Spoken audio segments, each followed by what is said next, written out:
Hey, VOD viewers.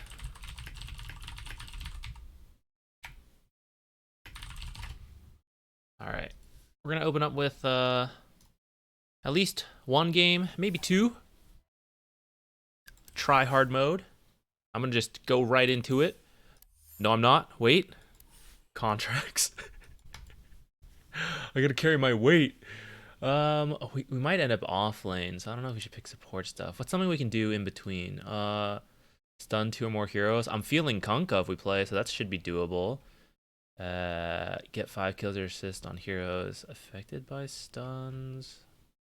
The heroes I play do not have very long stuns, but I guess we'll grab it. Okay. Jasante, what's up? Hugo, Bishop. How's everyone doing? All right, now we're good to go. Jupiter, can I not convince you to sleep in the chair? I don't know. Camera shy, I guess. Hey, Avian. Greetings, greetings. Sorry, let me just make sure I got everything going. Sometimes I just hop right into these and coordinator, please. We're trying to play some games. Oh, I meant to remove the channel rewards for the day.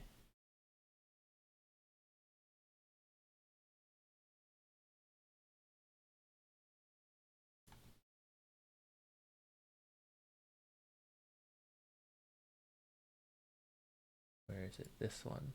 Just for the day. And maybe next week too. Coffee for dogs. That's right. Hello, friends, and welcome. I don't know how to counter full burst teams. I've been getting blown out the past 2 days. Depends on your hero. Oh, wait, this is also something else we got to do. Well, I guess our coordinator's dead, so I don't really have control of this. So let's answer the question first. So it depends on the heroes you play and the heroes you're against. Looks like, let's see, Clinkz, Enchantress, Skywrath, LC. So I'd say like Clinkz, LC, and a bit Skywrath, they kind of catch you off guard and they kill you before you can react. LC is going to be the hardest to deal with because hers is just straight up lockdown, and supports don't usually get to build Lincolns. If you're core, then I recommend Lincolns. But you need to either identify that you need to stay out of sight and just not get caught at all, or you need to find a tool to deal with the burst. So, for example, for Skywrath, Glimmer Cape or Force Staff help a lot to mitigate the burst or to avoid the burst, since it most of his burst comes from his ultimate, and you can get out of it. Clinkz is a little harder. He will frequently just pop out Solar Crest, and if you don't have a stun or an escape, you might be dead. Those, usually he gets a lot of damage from the skeletons, and he doesn't want to have to move because he pops strafe. You just need to survive for the strafe duration. So, for example, Ghost Scepter can be an answer until he picks up Nullifier. Force Staff also kind of works because you can Force Staff away from the skeletons, away from Clinkz. You could also just opt for armor and health if it's natural for your build-up. Clinkz, though, fits invis heroes, which they benefit when you scatter around, which happens a lot in pubs. So if it's happening to you a lot, you might just need to stand near your teammates. And, if you get burst, but Clinkz reveals himself, maybe your teammates can kill him. Or if you're playing in the same area, so you put down sentries, put down observers, you scare him a couple times. He's the one who gets burst, because Clinkz is actually quite fragile. So he thinks he's invis, trying to find his next target, and then you see him, and you just pretend like, oh, I'm just innocent support here. Oh no, I hope no one shows up. And then, your team jumps him and kills him, and now he's scared to be roaming around like that. LC, actually a lot of these pick-off burst heroes are kind of similar in that regard. They don't like to be found first. They want to do the finding. That's why it's hard in pub games, because you gotta just like group together, and that's really, it doesn't happen a lot. Okay, coordinator's up, looks like. So I am gonna queue, and while we do it, we're gonna look through this compendium stuff, and if we don't finish it, which I doubt we will do it while we're waiting for games to whatever. Okay, so what is this? How to play. Fill out group standings, then predict which teams will be challenged by group winners for their seed matches, and which of them will win those matches. After groups are announced, but before the group matches start, pick the order of the final standings for each group. Teams that place lowest, fifth, will be eliminated. Predict who you think the top placing teams in Group A, B, C, and D will choose to face in their seed. Isn't this like the exact same thing that's up here? Finally, predict which teams will win. Am I crazy? Did I not just read the same thing twice? Like, first a summary of it, and then a more drawn out version of it?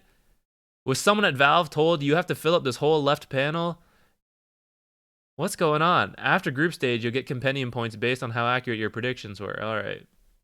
So it looks like if we get 1 to 4 predictions, we only get 100 points, which is borderline useless. 21 or higher, we get 10,000 points. And how many total predictions are there to make? So it looks like 20 predictions here, and then 8. So there's 36 total predictions to make, I think.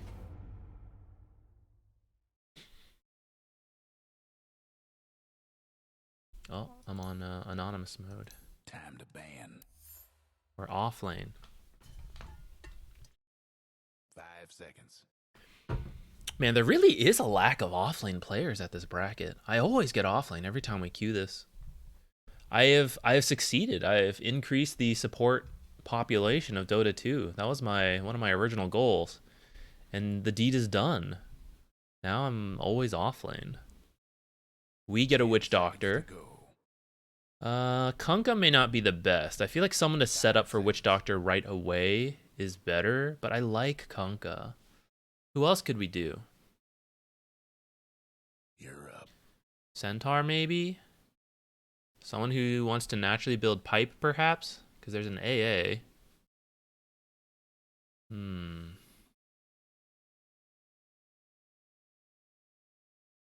seconds to go. 5. Let's go Centaur.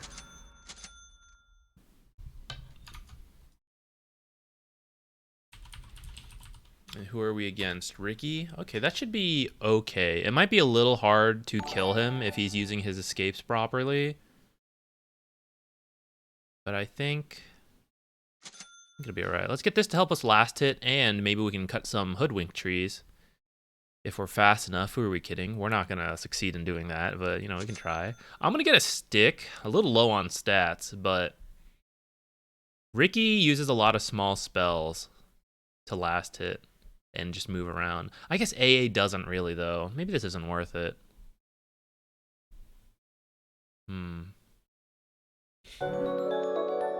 Yo, Roomney, thank you for the raid. I just started. Wow, bolstering up the count already. Thank you so much. Thank you. This is our first game, maybe a second game, and then we're going to be doing replay analyses. So if any of your viewers want to hang around for that, but it'll be like 2 hours, so I understand if you guys leave. But yeah, we'll be doing some replays later on. Thank you so much. Oh, wait, I never set up... maybe I'll stay on the same stream over. This has nothing to do with you guys. It's my own stuff. Because I had some of the charity things on this stream, but I never set it up on the replay one. Yes. Alright. Try to get this Vanguard into Phase Boots, into Blink. After that, we'll use our brain and figure out something. But a pipe looks good. Should I even get the Blink? I mean, eventually we might get the Blink, but maybe I should just go pipe first. My team will have no initiation if I don't have Blink. But when I look at this, there's so many things to cancel my Blink. Maybe I don't want it. No more Tarrasque Enjoyers. I think it can still be good, but this game there's an AA, so... Actually, this tree I should have left up. It's a good tree for me. I think breaking these trees is good for us. Should have left that tree up, though. Oops. 30 seconds. Didn't mean to ping. I hope I didn't confuse him. Shatterbones. I don't always wear a saddlebag, but when I do, I put this one in it. Yes. Mutes? None. Cool. Gotta be careful of Pudge. Killing is. And here we go. Yes. The tournament is. Yes.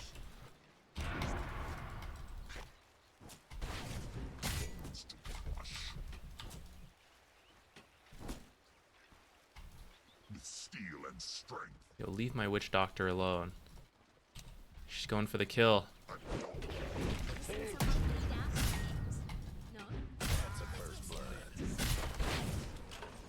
Alright, we've used all our mana already. This is not a great start. We could get zoned pretty hard here. They're not doing it whatsoever, though. Bless. As I wish. And Ricky didn't bounce the lane while we were not here. Galloping.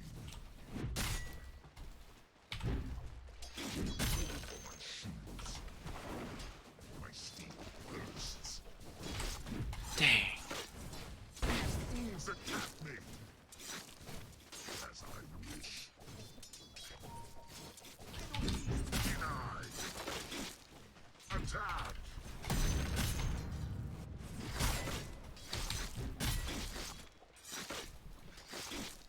We're getting the lane we want to a degree. I am going to go straight for the Vanguard. We'll be a little low on mana. I feel like that start could have been really bad for us, the way things went.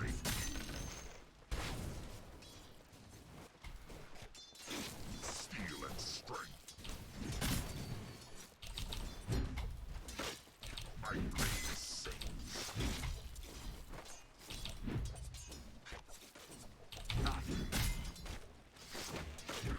Nuts.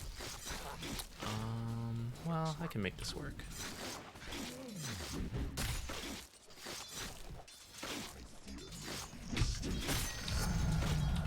It took me forever to get level 2, I feel like.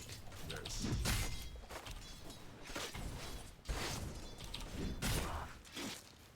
Galloping.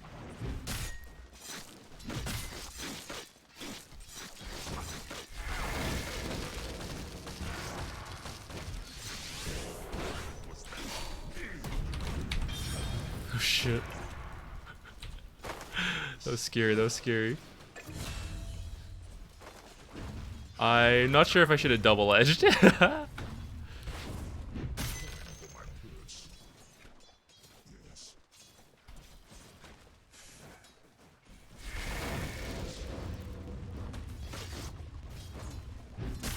As long as we get enough of these last hits to pick up our thing. Okay.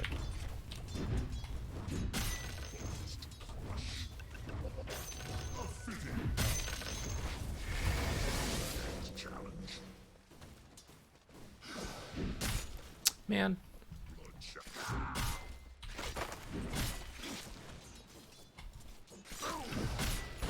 Death runs. Yes. Okay, I'm debating if I can greed my way to Vanguard or I need to buy another like small regen item. Because I think if I get another point in double edge, got some good Maledict combo there. Downward strike. Excellent, nice. Final delivery. I'm going for it. Might be risky. Yes. Yes.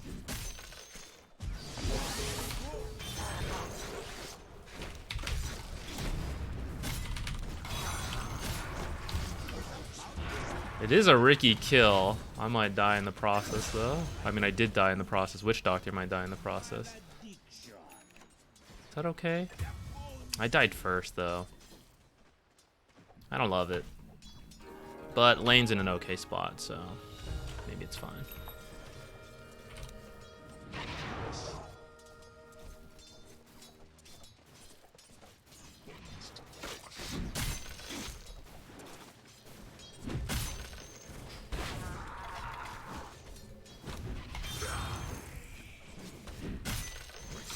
Ooh, if we get some of these, this is good. Everything here is our Vanguard. A caress. Who dares challenge? Okay. Blood shall spatter.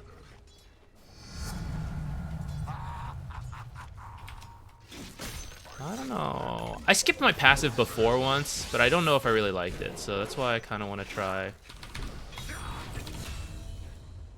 not skipping it. Get 1 point in it.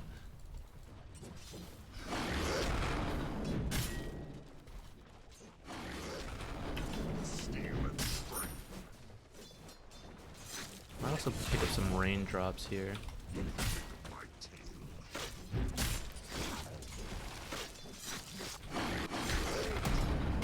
Oh shit.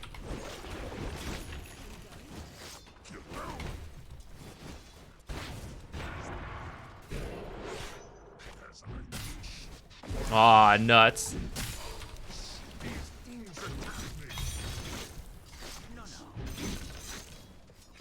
Oh, I did forget about the stuff. If he had landed that Maledict, I think we can go for a kill, even with this many heroes there. Should have stomped that.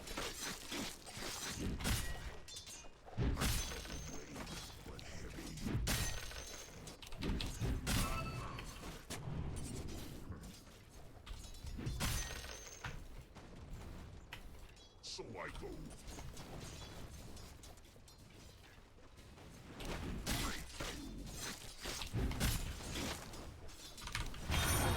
Oh.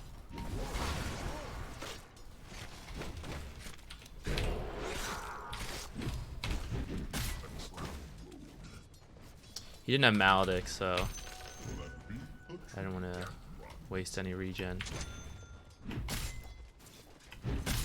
I'm reaching the point. I don't think I can be bullied out of lane, though. Got the Vanguard going. Yes.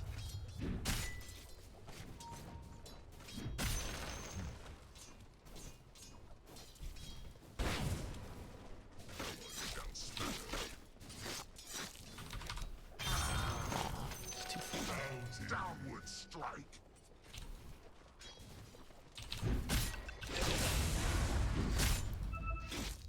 Hey, Venom's Like walking Zeus? at you, bottom. Right behind you, right behind you. Coming. Oh, I wish he'd Maledicted.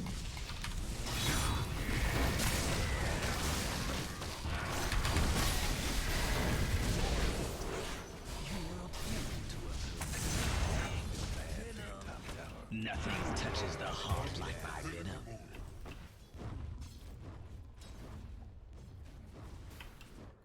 Yeah.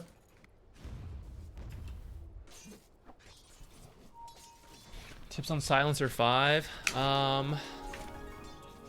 gotta get your harass game on point at the start. Hear my name once more. Your top Need to tower come save her. done.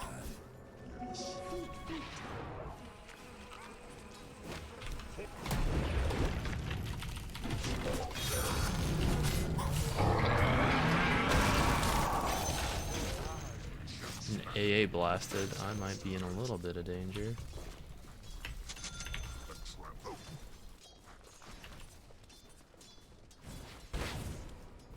Death runs.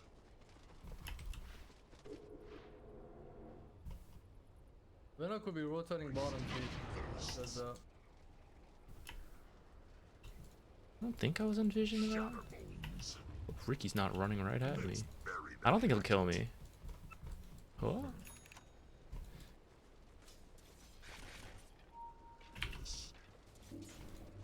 Oh, damn it! What is wrong with me? We've been so bad about Lotuses lately.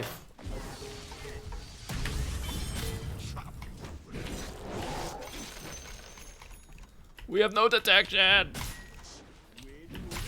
Oh shit. It's not strictly his fault, but Can you run at me here? Help me out here? Guys. I can run over. I don't think I'm gonna make it. Also don't think I should run over. Oh, 3 mid. So I go. Who dares challenge? No! I was buying items. I missed that last hit because I wasn't paying enough attention. Ricky! What the? It's rude, dude. That AA is higher level than me.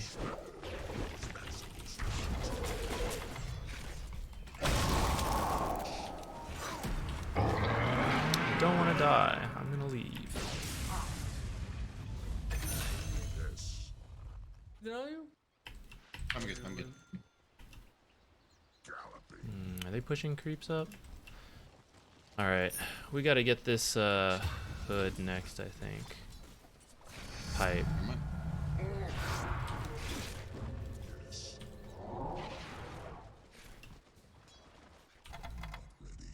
I could disassemble the Vanguard for it. I don't really need the Vanguard for later on. Maybe I should get a blink first and then get the hood by disassembling the Vanguard. That'll get me through the stage where I actually need the Vanguard, which is this early laning stage and early game.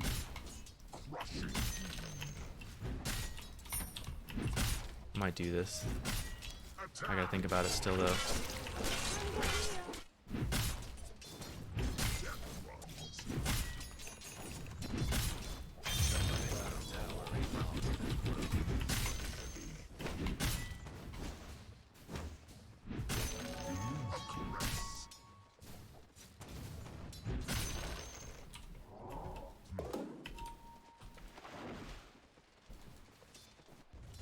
This ain't Tom. So I go.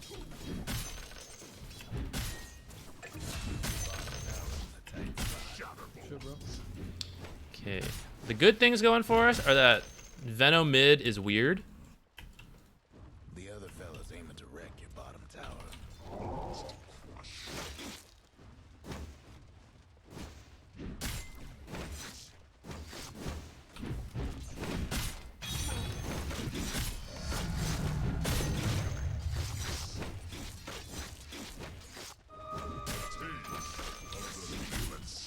Dire structures looking fortified. Come on top. Kill this if you can. Even I like a good ball. With steel and strength.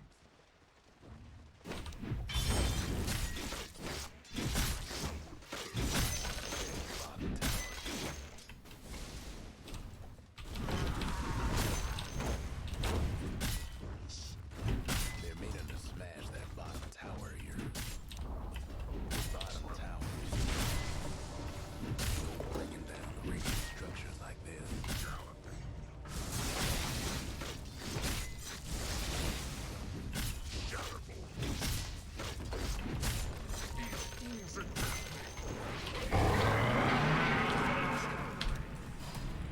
Oh, I'm too fast for all of us involved.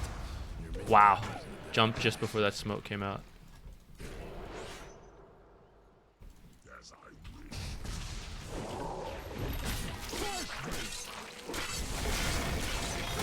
I think he's more important than me, Top, bro. but maybe I could have just let him. Maybe he would have been okay.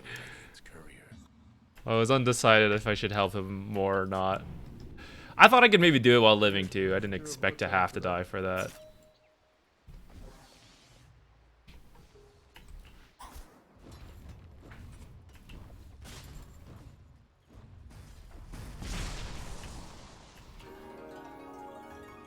Fortunately, Ricky has a very good defusal timing after everything that happened.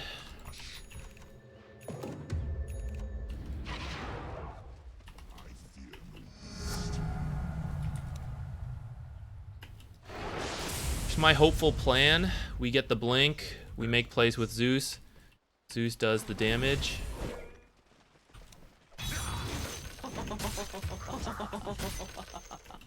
Wow. Yes.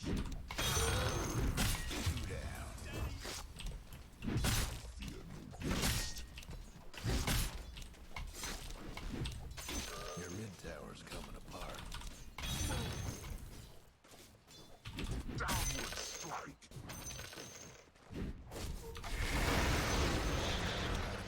Yes.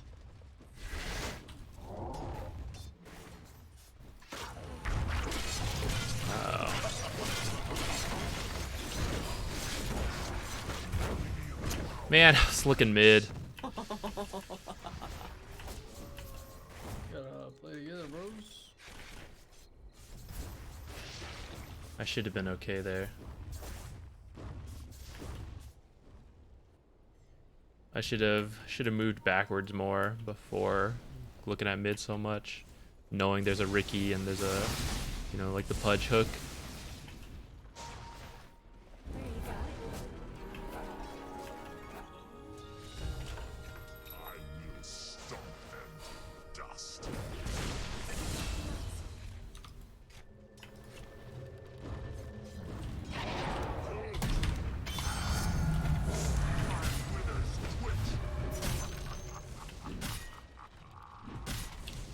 I don't know if that health regen talent's good this game because of AA, but I'm not going to be affected by it all the time, so just need to get a blink and then start working with you guys. Get this top tower, man. I'm coming top. Let's get this tower should not exist here. Your mid tower.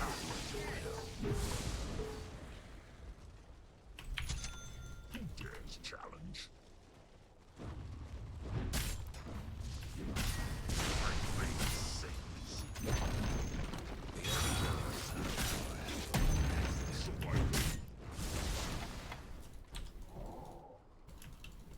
As I wish. Your mid tower's done for. My steel thirsts. No, wait, I kind of want this in to try to block the stuff. With steel and strength.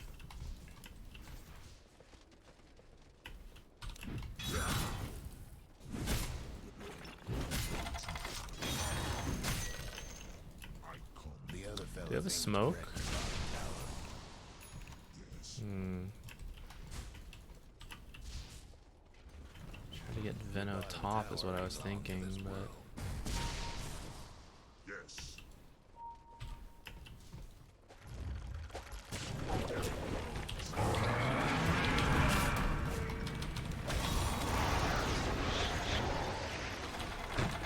oh no. I shouldn't have gone in on that. That was bad. They were clearly in position. Meaning to smash that bottom I thought maybe we had more in that area than they thought, too. Damn, bro, what are you doing? You just want to ping my shit? Like, what's your point?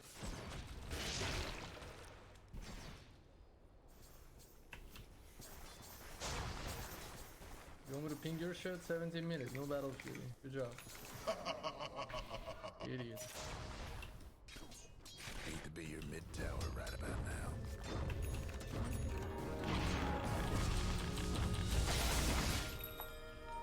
Galloping. Your bottom tower's in a tight spot. Killing peace. I think at this point she just has to get out on her own. I don't think it's worth going. I think we have to sacrifice top. Wow, I'm in the smoke.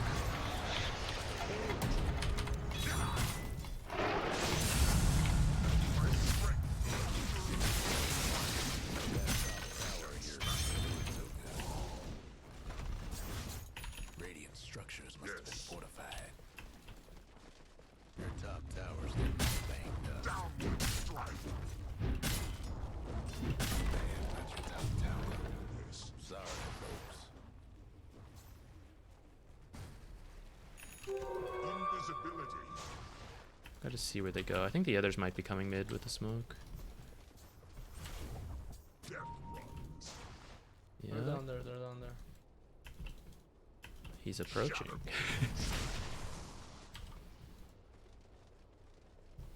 Bones to crush. Who dares challenge?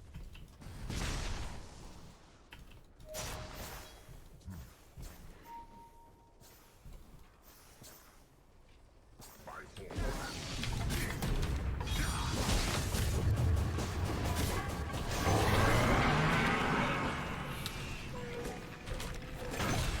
My hook prints in your backside.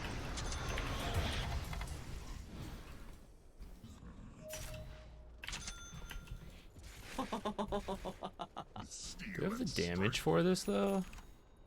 Well, I don't know. I went on Pudge once before and I did not enjoy that.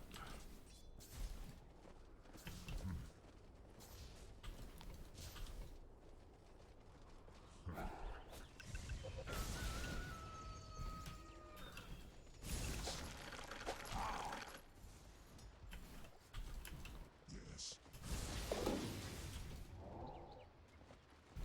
Death runs. Was that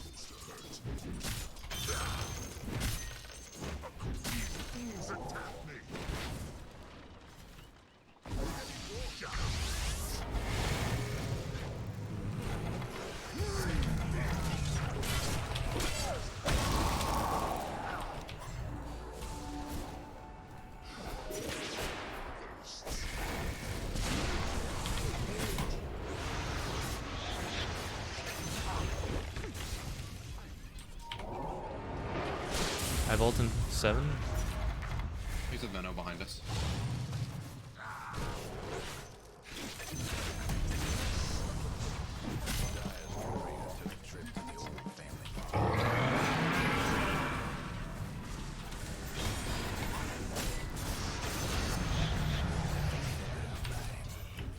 Cool.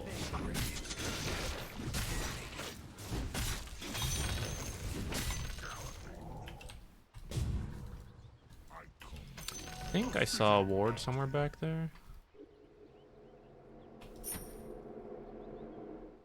What is it? That where's here? I think I saw it somewhere like in this area. I'm not sure.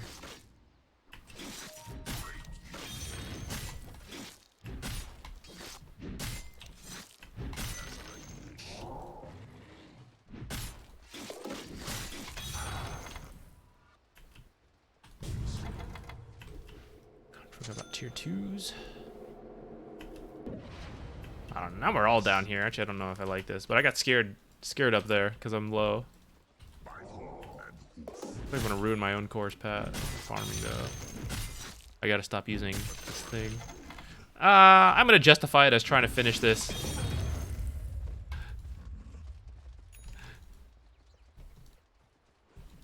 Vambrace. Alright, more magic resist. We take that. Oh, I need more detection.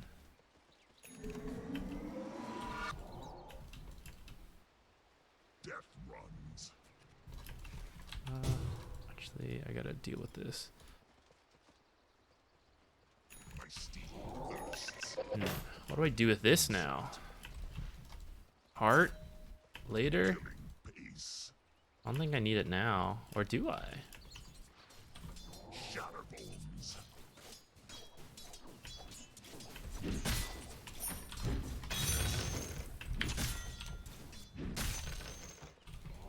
Yes.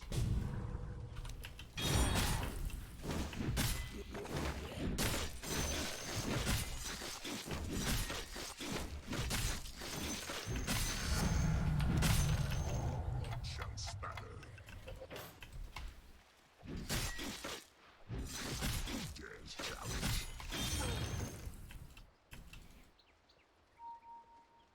My steel thirsts. Death runs.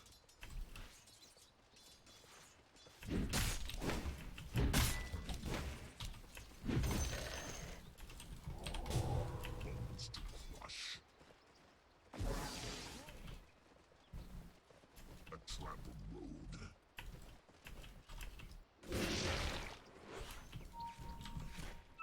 Ricky and Pudge are down here.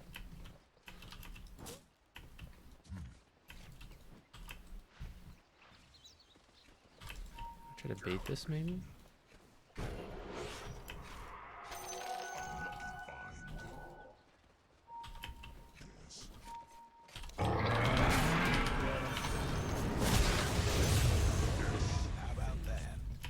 Pudge down here. Try to cut him off. Blood shall spatter. If we don't find Pudge, we can maybe do Roche. Yes. I'm killing. Guess he's out. Your mid tower needs a little help. Steel and strength. Is Heart the next Yes. item? I don't know what to do with this vitality Stop in booster. 10 seconds.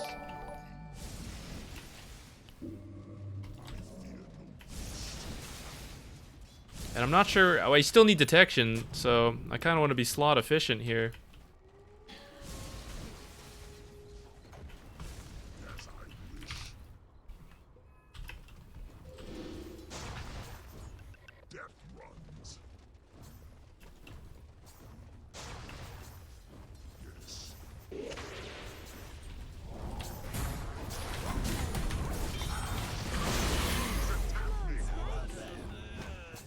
Hoodwink's TPing. They might come.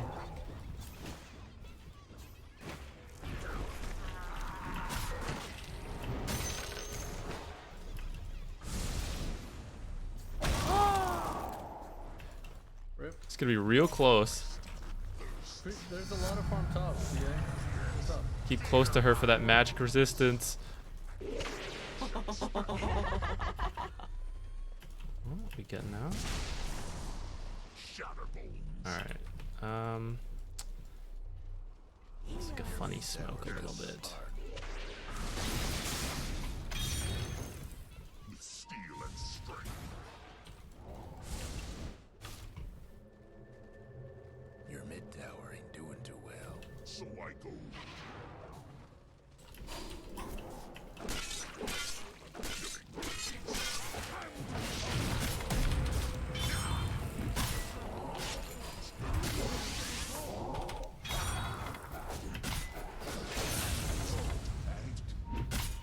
Alright. To me, that was a pretty obvious rotation, but I didn't say anything. So, Keep behind you too. the part's kind of on me. I don't have any mana. Yeah, me neither. I'm really low on mana. Chill, chill. Check out, boys.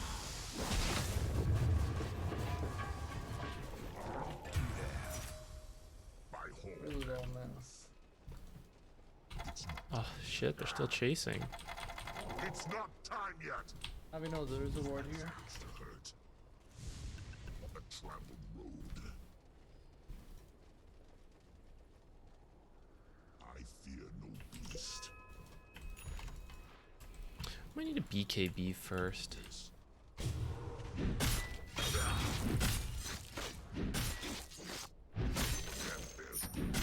The Appy's a good kill if I can find him. He's on a 7-kill streak. Worth looking for. True. With steel and strength.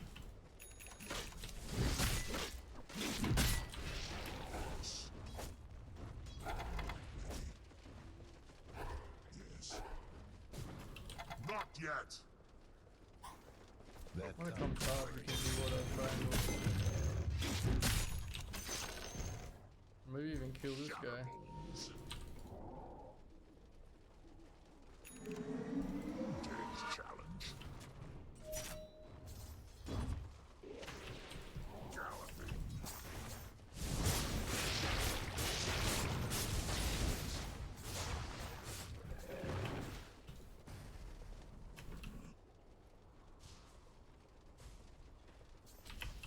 Yes.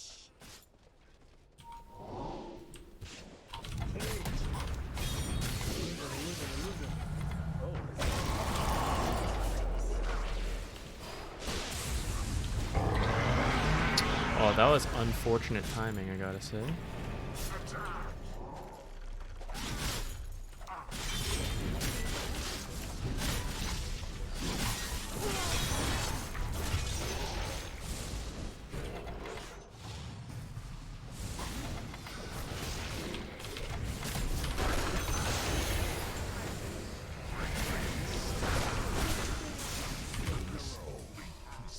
AA's kill streak continues to grow. Who's that? Thank you. What?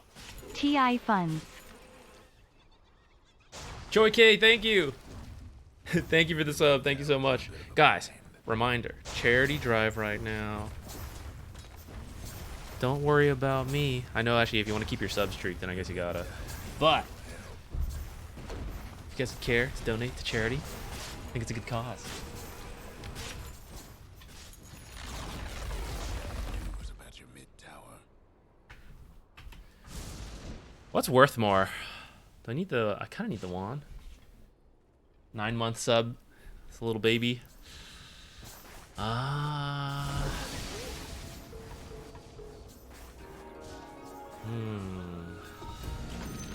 don't know. Names are the hardest part for me. I struggle to think on names so much. Death runs. Names are the hardest part of starting a new game. Having to come up with a character name and like all of that. That is far harder than playing Dota, let me tell you. Dota is easy compared to coming up with a character name. That's part of why I'm having so much issue with rebranding, I guess. Oh, this guy's dead before I get there. Maybe I should have ulted before starting my ult.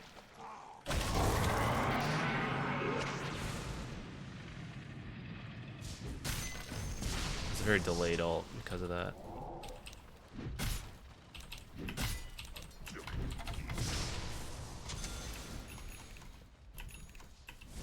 She working on a BKB? She better. Let's wait for our BKB timings. Once we have it, I think we're pretty strong.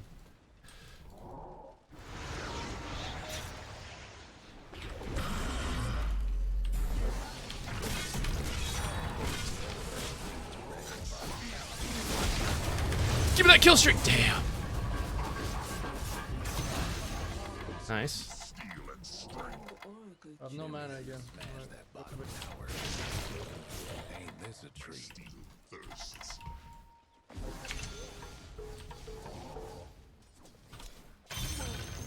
Your bottom tower ain't long for this world. Galloping. The dire winning No. the structures. She just blinked in and killed it.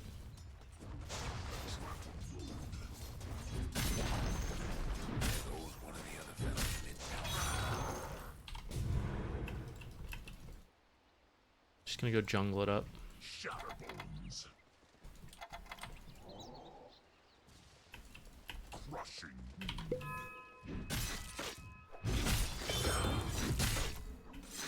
I will make my way bottom to the Twin Gate. Maybe we can do Roche, line up with these BKBs.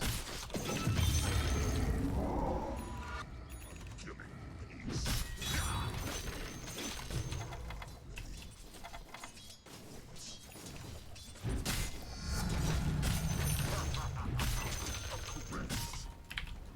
I like 4 here. shit out of Careful.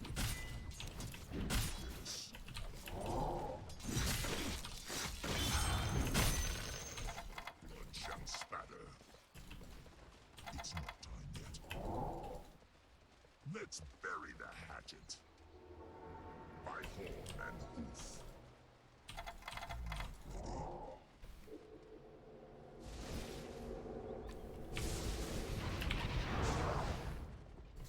Yes.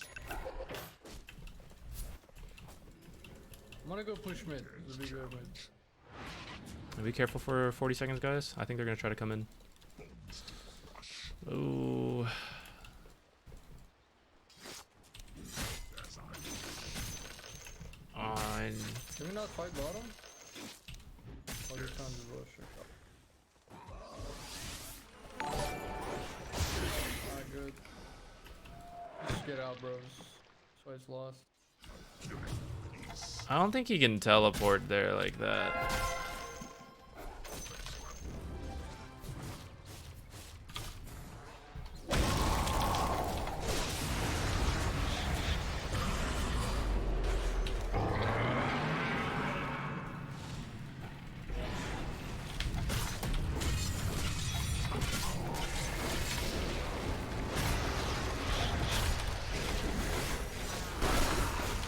Oh, I need this guy to die before dust fades. Sad. Yeah. I don't know. Didn't feel great about that, I guess. I thought Zeus could TP in again at this point, and that it looked low enough that I was like praying for some PA crits to just clean the fight, but we didn't quite get them.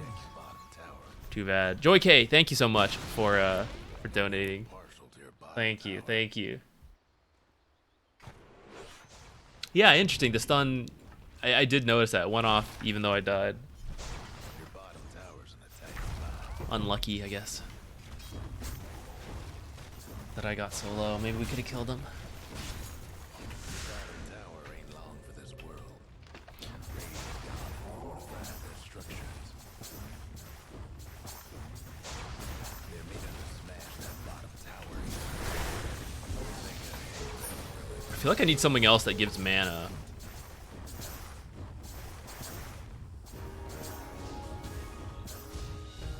Maybe I don't. thirsts. Okay, play top for Roche then.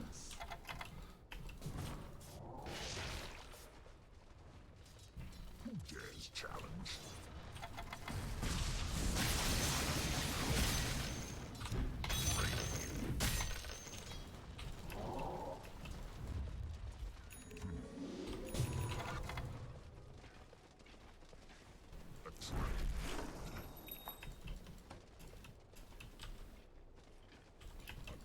Okay, Ricky's mid. If once PA joins us, we can just find someone up here. That'd be really good.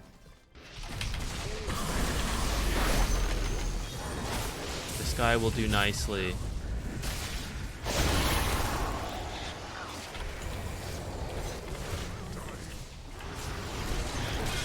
I wish I could buy back an ult. That centaur! Holy shit, neutral creeps my ass. That was a radiant plant for sure. Or was that Enchantress's? I don't think it was. Maybe she took over and stunned it. That guy was on my side.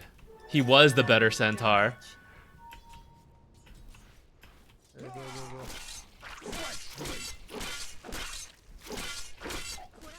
go. None of us ever got Spirit Vessel.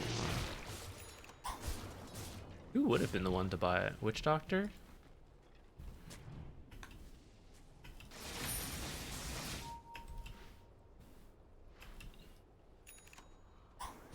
Now that's so long. Okay.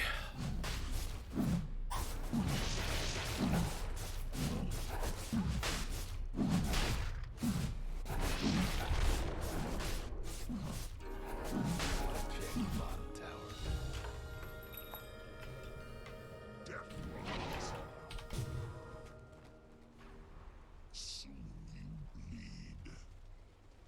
Yes.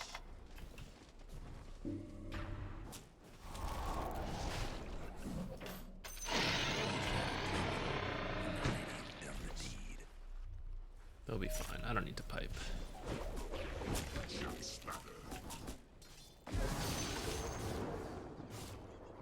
Yes.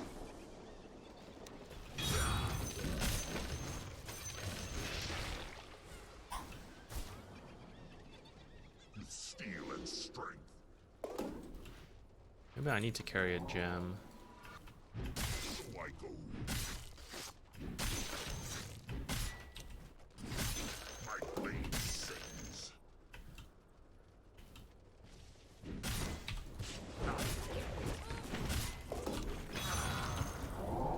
Where's my neutral? Your mid tower's coming apart.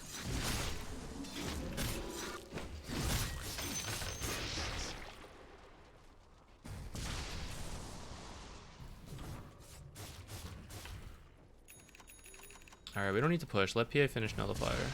We can go deal with lanes. As I wish. A trap.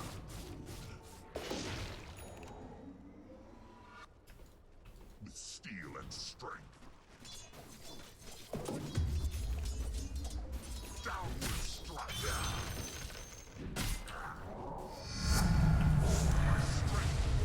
Retaliate damage? I guess if you get Retaliate Aura later. I don't think that's the play this game, though. I think Stampede seems like the way to go. Maybe I should get a Shiva's, because I don't think we have any kind of heal reduction. I feel like it'll be good versus Pudge, but I don't really need the armor. I just need the heal reduction. Should I get a Scotty? Maybe Scotty's better. Not really. Shiva's would be nice for the effect. The active. Killing peace. Heal us. I don't know. Maybe Pudge isn't that big of an issue. I'm kind of scared. Scotty time. I don't know about that.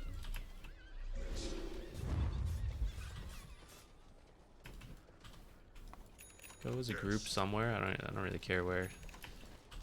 But together. Oh my bad. I blocked this. Okay, PS.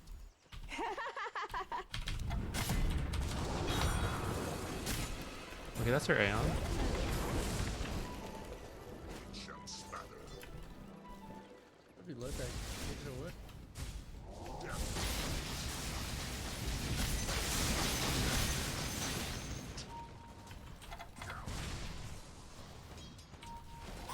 Ricky's not here. Ricky's not here. The kill streak is mine! No, I think he died earlier. Holy shit, guys. Look, I used one spell. I've lost my mana. It's all gone. It's not actually one spell. It's like two spells, but... Hunger heal. Mana item? No, not unless I take Stormcrafter. I don't think I want to. Maybe I do, actually. Ninja Gear's kind of good, too. Maybe I do want Stormcrafter. Ascetix Cap doesn't seem good with AA.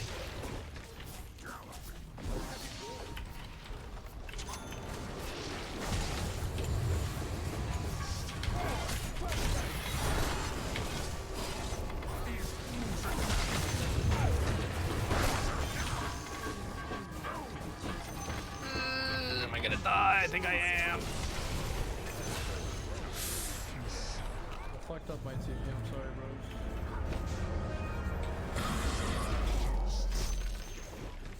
Will our heroes ever fight as a group?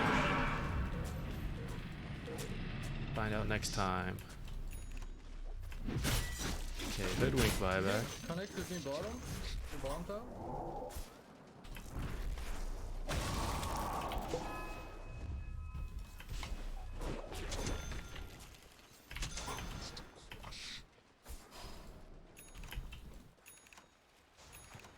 Dang, I kind of want this. Blood shall spatter. Oh, I'm coming. Oh.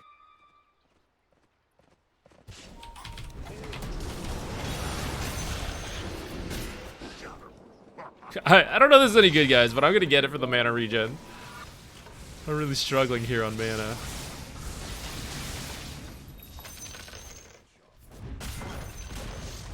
The other fella's bottom tower. Nothing but fragments now. Was that supposed to hurt?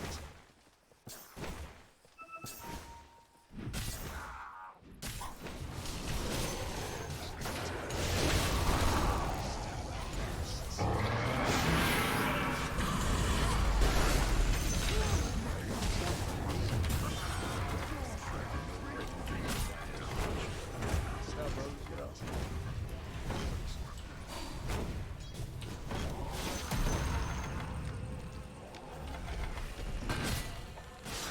I don't think I'm getting out of here.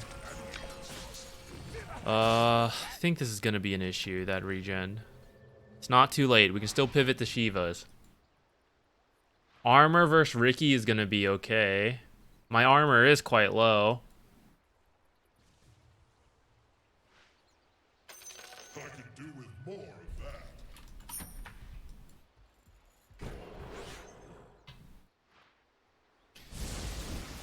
Does this still do... Does he have percentage health damage anymore? Is it in one of his things, or is it just totally gone? Ah, yes, Arc Lightning has it now. Right, right.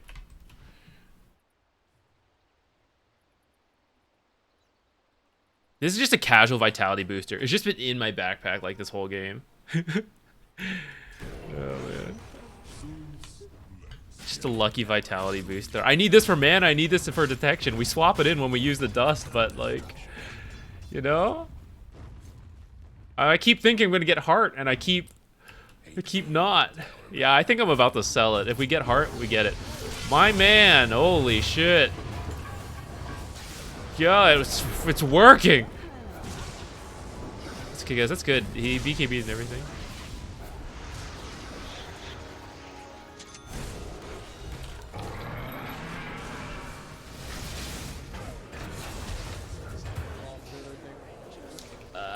We didn't need to do that. Full pipe is sick.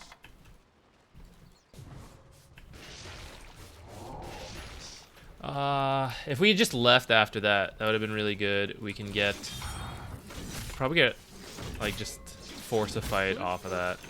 No BKB pudge. This should make my life easier.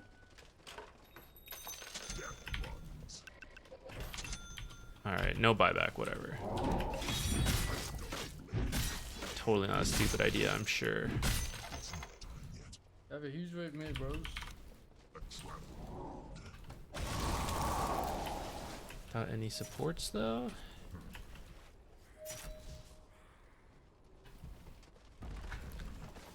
Yeah, I'm kind of hoping I just get it for free at this point, though. The shard, I mean.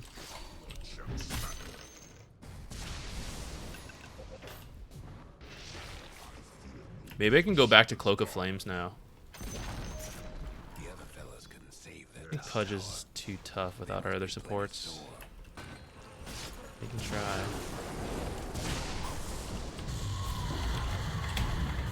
Ah, my bad. I didn't see this thing break my blink. Shatterbones. Did I write down Roche? I did not.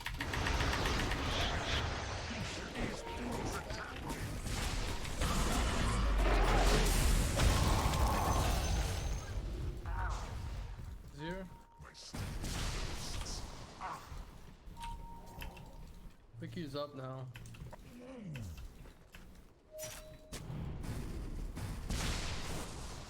Steel and strength.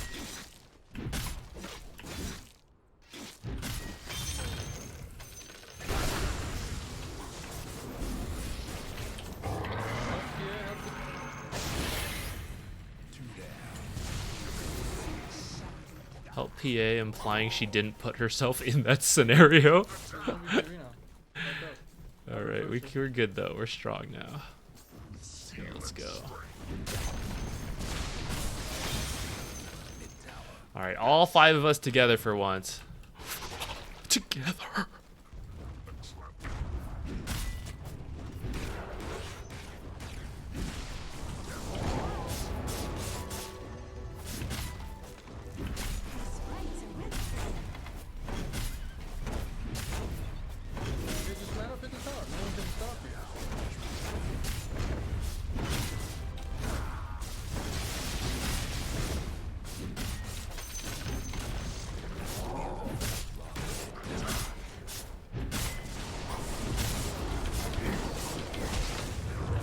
Oh, I really needed to BKB there and do that.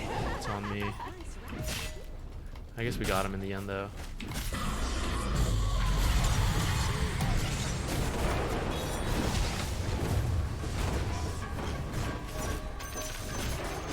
Take buildings. Watch out for Appy, y'all. Just respawn. I have no mana. I have 0 mana. I'll be back.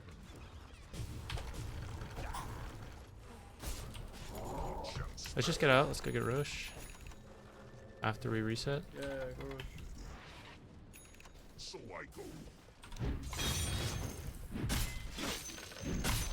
Hey guys, I think we'll get a heart now. How about let's go buy our vitality booster, stick it in our backpack. Do I need to get a gem when I have a Zeus and support? I think I do still, don't I?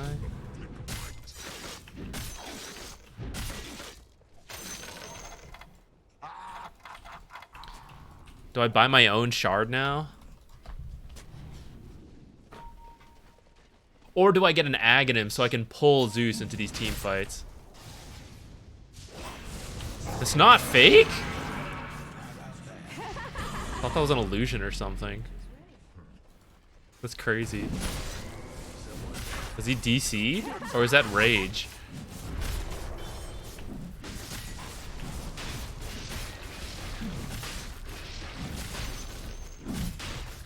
Well then.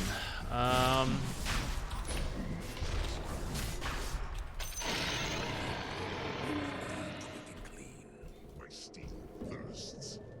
I'm gonna go base. Push mid.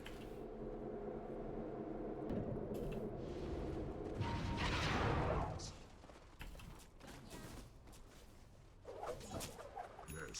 These things attack me. Yes. She just TP'd out there. Shatterbones. No, I will.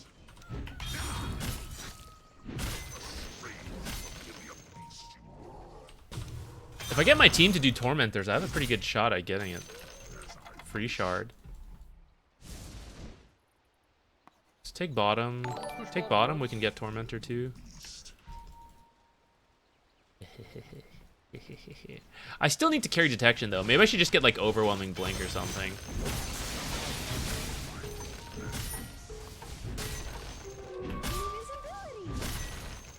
Who dares challenge? Bones to crush.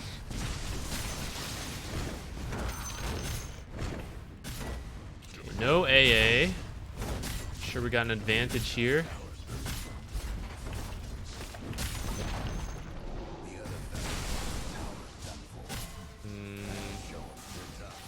Okay, they're up here, so I'm just gonna come as well. Sure, we're about to hit our base.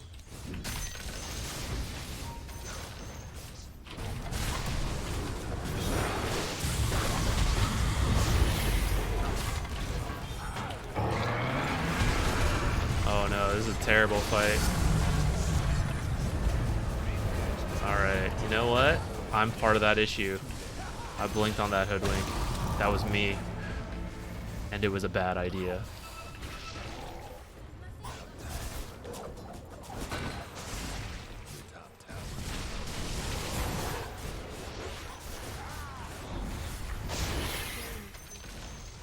The other fella's bottom tower's gone for good.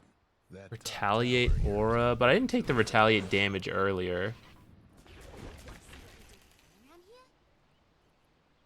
I'm gonna get the hoof stomp duration.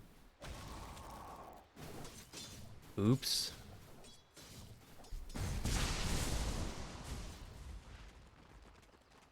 Bench, can I buy Scotty?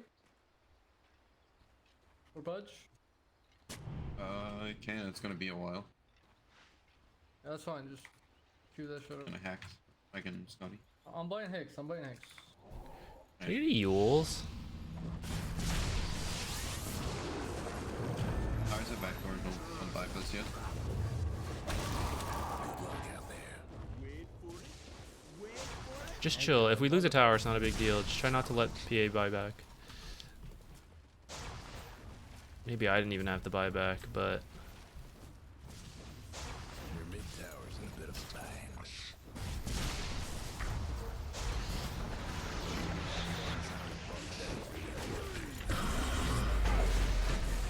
Your mid tower ain't doing too well.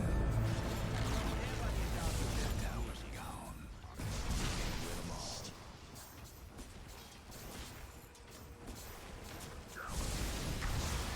AA stuff is so annoying, actually.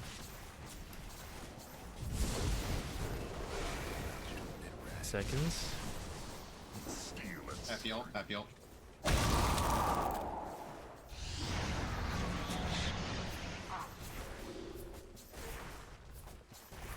Crushing wound.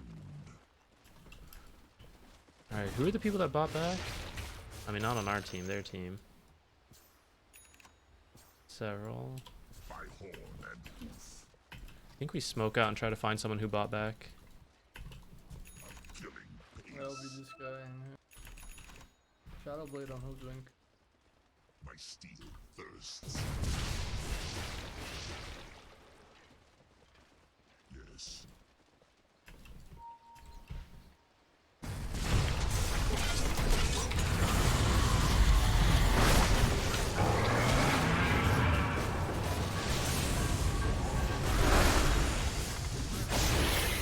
I think I'm dead again. Oh, PA died too. Let's see what else they end up with in this fight. You know, I thought I had enough money for all this. I guess I just died. She bought back. This Pudge does so much damage. Holy shit, he's so tanky. It's right around now. I really wish we had a Spirit Vessel, guys.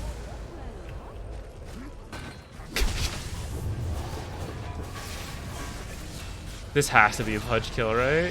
Whew. That guy for sure has buyback. But Alright, that was scary. Oh, maybe I should have bought the shard. I keep thinking we'll get it from a Tormentor, then we keep not doing the Tormentors. It's my bad. You're right. We would have a lot of strength. Do I still get strength if I'm affected by AA ult? I guess I get the strength, but I mean, do I get the health? I guess that's why you get the retaliate talents, huh? Because you would get those, you would shard up for extra strength, and then your retaliates would be doing what? Like 200 damage?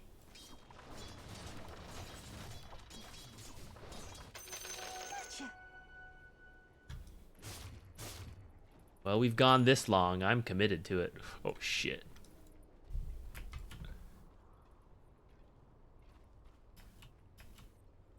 oh, we don't have to back. There's no buyback on pink and green.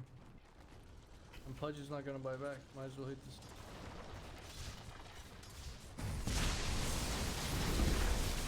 I'm scared, guys. This feels like where the game gets thrown. Y'all know what I'm saying. Okay, AA ult down.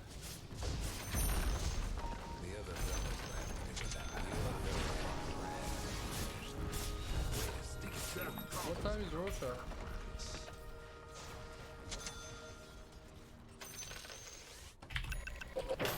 Dares challenge. Oh, they killed Watch Ricky. out for Pudge. Careful, Pudge.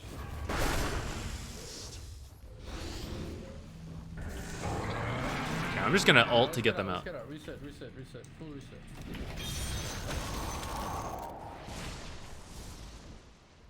By horn and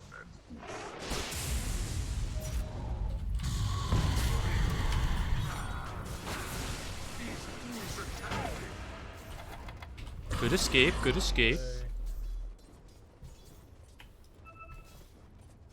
You're not jumping.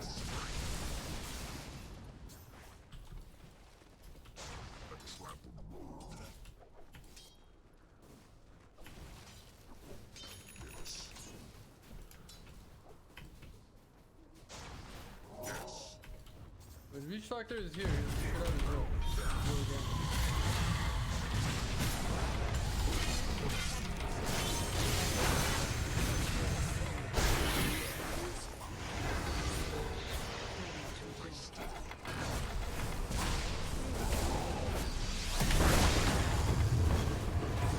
Oh, the witch doctor ult, let's go.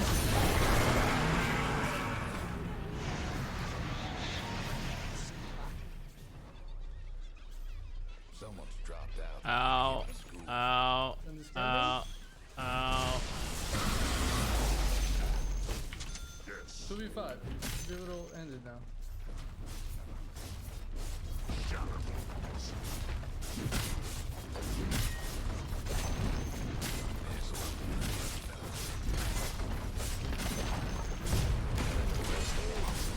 I forgot that guy DC'd. Uh-oh. It was all a bait?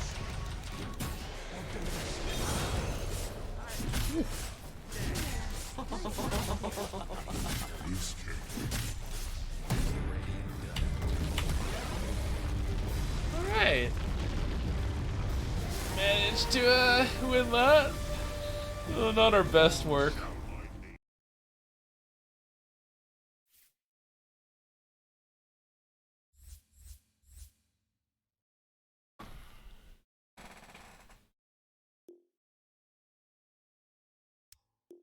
It is unfortunate about the AA.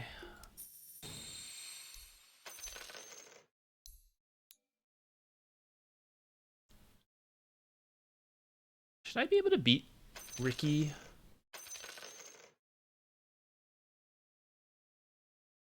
I feel like I should be able to do more. Guess I'm happy we at least went even. Considering I thought the start to the lane was bad and there was rough rotations and stuff going on here. Some racism. Yeah. Who else? I don't know who else commended us.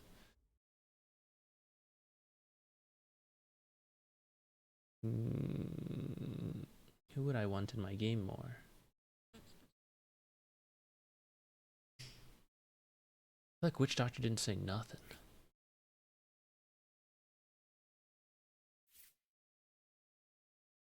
It's a dislike from me. Racism. Yeah, I guess they were relatively positive. This guy was pinging items, so I'm not gonna... The Never Group Zeus. Well, here's the thing. I think those were mistakes, but I don't think that was toxic. You know, I don't think it was intentional toxicity, so I'm okay with it. Okay, what time is it? 4? Chat, I'll leave it up to you. Should we play one more game before doing replays, or should we just get right into the replays? Oh, the cats. They're here in their spots.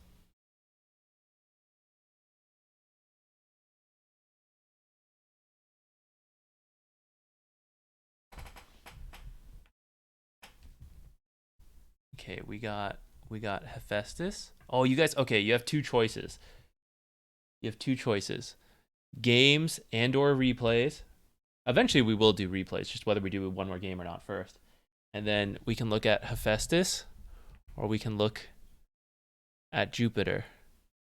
They're both in separate spots. I don't know if I can move the camera far back enough to see both. Oh, wait. Maybe I could do...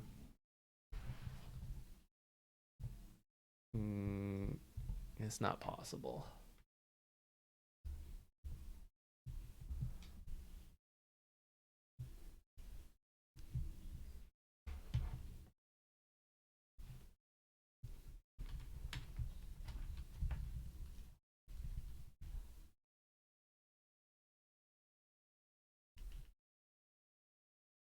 All right, for now, we'll do Jupiter.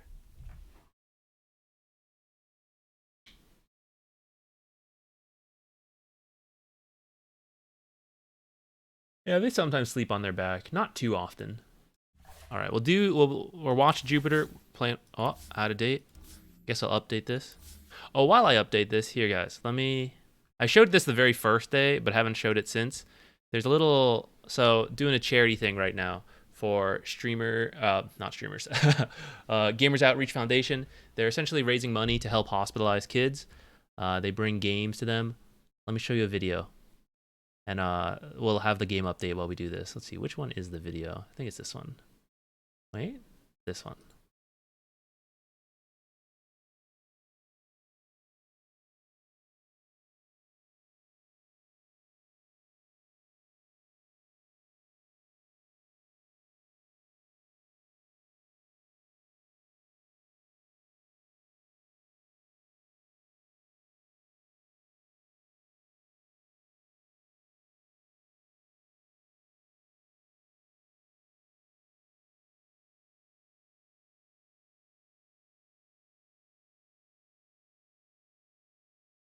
Are equipped with a lift mechanism that allows the height to be adjusted. I fixed the Go-karts sound. provide a safe, flexible, and efficient way to ensure patients have access to entertainment during long-term hospitalization. To learn more about Project Go-Kart, visit gamersoutreach.org.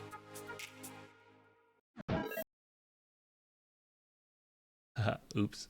Whatever, you guys, it has captions. You guys got the gist of it. Let me turn on my fan. I should have done that while the video played.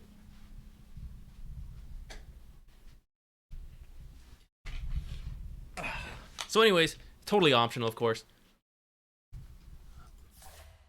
But I think it's a good cause. I feel very privileged to do what I'm doing.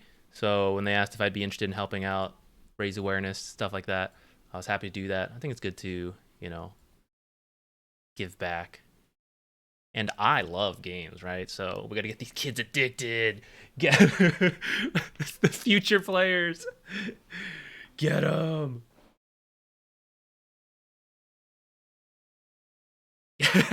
Adventure class. Yeah, that's probably a good distinction to make. You got to make sure I get the wording correct.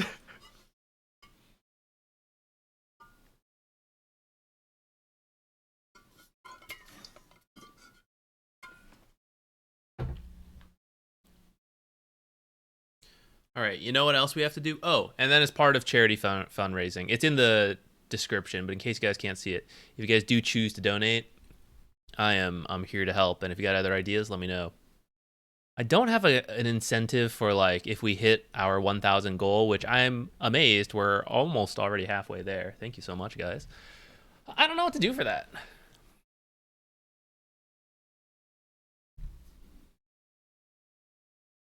I didn't even get to pull up my paint picture. Dang. We finished the drawing. Whose are we drawing? Hubris Falls. We're working on a picture. We pretty much had it done, and then paint crashed and didn't save any of it. So now we got to redraw it all. 5 seconds. Off lane again.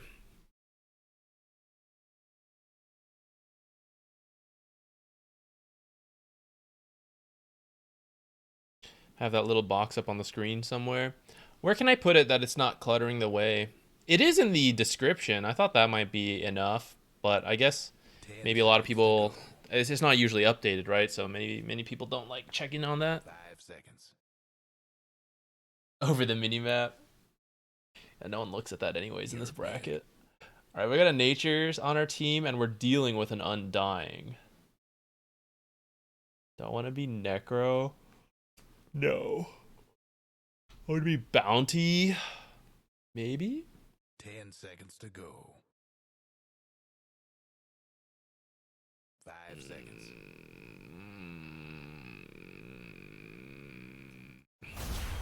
I don't know.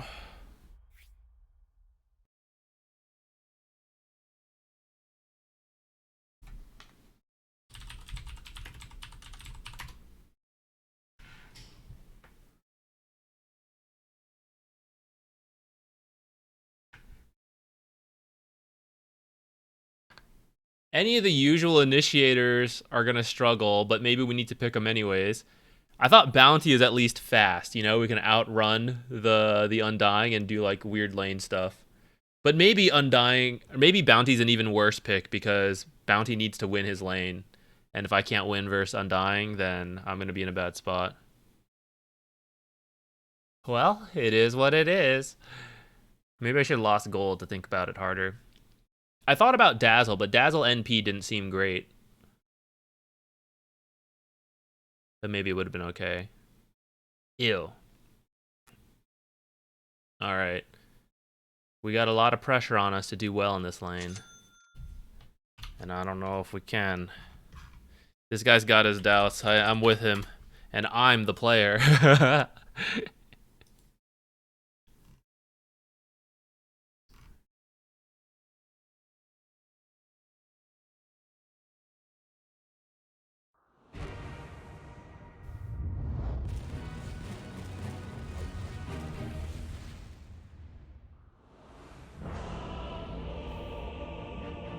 Bounty guide when we get good at Bounty.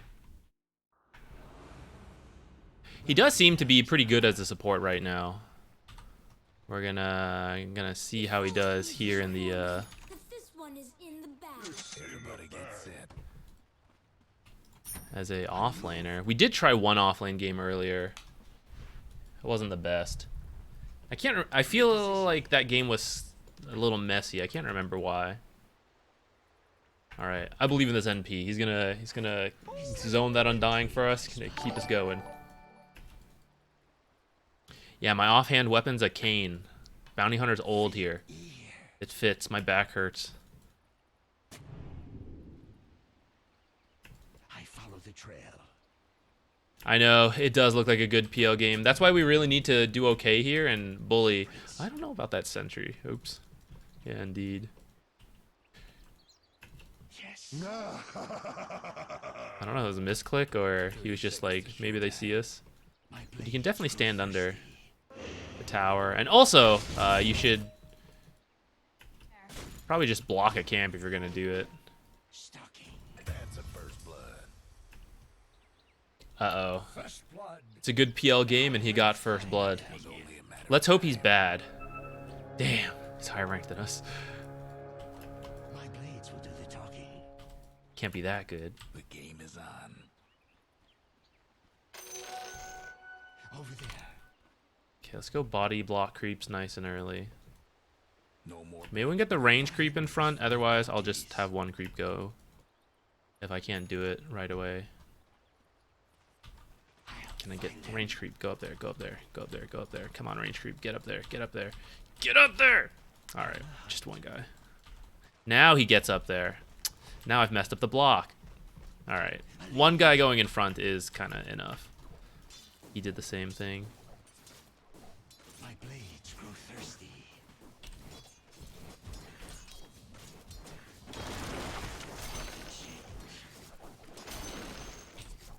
I follow the trail.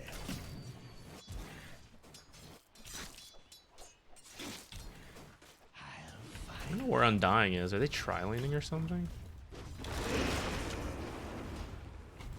This way. Oh, my attack's slower than I thought. You won't get far.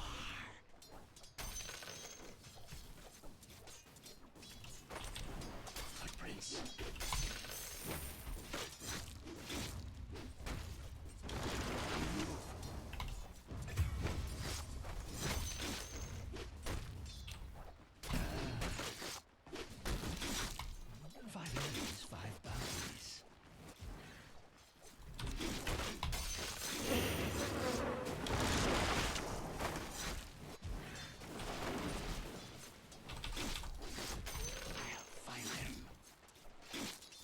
This equilibrium's getting all over the place.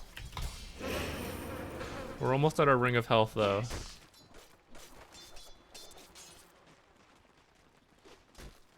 My blades will do the talking.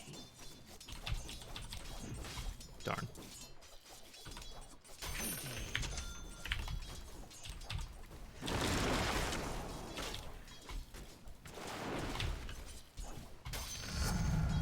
Is that a broken twig?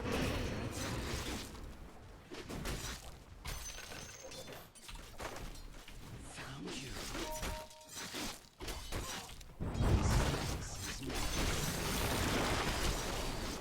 Over there. I should have just attacked. Damn. We were having a good start. That level 2 Undying. Too good. I got greedy for a last hit there, I think. We're not going to miss too many creeps, at least. Yeah, I'm gonna come up here.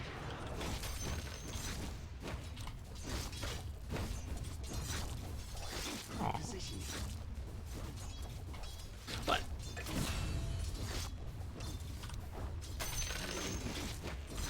Nice. We got Lotuses are up. Transaction complete. Closing.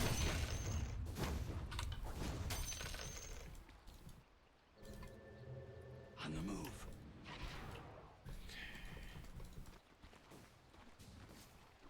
I follow the trail.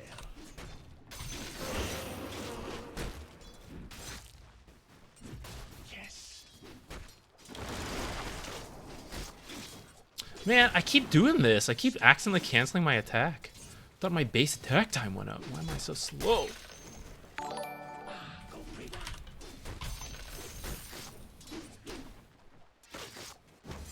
I'm like stealing half the gold every time he gets a range last hit, but we hit him. Getting half the gold back. Repositioning.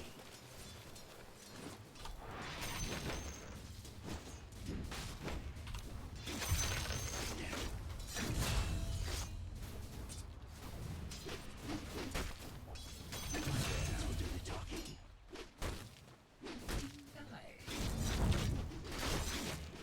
Did I just W the wrong thing? I think I W'd a creep. The seeds of fortune. Attack. No. Damn, what's wrong with my... Oh my god. Let's grow thirsty. We should pretty much have the Vanguard right now. On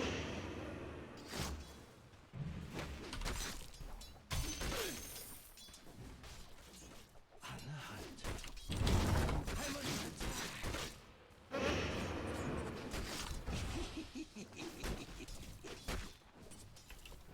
Five enemies, 5 bounties. Oh, I'm so bad. This way. I'll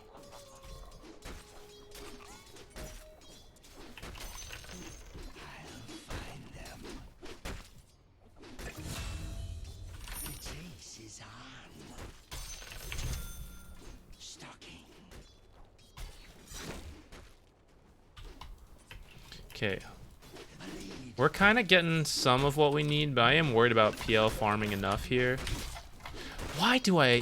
What's wrong with me? How do I keep doing this? God, a Janata, the right things.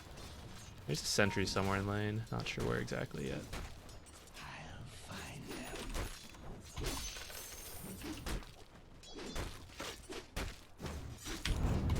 Oh, I was also trying to cue that.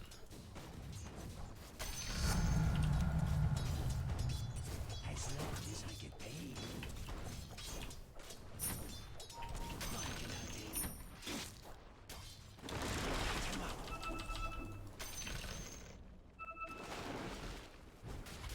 The realm is justice.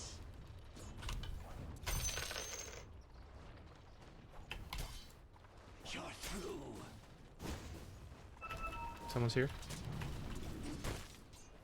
5 enemies, 5 bounties.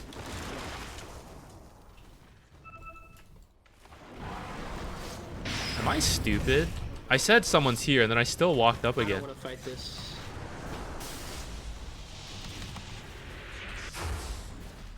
I'm Must be. Nice tornado.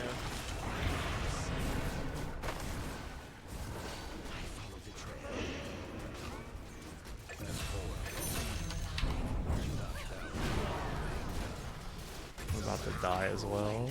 Can't go. Nice, dude. Our top lane is totally owning, so this is good, I think.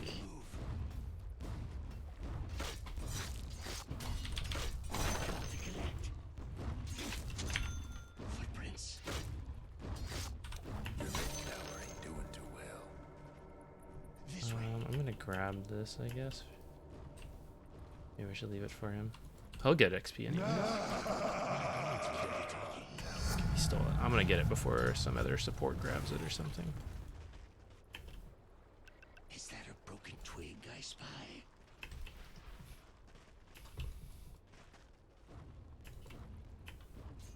Over there. The chase.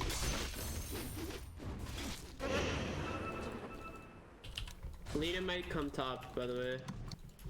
She's really far, but she might. Oh no, she's mid. She's mid. I'm walking up top.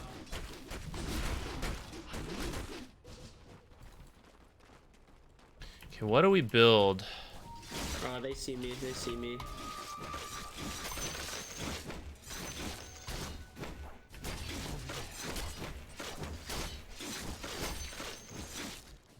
I'm just gonna jungle, to be honest.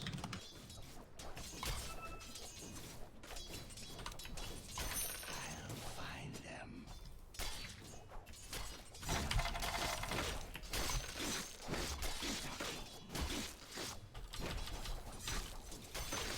Dead or alive, you're coming with me. This way. Okay, I think jungle or PL can jungle fine if I hold the lane out here, so I want to shove it in so I'm free to rotate. Kind of thinking about like an Orchid to mess with Lina.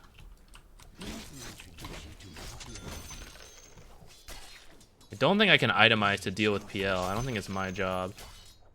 I think we have to like do a lot of work before he comes online. Orchid could help, but he'll probably get a Manta anyways. I'm hitting Tombstone. She has no way out. I'm dead as fuck.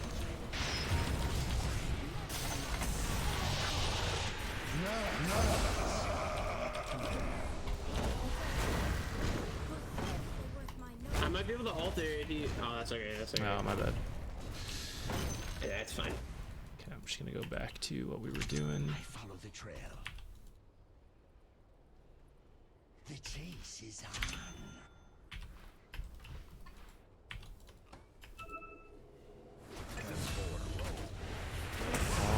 Maybe I should have stayed, guys. Reject me. Very nice.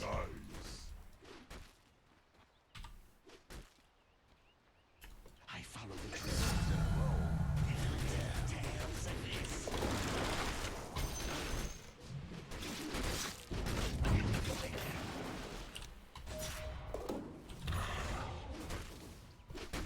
On the move. Interesting. The dispel was kind of slow, so I was able to see which one was real.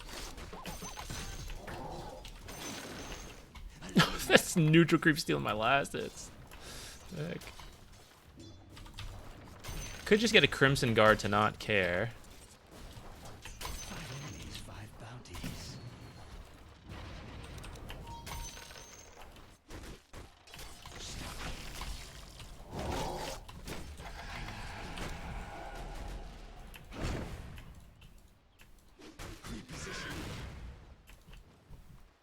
Your mid tower's in a bit of a bind.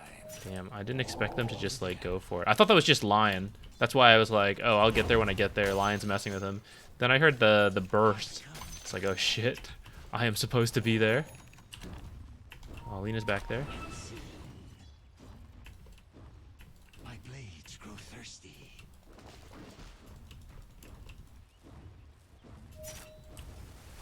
Yes.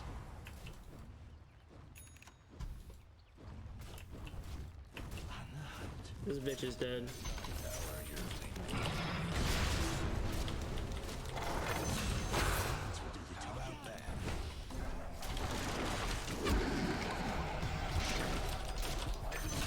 Okay, team is off to a good start momentum-wise. I think an Orchid might be Oh good. shit, Peel found me.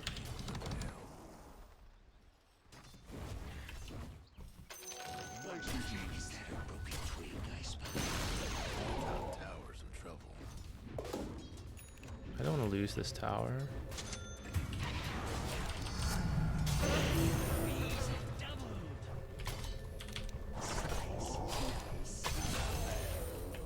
Nice. Straight up solo killed that guy. I didn't really think I could do that. I'm better than I thought.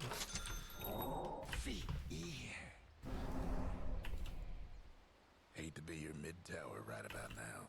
I follow the trail. Okay, I gotta just be involved in fights as much as possible, I think. Go pre-ra. I'm gonna grab my courier and then just head through the twin gate.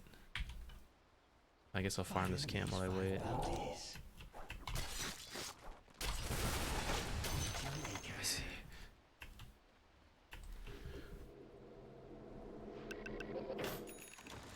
Footprints.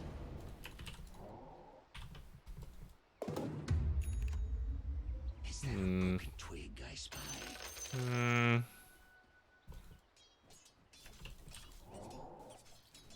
Alright, this PL is gonna fuck us if we let it get too out of control. So what's our plan? Alright, so anybody wanna take mid? It's not time yet. I can come over. I'm good to just join a bunch of fights. My PL is farming right now, though.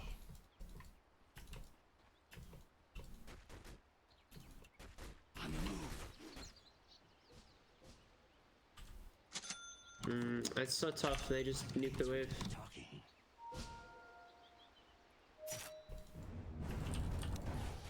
Over there.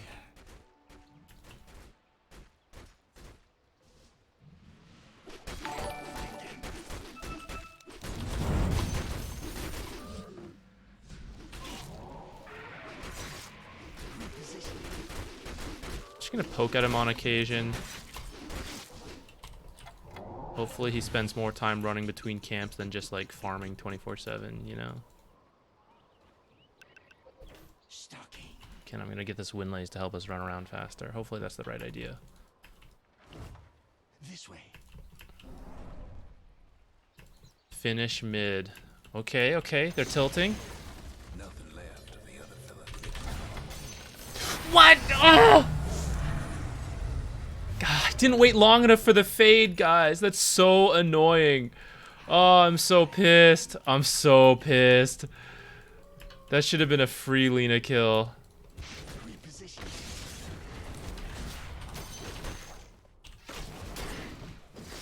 My blade.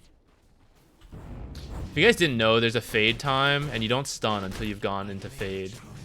And it's 1 second at max level. It goes down as you level it up. Is that a broken twig I spy?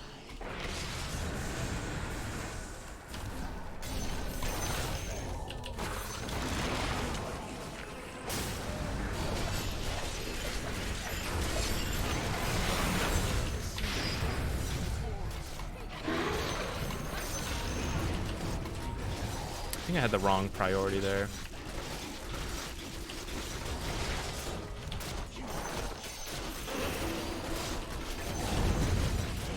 Oh, I didn't go into this soon enough again. PL's already a bit of an issue. But he went Ags first, so I'm hoping... Ugh! Ugh! Yo, illusions chill. Is the real PL here? Why do illusions last so long?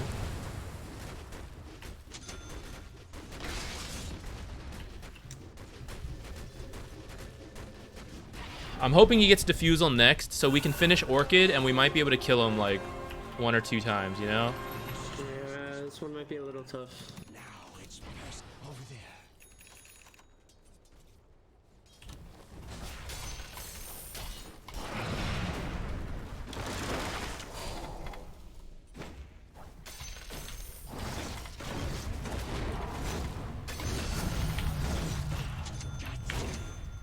Okay, I've got an Orchid, and he doesn't have Manta yet. We can try to... If we can kill him a couple times, I think that'll... Pretty good. Yeah. I follow the trail. He is farming an award. He does have Diffusal now, though. That's scary. Okay, Manta's on the way. A lead. And I think I'm gonna get Crimson Guard next. We're gonna have mana issues after Crimson Guard. I think it's gonna have to be BKB.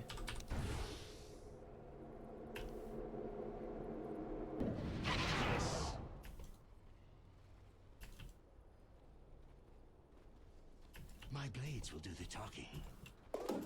Did Lifestealer pick before me? What was the pick order? I just think it's unfortunate we ended up with our PL. I think my Invis just faded.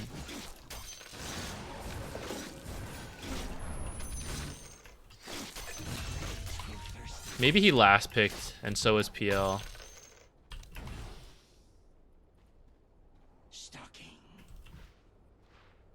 Almost feel bad. Lifestealer's working on Radiance. He's almost there, I think. I think they're all top. Man, after I rotated down here too. Ooh, maybe they're coming back. Fight what you can't see. I'll find them. They know I'm here. Careful. A lead. Oh no.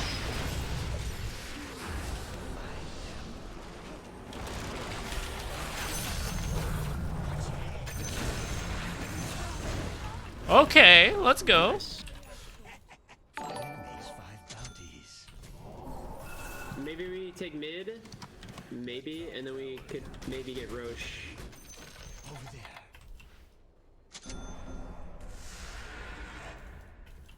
Your top tower's getting Radiant's Nice, I like it. Gleipnir. Okay. Well, we just should leave. Yes. Pretty decent timing.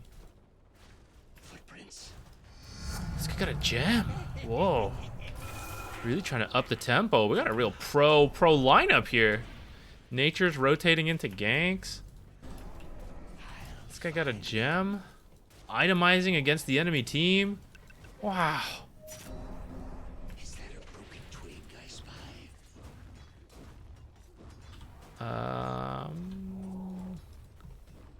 He got one. I'm gonna go with this. From sight. Oops.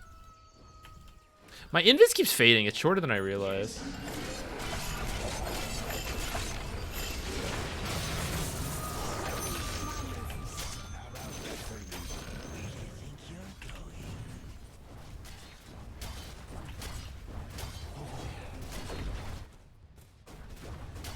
Oh, I have Orchid. Right. I probably could have Orchided that guy.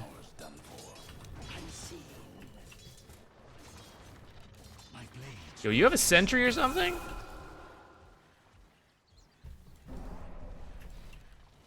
Footprints. Alright, we got daytime. We could do Roche. This way. Dead or alive. Yeah, I'll TP over if you start it. Okay, I'll come through the twin gate. 5 enemies, 5 bounties. Thinking about Hex or BKB here. I'll find them.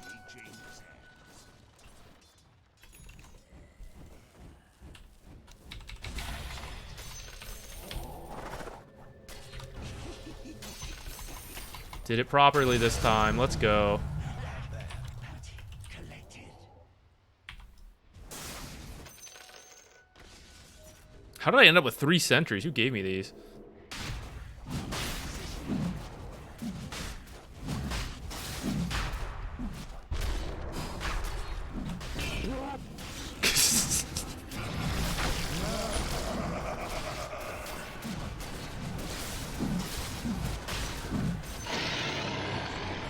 The guy with the gem? Fair. I didn't even notice. On the move.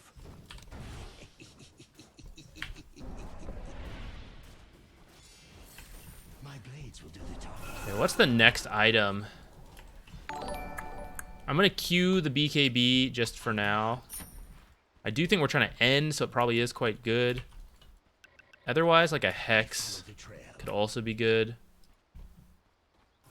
He's not going Manta, he's going straight for a heart. So the Orchid will be good for quite a while. We got that going for us.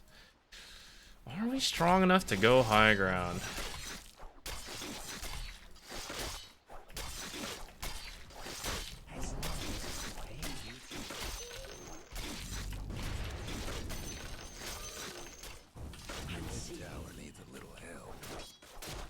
High ground might be tough, even if we're in a rush. I don't know. If you think you can do it, I'll help. Yeah, we should definitely get all the 2/2s, I think. Yes.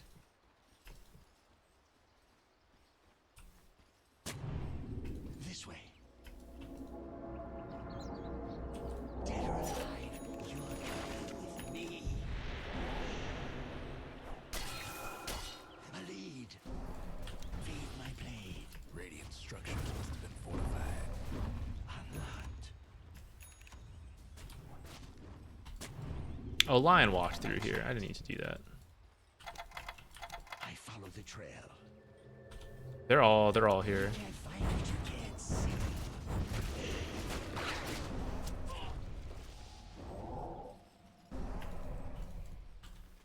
Bait them out, maybe if they come out. We just need to not get hooked. We're good in a fight outside of We this. need like someone who can hit the tower. I don't know. Thirsty. As long as they're all here, they're not farming, so we don't need to force that. I guess.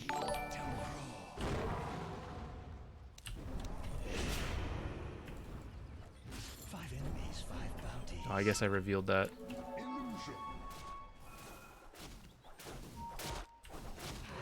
Find them. I thought he might think I was just like standing over here or something. My blades You know? will do the talking. Didn't think it was such a guaranteed. Oh, he definitely has. Time yet.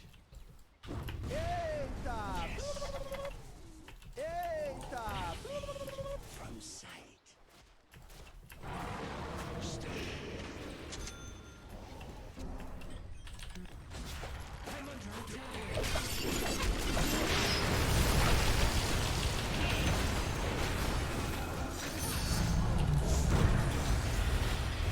Why am I orchiding him? All part of the plan.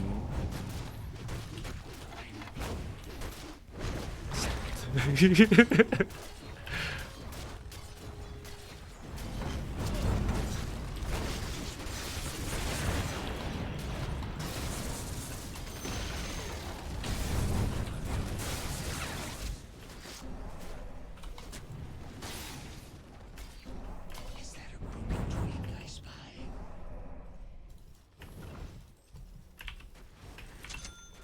I follow the trail.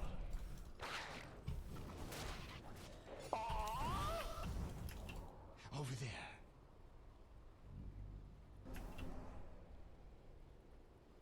Let me introduce you to my blade.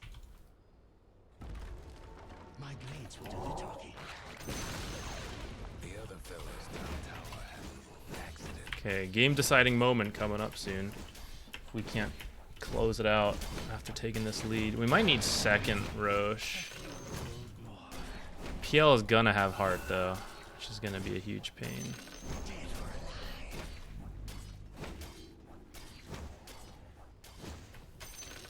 Repositioning.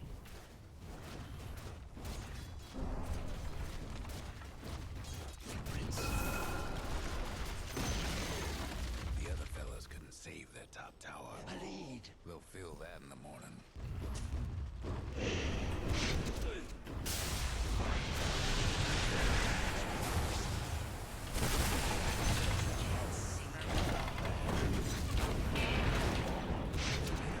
Oh my god! That was scary. Oh, also scary.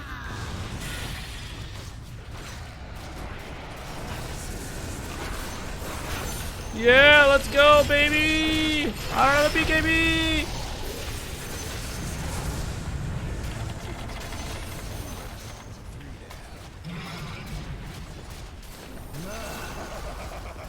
Very nice.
Oh no, just let me go. That was intentional.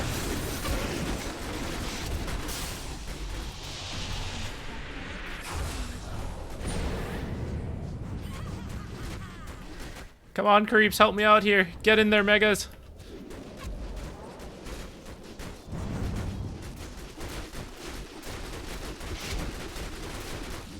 Wow, it's taking ages to kill him, actually.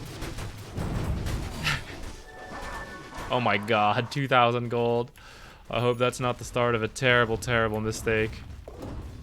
Terrible, terrible, terrible mistake. Surely PL is the only issue right now. Do we buy Shivas? Good versus Pudge Undying. Help reveal the real PL. Reduce PL heart.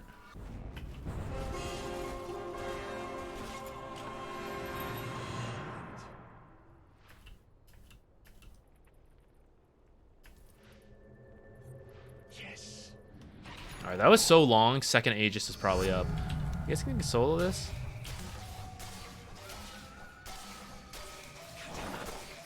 It's too long.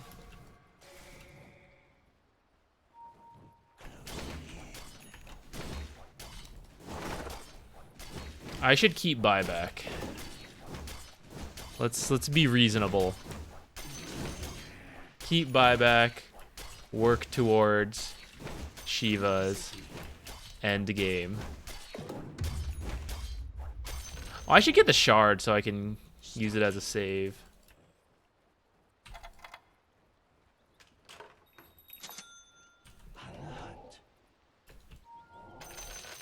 The seeds of fortune. Is that a broken twig I spy? Oh, this guy's going stats? It's not a Treant believer. Peekaboo. Roche is up. Often here, Bounty has no impact in the game in lower MMR. What's your opinion? I think Bounty is a hit or miss hero. I think if you don't know what you're doing, he's not going to contribute much. And I frequently don't know what I'm doing. The other thing is that Bounty is a very good vision and information gaining hero. And in lower MMRs, people don't understand how to work with that and deal with that. So it can be kind of awkward compared to someone much more straightforward that you just roll in and, you know, you kill them. That's much more straightforward. Should I buy out? I mean, we probably win here, right? No one on my team has any buybacks besides NP, though. Maybe I should keep it. I'll find them.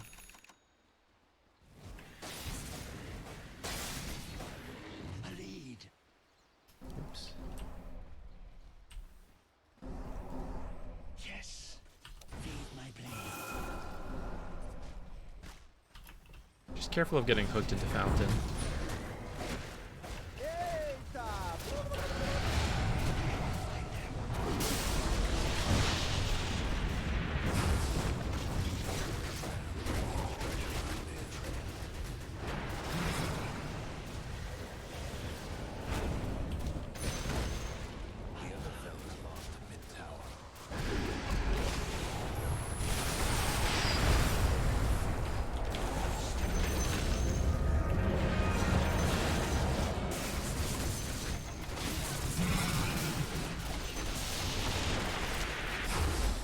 Wow, that guy was doing hella damage.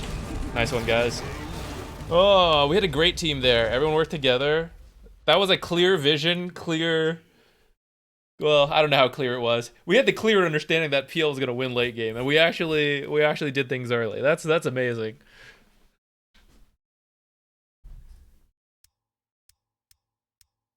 That gets a commend from me, from all parties. Oh no! The commends aren't gonna go through. PL no Manta, what a break for you guys. Yeah, that was quite nice. If he had gone Manta first, Manta Diffusal, we would have had a much smaller window. And we definitely wouldn't. Here, we're gonna switch cats. What broke open the game is when I silenced him in that bottom, or in that tier 3 tower fight. And he couldn't get out of it, and my team just like rushed him.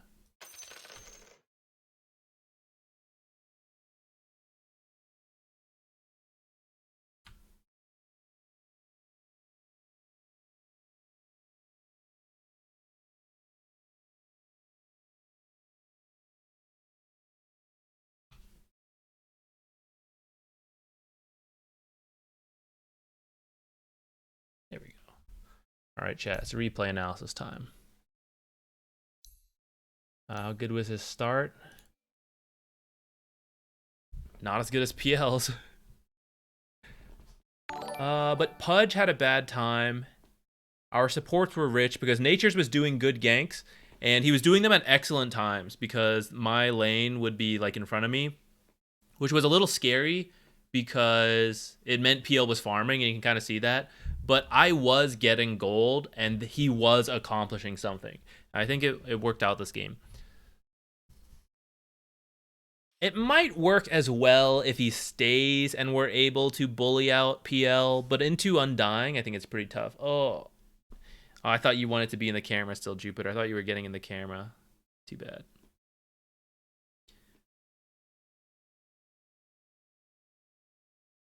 Yeah, we managed to find some good kills on Lina and stuff.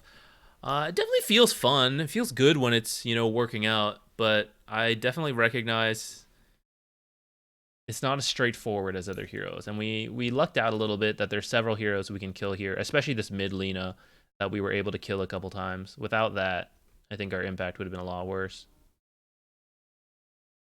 All right, let me see if I can copy over the correct things I need to our replay stream thing instead.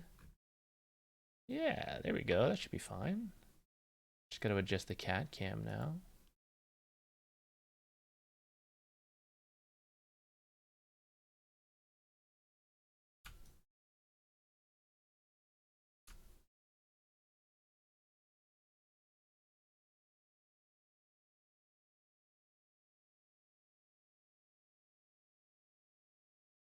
All right, let me get the Cloud bot open. Let's start raffling away the replay analysis. I've taken away the channel points for the day and probably for next week as well. If you want a guaranteed replay, I'm going to make you pay through charity. But otherwise, you'll all have to join the raffle.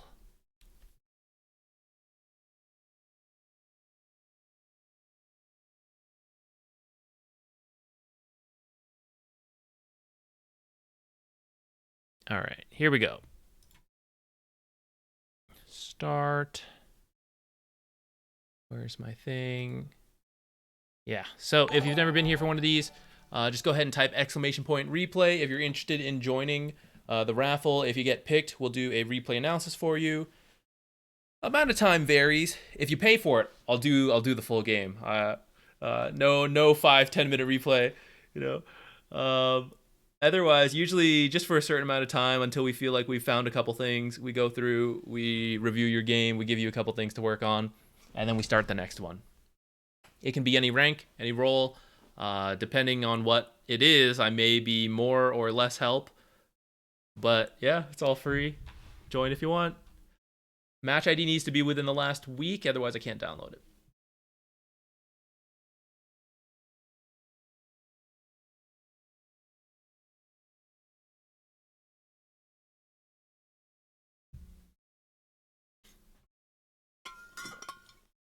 Oh, while you're all joining the raffle. Okay, let's finish this prediction thing because this starts tomorrow. So we need to get. Okay, so who's even in Group A?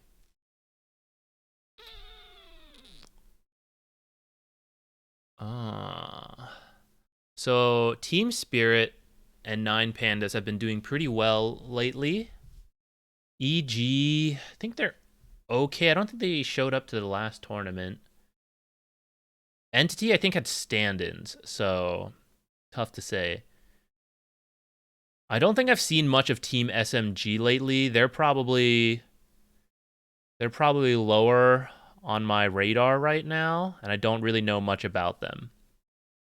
I think Team Spirit or Nine Pandas is a pretty safe bet. Team Spirit sometimes just drops off when there's no money, though, so, you know, maybe this is not it. This is not their TI. But I think it's safe to say if they keep up the same motivation, I think first in their group is pretty reasonable. Maybe Nine Pandas next. What I believe in here. I don't know. Both these squads are pretty good. We also can't just follow the usual script, right? Like, oh, this team has been doing well. This team's been whatever. It never goes that way in TI. There's always upsets, right? So we gotta try to predict it. Maybe Spirit bombs out of the groups. Maybe they're dead last. No, I don't think so, but I wouldn't be surprised if they're not first in their group. Well, we can always change it later. Let's just throw some stuff out. Ooh. Liquid Fanboy? I don't think they'll be first, though. I think they'll still be pulling themselves together.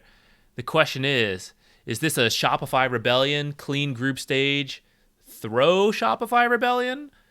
Or is this barely scrap through the group stage Shopify Rebellion, long run through the tournament Shopify Rebellion?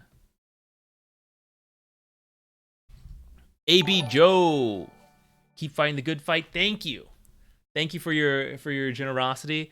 I appreciate it. Thanks for helping me raise money for the kids. So I don't know if you wanted a replay analysis, $20 is the amount. You know, give you one guaranteed. Maybe I'll do this raffle first since we've already gone through this raffle, but if you want one, I will. Or if you want to request a hero, we're probably not going to play anymore today, but on Monday I'll play it. You're also free to just donate if you're not interested in any of that. That's also totally fine. Or give it away to someone, also fine. But I'll start with this raffle since we've already begun the raffle.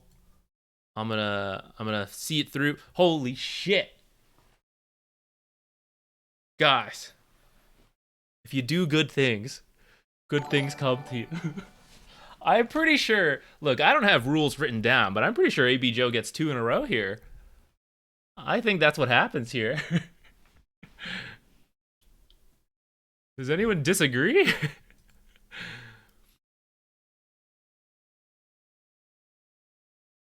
Who is this Thunder Awaken? I don't know much about Thunder Awaken.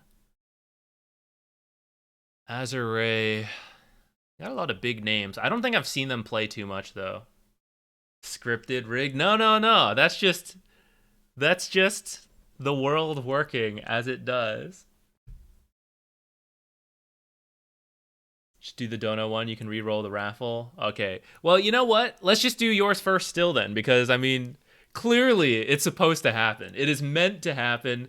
Let's go ahead with one of yours if you're ready. And we can do a raffle one after. Man, I don't know. How hype would it be? I would love to see Somnus and FY do really well here. Just suddenly pop off. Are we dreaming too big? I don't think they'll be last in this group. I say that without much knowledge of anything going on.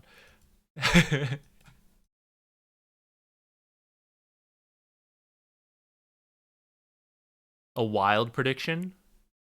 Because Bet Boom has been doing pretty well lately. Is this crazy to put them down there? We have to take a guess at some upsets.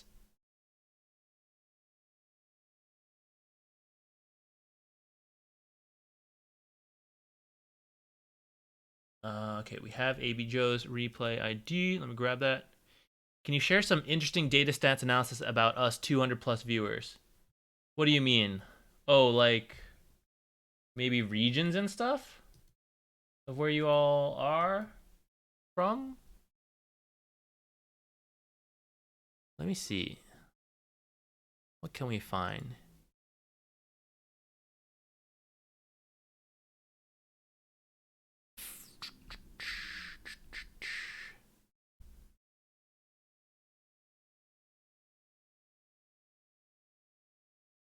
Views by location. Only 33% of you are from the United States. Actually, that's not from the 200. This is just from the last however many views. Who's next? Who do you guys think? Who's next?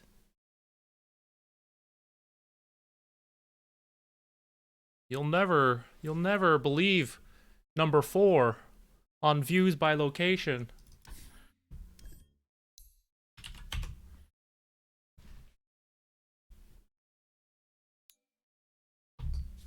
All right, let's download this one for AB Joe. Did you say who you were playing? No, not yet. Let me know who you're playing. Are you playing with Adventure Class? Or is this just a crazy coincidence?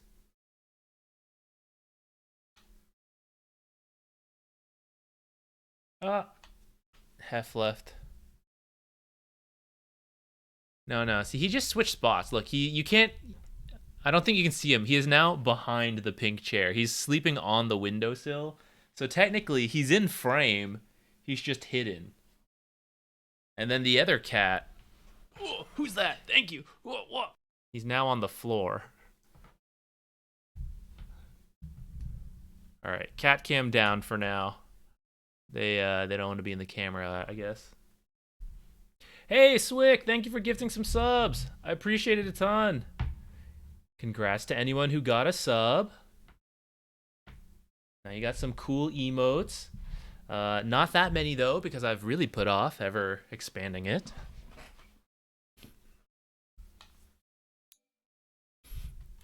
All right.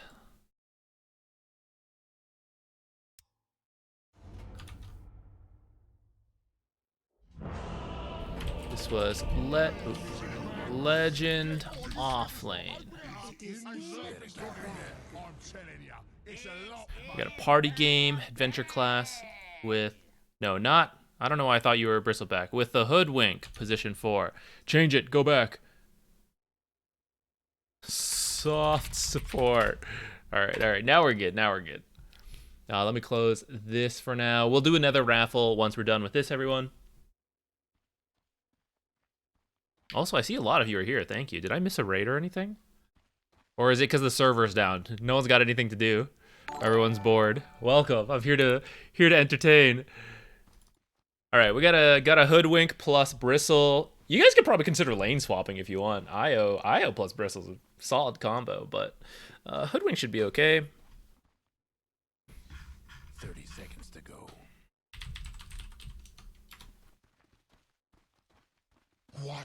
Excited for TI. That's true. In within 24 hours, it'll have started. We really do need to finish the predictions. We'll do it after this. I think we did all right in the early game. We had lots of issues trying to end, though. Feel like we should have ended the game like 20 minutes earlier. Got it. Okay. Oh yeah, looks like a long one. Do you want to skip ahead past the early game? We can go jump into that mid game where you think you should be winning.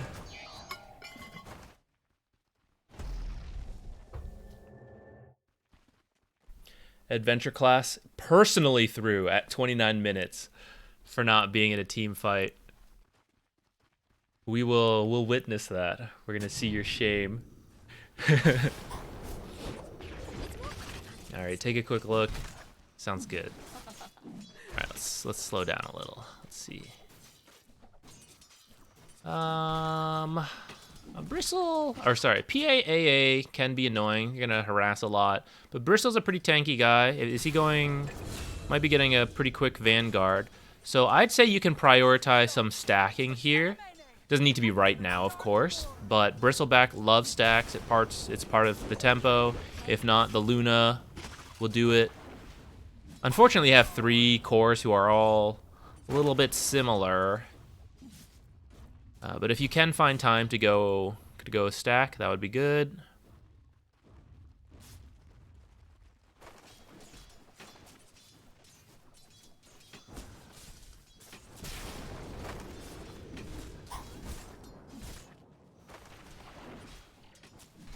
I think it's okay to like mess with Lich a little bit, but now as you get low, I think you want to switch sides, switch over to this left side, and then just like poke a PA for free.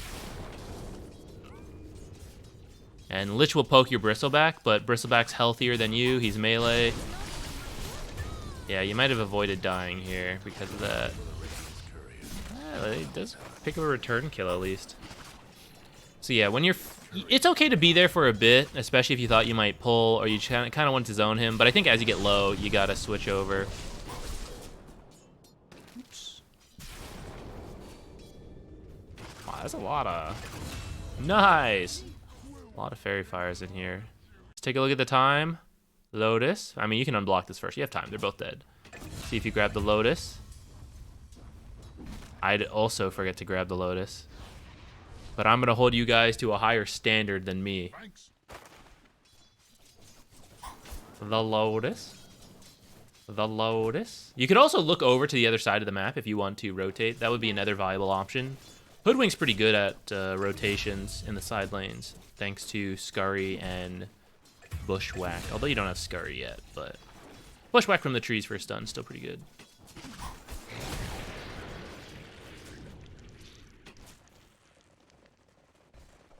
So this pull is good. I like this pull because we're reaching a point where we can start thinking about runes and stacking more. Bristleback has a couple levels, has his Ring of Health. Maybe help him a little more to the Vitality booster. But if you were watching the game I just played, right, the times natures rotated were really good, equilibrium-wise. So I like this because this could help set up your equilibrium coming up here for 5 minutes.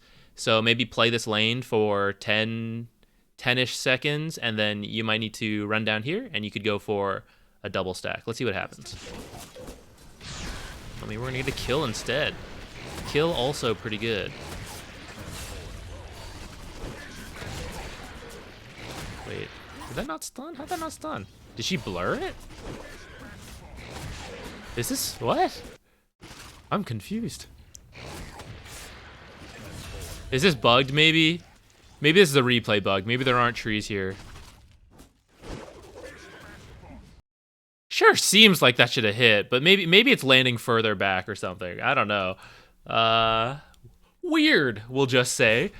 Caught up in a fight, so it's okay if you didn't stack here. Can't walk away in the middle of this, of course. Ooh. Ruh-roh.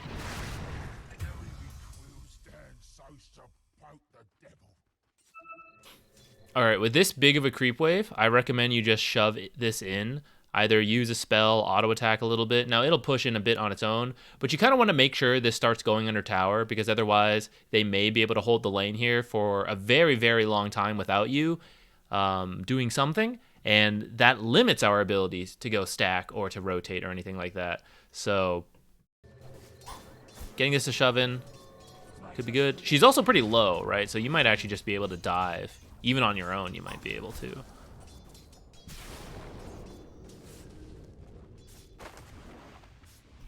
Okay, let's go under tower. Doing the pull. Same thing. This might set you up for the 6-minute rotation. And in this case, maybe we stack this camp and go for a power rune. Yeah. Clinks. Okay, he did go bottle. I wasn't sure. I see mid Clinks rarely. I think he can skip bottle. Quap definitely builds bottle. Yeah. All right, let's go back a couple seconds here. All right, so here's the pull, and then now is around the time we start thinking about moving out. Only a few more seconds.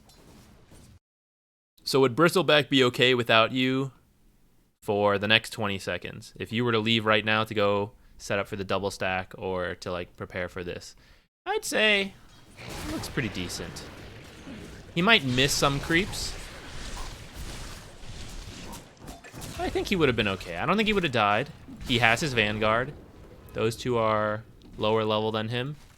They may get a little bit more out of it than we'd like, but you are either double stacking or stacking and securing a rune, which could lead to a rotation from Clinks, or maybe he starts winning mid because he has regen, she doesn't, or it's preventing Queen of Pain from getting regen and doing the rotations herself. So I think it'd be okay to sacrifice a few creeps from Bristleback for any of those possible outcomes.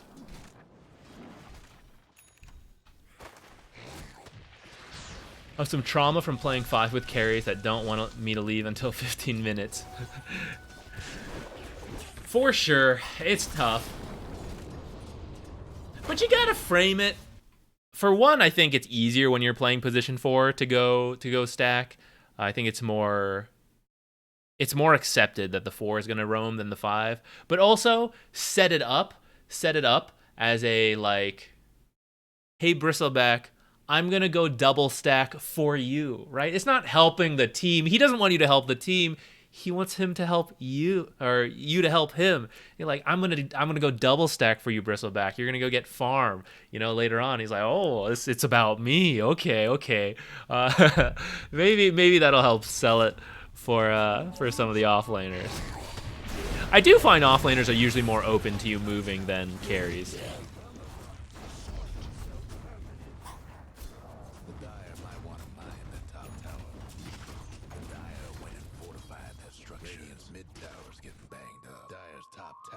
Sometimes I stack enemy cores, take it before my team does. That's definitely rough. There's a couple situations, I guess. Looks like Clinks picked up your Wisdom Rune. I don't know if that was communicated. I guess it's kind of okay, but also seems a little greedy. Yeah, okay, so hold on, let me finish a couple thoughts here. Wisdom Rune would have been good. I don't know if team communication, maybe he wanted it and you guys are like, okay, I guess, right? That's fine. You think your 6 is pretty good, so if you grabbed it, that would have been okay. Bristleback, he's looking good. You see the state that PA was in, right? She tried to walk up and she got, we're so close to dying. So you do have a moment to rotate here. It's 7:43. Too late to stack any of these, but you could possibly stack this camp. I can't remember if it's up still or not. You could also come over to the Twin Gate, show up bottom if you want to try something down here. Although this lane also looks like they're doing pretty well. Nice work, Adventure Class. But more kills never hurts, right? So you could do that, or you could run over to this rune, I'd say. These are all pretty good. I think you don't have to help him hit this tower. I think he's pretty scary on his own, and we just saw Phantom Assassin teleport away. We see 2 heroes down here. So it would take the other 2 heroes, Queen of Pain plus Clockwork, to threaten him, and the odds of that are low. More kills does hurt sometimes. Okay, you know what? That's true. There's a limit. There's a limit.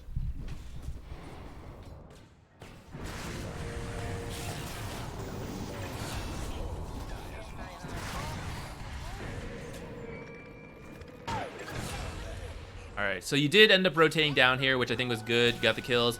Notice you had to ult because you didn't have enough mana, because you had to teleport down here. Where the heck is it? You had to teleport down here because you didn't try that Twin Gate. So maybe a Twin Gate, you'd already be down here. You save the mana.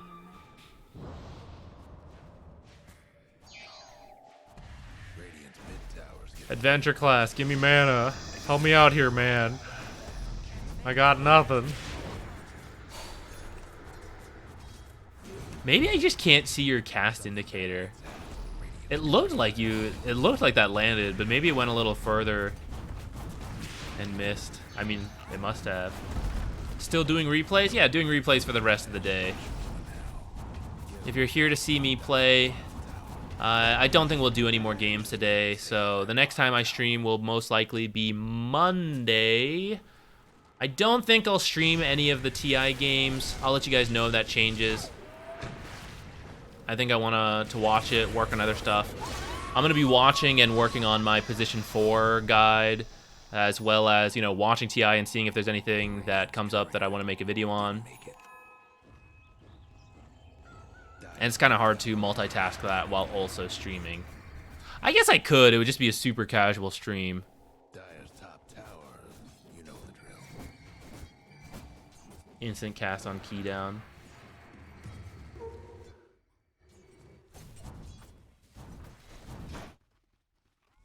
All right, from here, I mean, Bristleback has been kind of doing okay.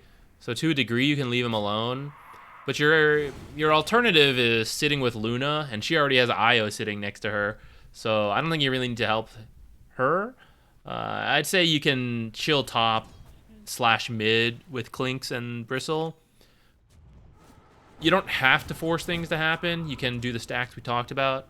But I'd say Bristle looks pretty strong, so you can push it more.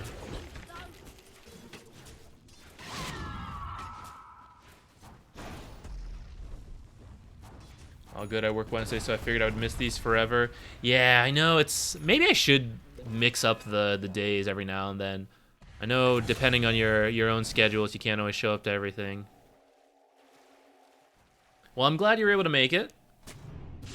I don't know if you're usually able to make it around this time, but usually I am still doing replays. Actually, usually we start around now, because I frequently play like 1 or 2 games. Okay, I was reading chat. I don't even know how you got here.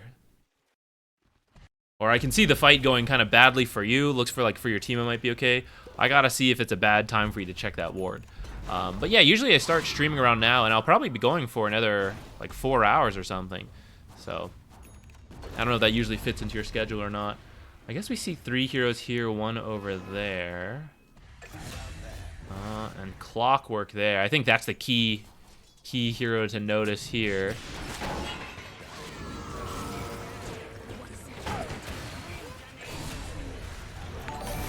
Oh, it was a good escape. I don't know if it was intentional or not. I'm going to assume intentional.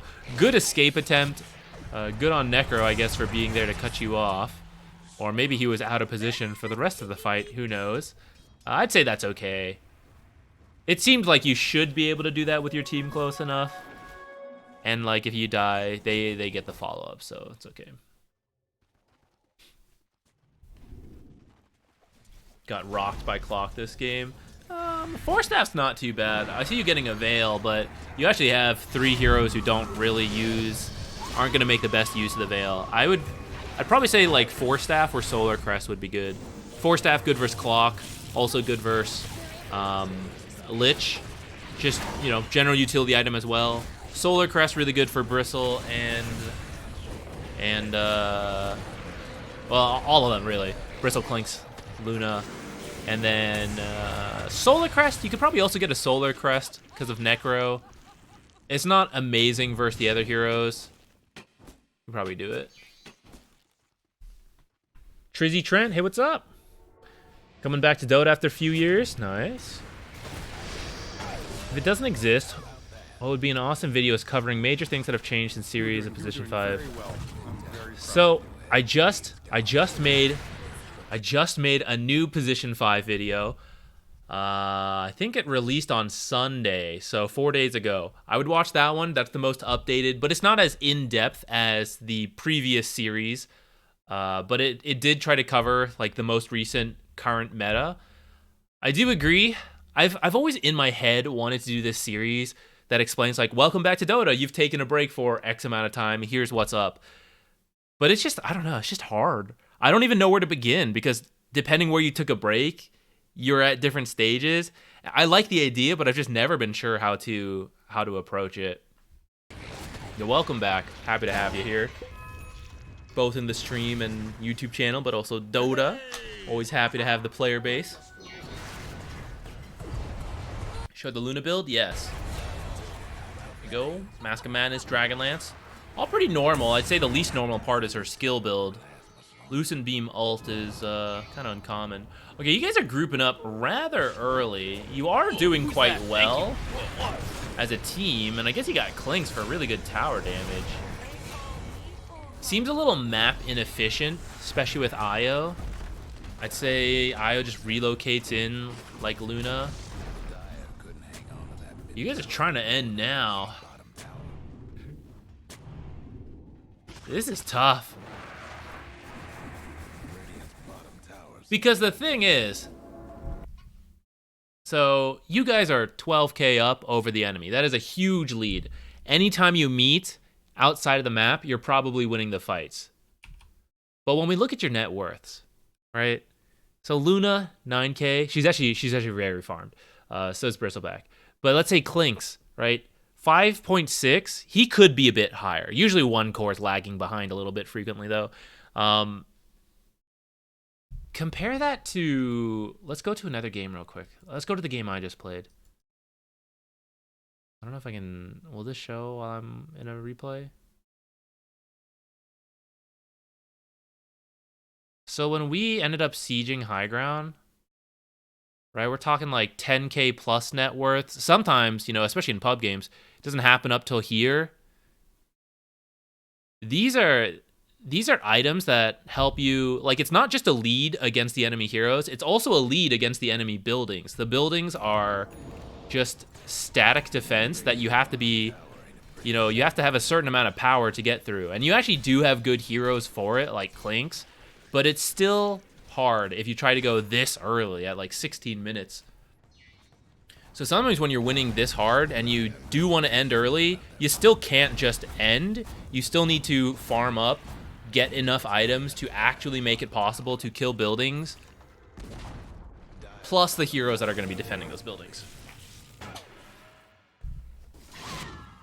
Hey, Trizzy Trent, thanks for the Prime sub. Thank you very much. Oh, wait, why are we watching? Oh, there we go. On the wrong hero. Radiant's mid tower's coming apart. Make each new thing a small, less than 5-minute video, put them all in a playlist. People can pick and choose. Not too bad of an idea. It's good Lotus, whoever had that. Alright, hold. Here you go. 17,000 gold going over. There's another 1,200. So like I said, you actually have pretty solid heroes when it comes to killing the buildings early, but buildings plus heroes, it's not easy. That might be the first throw of several. We'll see.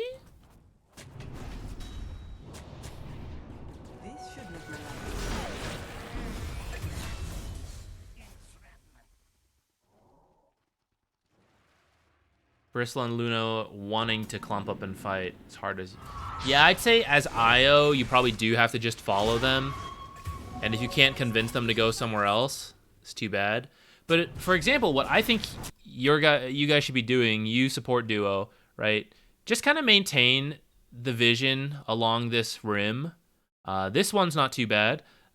So maybe another one somewhere in this area. You know, sometimes it can be just like spotting them leave the lane.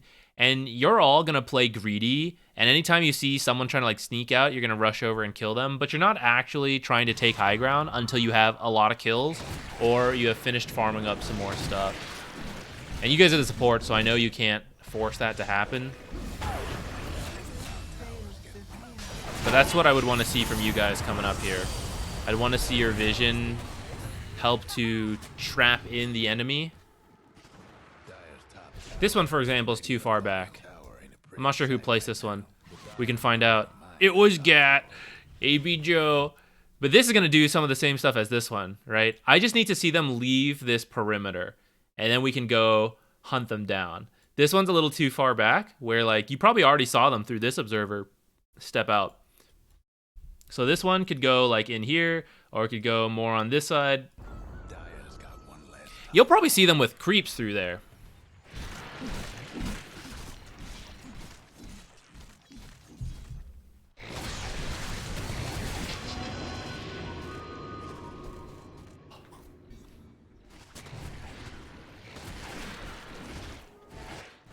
So for example, right now, I just saw 3 heroes down here, 4th one here, 5th one here. So I maybe don't want to kill Necro, you know, in his base, but you keep an eye on him, see is he going to step out further? If he is, then I know there's enough heroes down there. We can go kill this guy. And then they think, oh, okay, they're killing Necro. Let's go farm out. So you finish killing Necro, and either you start hitting their buildings and force them to TP back and defend, or you like rush over here and try to cut them off and kill them, maybe with a smoke. We're happy with a 12k lead, right? Getting a 12k lead so early is great. You don't need to end right there. You just need to get strong enough that you can actually kill buildings. So as long as you're maintaining that lead and growing it, like if I told you, oh, you're 12k up at 30 minutes, you'd be like, oh yeah, that's pretty decent, you know? And granted, if you're 12k at 10 minutes or 15 minutes and 12k at 30 minutes, maybe you wish you got more out of it, but it's not the worst either. Yeah, Roche is good. I don't mind 1 Roche observer.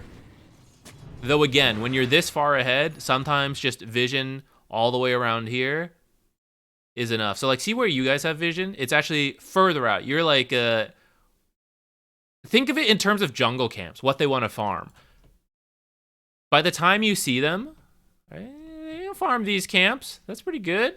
They've probably pushed out a lane, maybe 2 creep waves. By the time you see them in this observer, right? Oh, I farmed this camp. I'm farming this camp. I've already farmed these 2.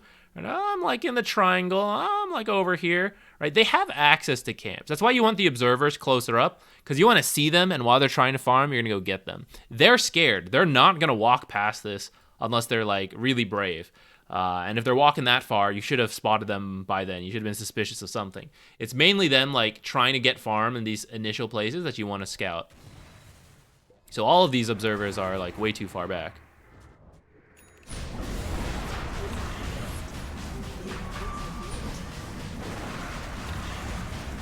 Roche is good. I've been talking about maintaining a lead. You actually are ahead of... Like, I'd say this is enough that you can consider breaking high ground. So let's see. Just going face first could be scary.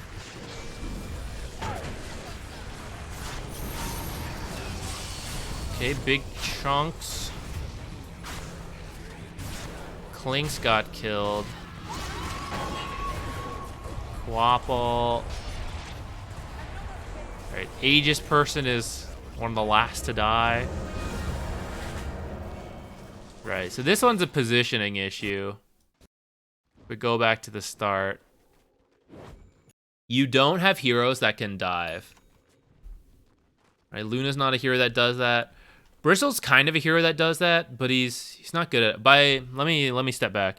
By heroes that can dive, I mean that, oh, I caught someone here, I caught someone here, so suddenly a Void Spirit jumps in and kills them. Suddenly, like Ursa, Blink Abyssal kills them. Those types of heroes, right? Luna is a slow wall kind of hero who just walks up. Same with Sniper, same with Drow. They don't jump in to kill heroes you catch. They kill heroes who get in their range. And if people don't get in their range, they kill buildings. So... right here, I'd say since Luna took it, you guys should just watch Luna. Even Bristleback doesn't need to be up here, but he can a little bit. Placing down vision is fine, but you see how you kind of like you're stunning Quap. Throwing the stun is fine, but you're kind of committing your ult as well, and you're kind of like baiting people to come in. But Luna doesn't want to do that. It's bringing her out of position. I don't even know how Clinks. What did Clinks do? He stepped up and died. They just came in from the side. This is when you want your stun. You want to be back here, and when they finally jump on Luna, you're throwing in stuns of people going in. This kind of like preemptive stun is like, oh, we're looking to start a fight, but we're not. We're just looking to take the tower.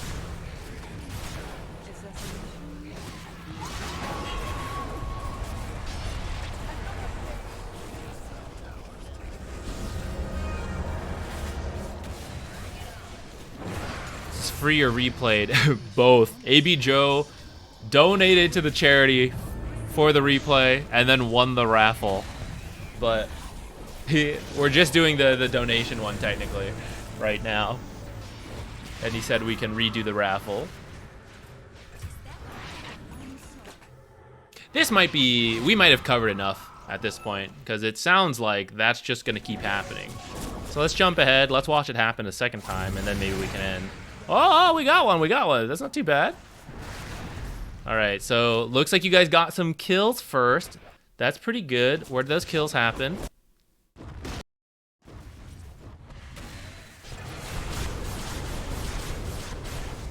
Wow, that Lich ult did like nothing. Okay, so Quap and Lich killed. There goes Radiant's bottom tower. You can push out the lane once and then run back up here, I guess. I'm not sure how we got here because I was jumping ahead, but you two are away from them. Adventure class is now here. Yeah, I think you just run to join them now. Maybe you don't even have to push that wave back in, but maybe you should.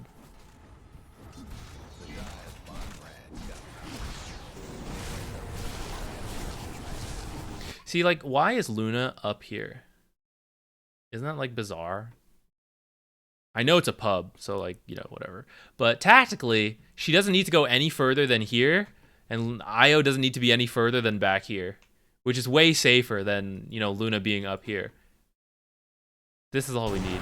Clinkz, like, why is he looking for people back here? I kind of get why. But, like, he doesn't need to do any of this. Because if he gets jumped here, it forces all these heroes to run in to try to help him. And no one wants to do that. You guys, you don't have the heroes for that. You have the heroes to just sit here and force objectives, and they come to you. But you guys aren't really positioning and playing that way. Or the cores aren't. Yeah, see? Clink's dead.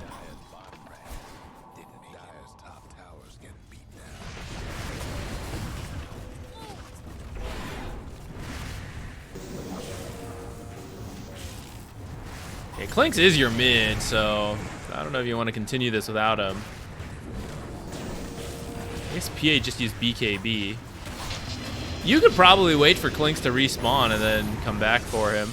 Woo! Kept him alive through the initial ult. That's pretty good.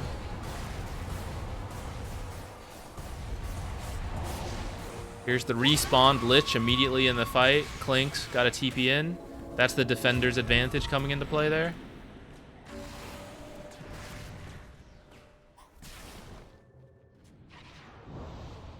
I am Zach with the CH.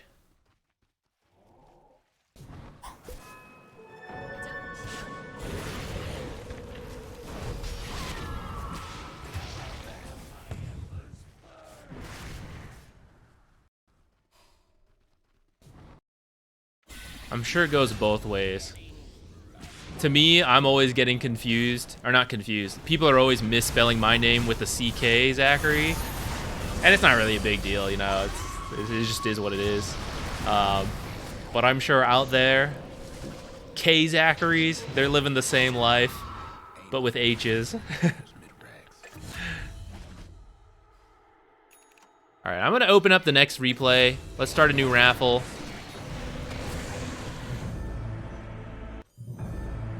So, type exclamation point replay if you'd like to join in. The throws begin. Adventure class. I think they began like 10 minutes ago or something. What was the first wipe on the high ground? We're blessed. AB Joe's kindness. Donated, won, everything. It's culminating. Look, he brought the cat back as well.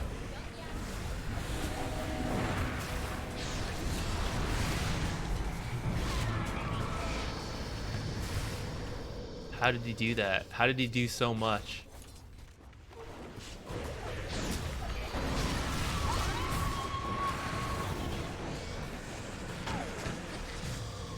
Thanks for the tips. Could you summarize the main stuff? Yeah. So, let's see. Your laning stage. You started off over here. Kind of like messing with the Lich. I think that's okay for a little bit. As you start to lose more health, you want to pivot over to this side, or whichever side Lich is not on. If Lich is over here, you're here. If Lich is over here, then you're over here.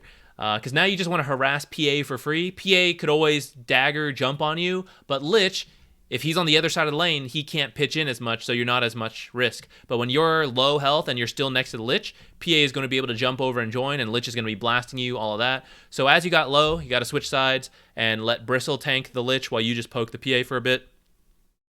Once you reach a point where Bristle can kind of be left alone for whatever reason, whether that's due to you guys picking up kills, which you definitely did in this laning stage, but other times it is just from lane equilibrium. Got to think about those outside objectives. So Lotus Pool, this one's pretty close to the lane, so only sort of counts. But stacking for heroes like Bristleback and Luna and Clinks to a degree, pretty good. Going for runes for the mid heroes, also very good. Even if your mid hero is not a bottle builder, if the enemy hero is a bottle builder, it's usually pretty good. If no one on the mid lane, and I'm going to say this in my 4 support video once I get to it, if no one in the mid lane buys bottle, it kind of matters the least, but it can still be good because someone who picks up a haste could still gank you or something, right? Twin Gate, also very good. Hoodwink is one of the better ones because of Scurry. Once you have Scurry, you just like run through the trees, you know, extra cast range too, so you chuck in a spell, stun them. It's pretty good. Those were the lane ones. Into the mid game when you start to throw, you guys took a very, very early lead, but it doesn't always have to only be that situation. Anytime you're strong, but not strong enough to break high ground for whatever reason, then you want closer observers, weird ones. You don't want them to just be on cliffs because it's the first place. Look, okay, this is a common mistake. Oh, we're trapped in base. We see the enemy top. I'm going to run out here and I'm going to check this. Okay. So many support players do that. I said it, right? You guys, I know tons of you have done this. I've done it. It's extremely common. You don't want your observers just on these kind of cliffs unless you're actively playing this area. The main thing we're looking for is fairly deep observers that scout them leaving the base, but aren't going to be immediately killed while we're gone, because we're going to be trying to farm really greedy, and they're going to have time to move out and check a couple spots, but we're not going to give them a lot of time, because as soon as they step out, it's just like a perimeter alarm. You're like, there's someone trying to leave the bottom of the base, go! And then everyone like runs in and kills that guy, and they're like, okay, settle down. And then, you know, you go back to farming, and then alarm in the top lane, go! And you go and chase the guy, and you like kill him in here, and then you come back. So you want kind of observers like that to build the lead. And then once you have enough of a lead, which is hard to say, but yeah, I don't know. At some point you have a lead and then you can actually go high ground.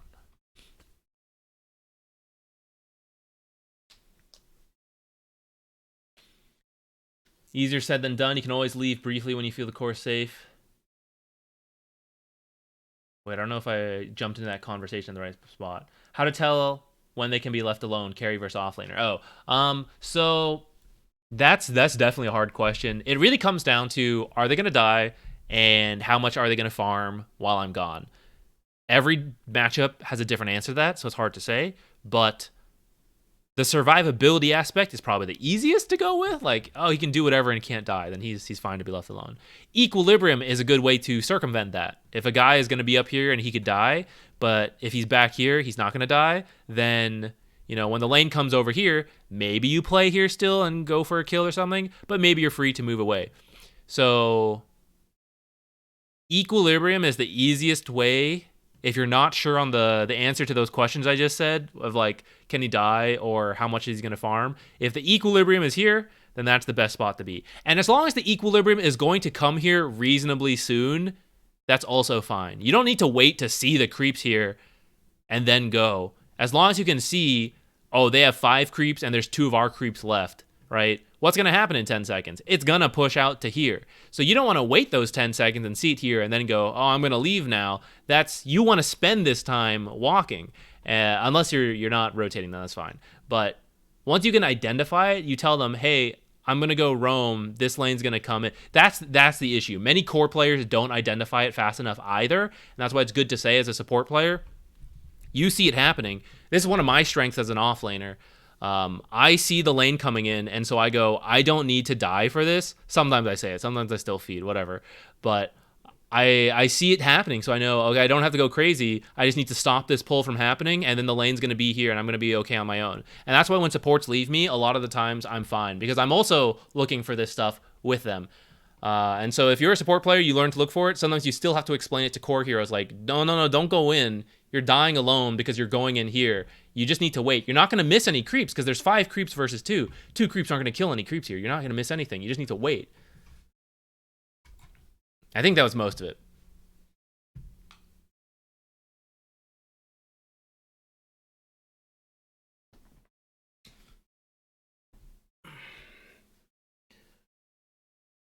Boyer Nova, hey, what's up? All right.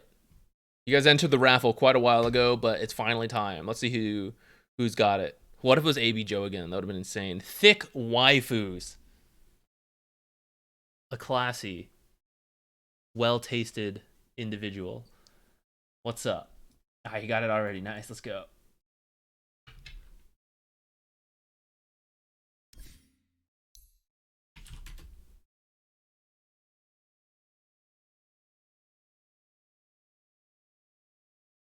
Close that. Okay, while it's downloading, I'll be right back. I'm gonna go get more water.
Say hello to the people, Hephaestus.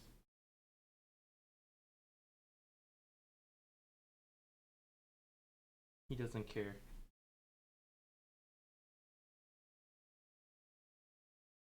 Are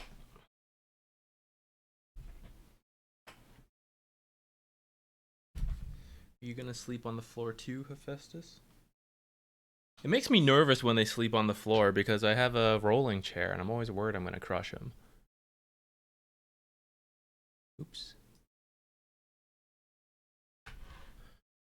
Okay. You are the Drow Ranger. It's a disaster game where I ruined my lane and I want to know if I could do much to turn this game since my mid laner was popping off. Okay. Hey, we all make mistakes. I do it pretty much every single game. Quite a few of them. So learning to recover from the mistakes is almost as important as learning to avoid the mistakes to begin with. That was skill, all right. Ice Class, hey, what's up? First time on your channel? Hey, thanks. The Twitch or the YouTube? Maybe Twitch. I see its first message. Welcome. Happy to have you here. Glad you like them. All right, Trow. Who are you against? Maybe Monkey King or Dazzle off lane? That was hot. That was hot.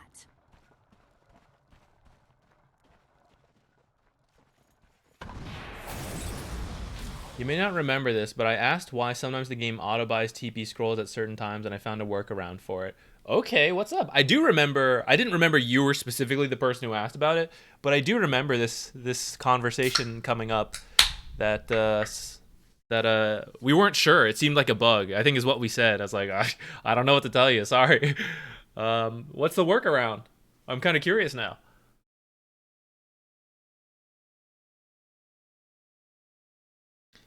Cats perceive things 4 times speed compared to us? Really? I didn't know that. Unfortunately, they do just sleep down there, so I don't know if they would notice to begin with. I think I would simply awaken them from their nap with with the wheel over their tail or something. So I always gotta look like right below me before I move.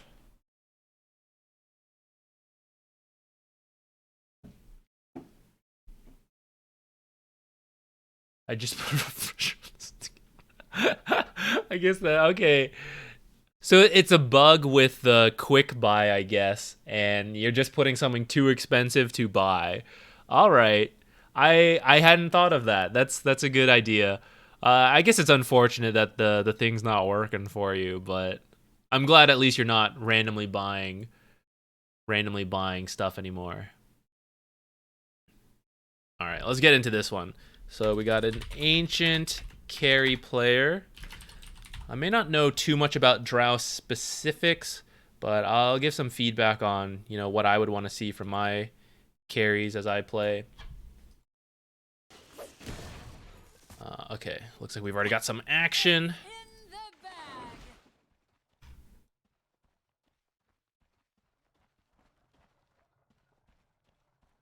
That was hot. That was hot. Coming out here, you got a Quelling Blade, maybe from Monkey King, maybe just help with some last hits. Okay, you're gonna help him a little bit. I wouldn't chase too far. Okay, never mind, Legion's here. I still don't know if I would chase this far, because they came in. They, like, knew what they wanted. I think you're next. Yeah. So I think you might want to get out a little sooner. If Ogre had died on his own, I think it would have been totally fine. I think a couple hits to try to help him out a bit would be nice. But I don't think you have to go beyond that. I guess you got a kill or an assist, so maybe it's okay. And they're off.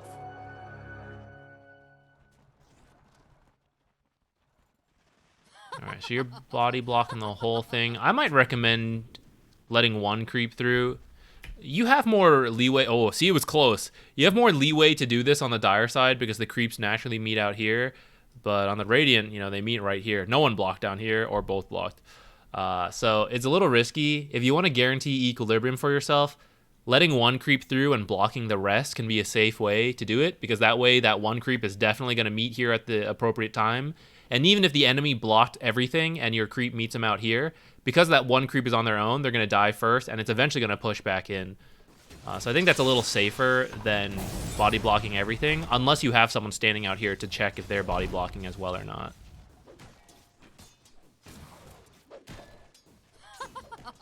Also, hold on, I played too fast. Why did all our creeps die? Was it that Ogre fire ignite?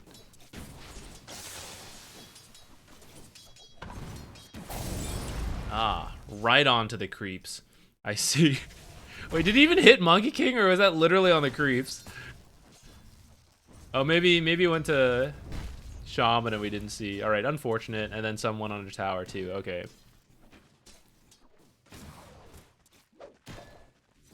Not the best, not the best.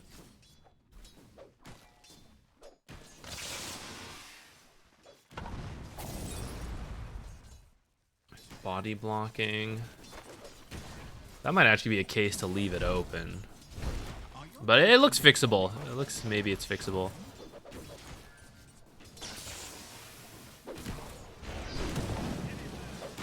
Oops, gotta be careful of the level 2 power spike. Your creep wave is dead, theirs is up. Didn't die for it though. Still kind of okay.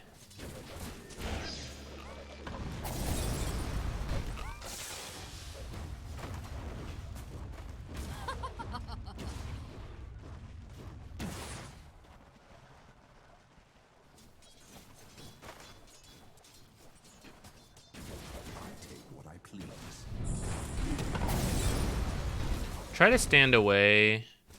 People want the ranged creeps, right? I mean, you secured yours by using spells on it. Enemies are going to do that too. So identify what spells the enemy used to secure range creeps. And if they're AoE things, try to avoid it. So like you're in the path of this range creep coming up. So even if you want the deny, I would stand like back here. And then he can't hit both of you. It's just going to reduce the efficiency of the enemy.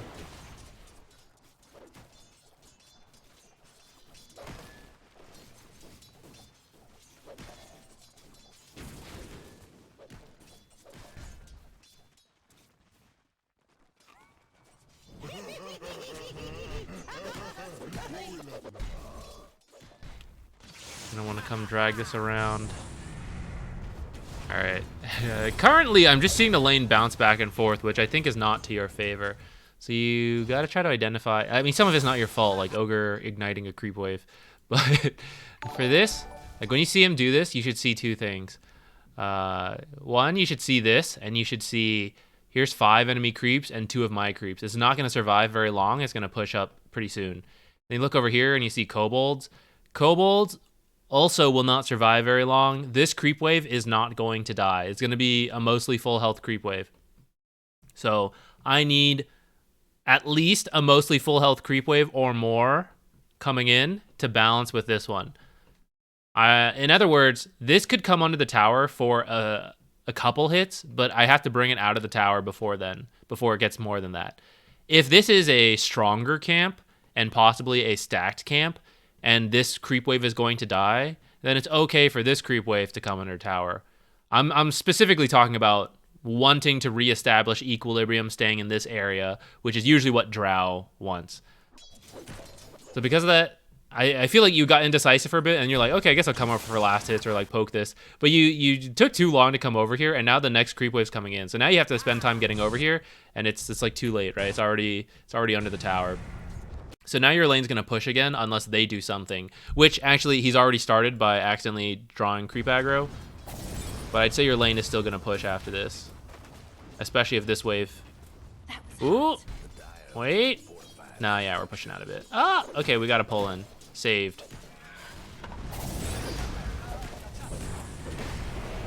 It's very messy though, right? The lane going all over the place. That's not usually good for ranged heroes like Drow, because you take the full damage from melee creeps, whereas melee heroes get the 16 damage block. Ranged heroes also usually just like to try to like poke the lane and get in free hits. Okay, let me ruin my lane. Okay.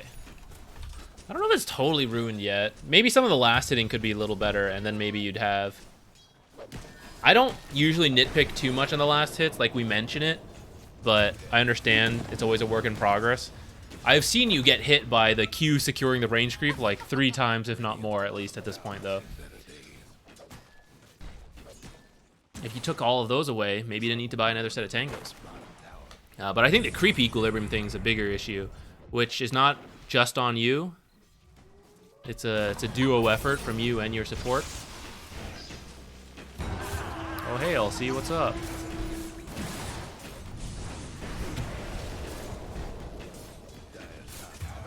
Cool. Okay, LC's the mid that's popping off, I think.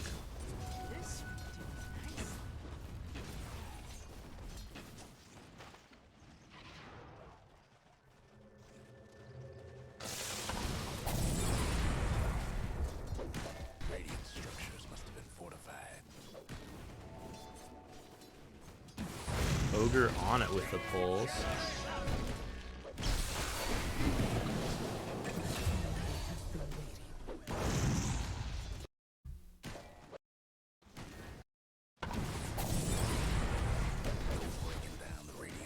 I think you can get in a couple hits, but I see you stepping in a little closer than you need to. That's why he can turn around and do this fast enough. Once Ogre stuns, he stunned the Shaman, so you're able to get in an extra hit or two. But once he stuns, you gotta recognize that means no one can cancel the shackle if that guy shackles me. Technically, you have silence, or you could have silence. He doesn't know that. So if he shackles Ogre, it's fine. But you are the one who can't get shackled now. Otherwise, you gotta wait for the next stun. I didn't know they were gonna be able to kill you off of that. But you do want to be a little careful, especially for a hero like Monkey King who likes, he likes this kind of stuff. So I think this is where the lane starts to fall apart for you. That's my guess. I hope it's not going to get even worse. Oh no.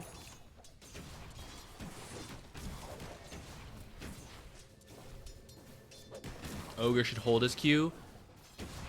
It depends on the situation. It can be good to hold the Q. But if a spell goes out and you get into free extra damage like with it, that's fine. Just recognize what you can't do anymore. And that's, like, you can't let them get close enough to shackle. Aw, that one was close. I don't blame you for trying and eventually dying there, but a little unlucky. It was really very, very close there. Yeah, we gotta enter stabilize mode. We just need to hit our 6 and start catching up.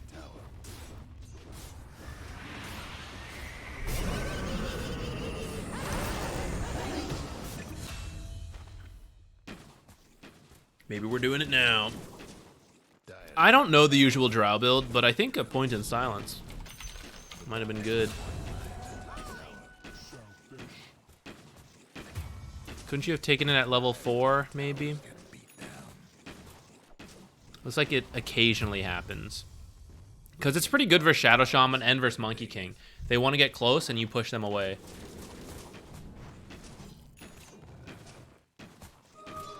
Yeah, so we do end up losing the tower pretty early. That kind of mistake happens. The main thing there is the equilibrium. Got a little unlucky on some fights. But I think if you hold the equilibrium more, you won't have to move around so much, which will be more to your benefit.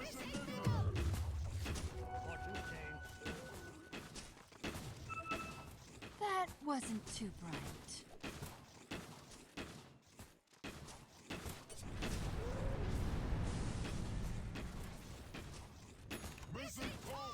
Hey, Vensing. Playing League for 6 or 7 years, thinking about switching over to Dota. Any good tips on which champ to play? Just an assassin that is good to main. So you... Hold on, let me pause so we can answer this question properly without missing too much of the replay. So you're playing assassins right now in League, right? Assassins in League work a little different from Dota. Let me see. I think why are we always out of date? Are they? Maybe they're doing a lot of little updates for TI tomorrow. I'm guessing you usually play in the mid lane then, right, for League of Legends? I think that's where a lot of assassins usually are. Mid lane. Who are some heroes you like? I only know some of the League heroes. They're all kind of different now, but... Is there... Oh, Zed, I see. For Zed... Yeah, TA might be kind of in that vein. TA standing for Templar Assassin. Sorry. Shouldn't use acronyms for, someone coming in. This is a bad idea. Templar Assassin could be good for you. If you want to play in the safe lane, Phantom Assassin, another kind of hero who just bursts with physical damage. I'd say TA has more skill-based stuff, because Zed, I think, also has a lot of like skill things too, right? So you might like that. Who's another mid hero? I think someone mentioned LC, which is like sort of true, but I'd say she's also an unusual mid lane. Zed, Katarina, Kali, Talon, very much assassins. I see.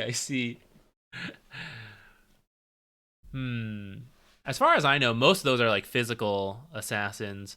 Magic Burst, you could go for Queen of Pain or Puck. They have some like jumping in and out stuff. Puck more so, I'd say, than others. But Puck's not usually meant to... I won't say not usually, but both of these heroes are not strictly going to 100 to 0 like it can happen in League. Spirits are kind of assassiny. I'd say the Spirit Brothers, so we're talking about Storm Spirit, Void Spirit, where the heck is it? Storm Spirit, Void Spirit, Ember Spirit, and Earth Spirit. They play the mobility aspect of assassins. They do pick up a good amount of damage, but they're not going to be the like 100 to 0 burst. Maybe Void Spirit if he's really popping off. Same with Ember, depending on the patch. But they have the mobility of assassins, less the damage. TA, Phantom Assassin, various other right-click carries, they might have the physical burst you want. Someone like Ursa would have a lot of physical burst. So it sort of depends what you enjoyed the most out of those assassins, I would say. Nyx Assassin does not have the skill-based, but he does have the burst one-shot kill type gameplay.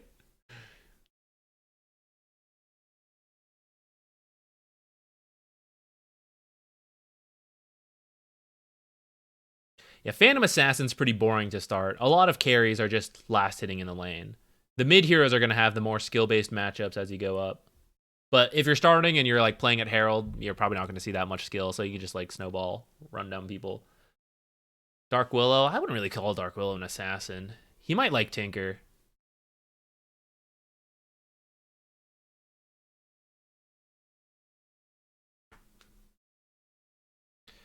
Yeah, I'd say give Templar Assassin a shot. She doesn't have as much mobility, but she has this like refraction which just blocks all damage a couple instances. So there's a lot of like outplay potential with that. She has Psy Blades, which go through a target. Like you hit one target, it bounces to another one. So you can like line up a lot of skill-based things. And usually the way she's played is to pick up like a really quick lead, and then she kind of plays like a carry, but can also just physical burst people because of Meld Strike. She goes invis. So you either like blink on top of people, go invis and hit them with a Meld Strike, or you just sit invis and wait for people to show up and you kill them.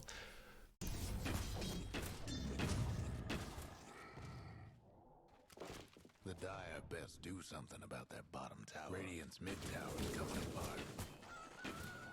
TA is one of the most common heroes if you are, like, you just want to 1v1 and you want to outskill them. You know, that kind of hero? That's TA.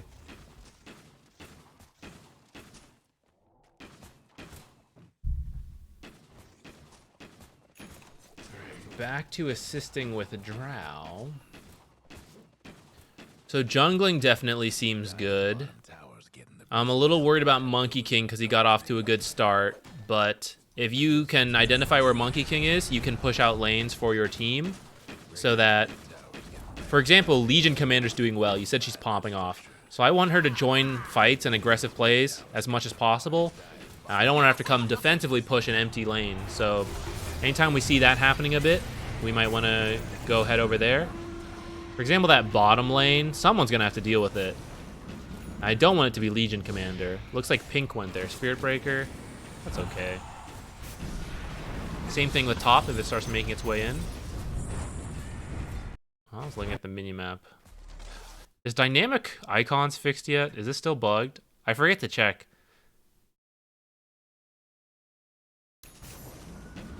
Still bugged. Too bad. It's hard for me to see when heroes are all grouped up. It's why I like this setting, but it's still broken since that patch. As dynamic icons do. So right now they're all the same size. So like right here, there's a bunch of heroes and they're all kind of like overlapping each other. With dynamic icons, when they're all in the same part, the icon shrinks, so it's easier to see individual icons. But it's currently bugged and it just keeps flashing and it's really distracting. So I've just been using the regular icons, but it means when they all clump up, it's difficult to see what's actually happening.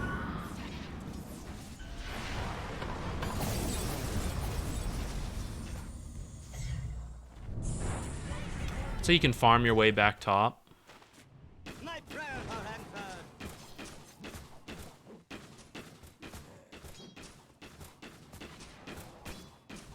You don't need to participate in these early fights. You're not that strong. Still farm period. Frankly, if you think about it, and this is why carry players aren't going to like this, but in my opinion, whether a carry player has a good lane or a bad lane, they do the exact same thing for the next 10 minutes, which is to just farm in the jungle and not contribute very much. Obviously an exaggeration, right? The better a game you have, you can participate more and all that. But very frequently, it's the exact same thing. Garbage lane or good lane, you just go jungle. So having playmakers have a good lane, I think, is ideal. Because they will actually... It's a big deal if a playmaker has to farm passively or not. I'm saying all of this just to roundabout way to get to the point of, like, you don't need to feel you need to contribute into these fights. Like, oh, she's doing well, I need to try to help out in some way, right? I still just expect you to farm. Even if I had given you the perfect lane, I still wouldn't really expect to see you in any of these fights. So do the usual farming, push out lanes for your team. When you see all that mid shenanigan stuff go on, you're even weaker than usual, so you may not really be able to help out all that much. I guess be careful with that, because sometimes you can help out. I don't know. Dota's complicated like that. You prefer color icons versus hero icons in the minimap too? Yes. The reason being, I know where this guy's looking. Oh, it's an illusion. But depending, like sometimes in the jungle camp, right? Sometimes you have a ward, or maybe you have temporary vision of them that's about to fade for whatever reason. Knowing which way they're looking and which way they're moving, I think is very useful. When you just have the hero icons like this, I use hero icons to see, so I don't have to know what color it is. I can, like, who's yellow? I press it and I know it's Lina. But I like to know what direction they're facing, because that's tactically it's a big deal. Are they facing this way? They're thinking about going this way, or are they like farming and moving backwards? And sometimes you don't see enough if it's a hero icon, especially if it just flashes. So I like the icons that have the pointer. If there was a way to show the hero faces, but show what direction they picked, then I might choose that over color icons.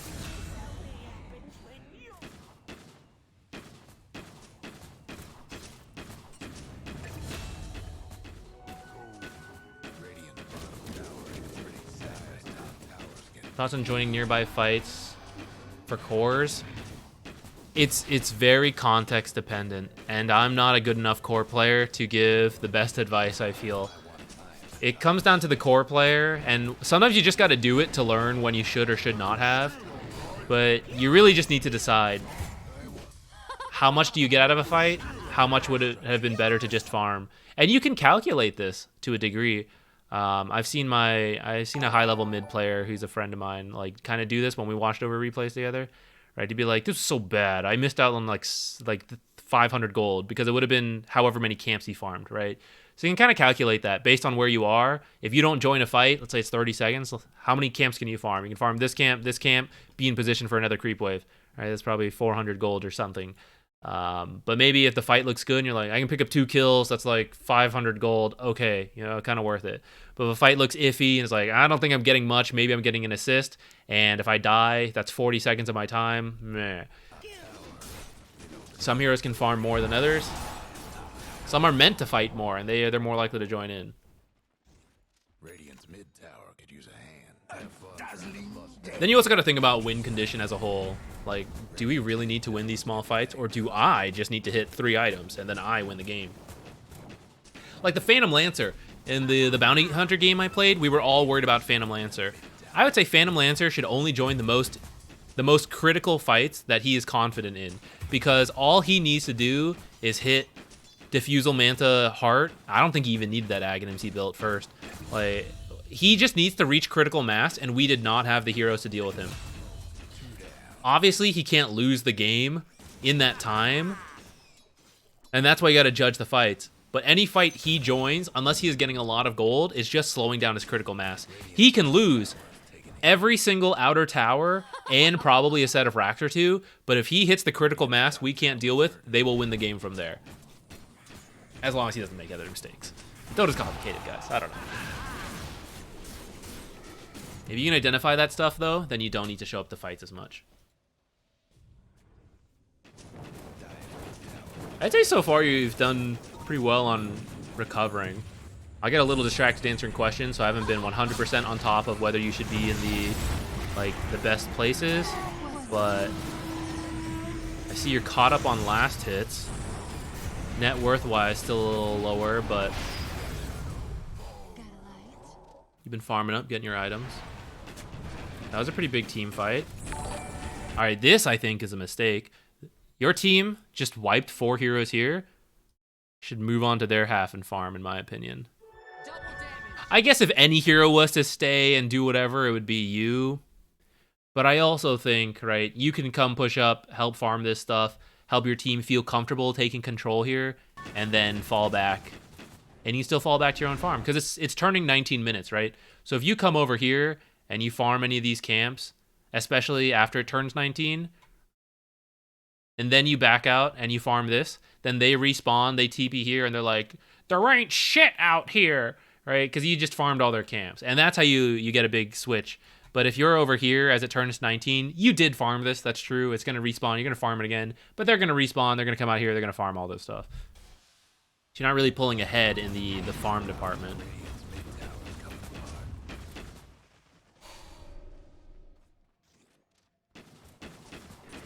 I think this teleport top is fine, though. I think that's good. Radiant's mid tower could use a hand.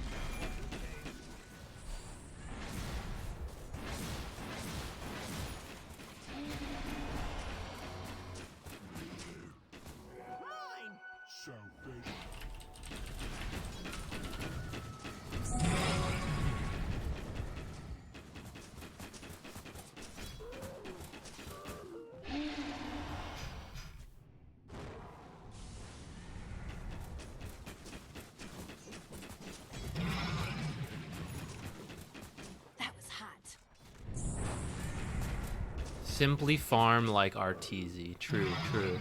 Now farm like Yatoro. He's probably the best carry right now. Farm like him. That was hot. Burns. I think you're reaching the point you can be closer to fights. I think once you have Hurricane Bike, you can be closer to fights. I kind of don't mind you waiting to BKB, but I do think it may be okay to be near your team with Hurricane Pike.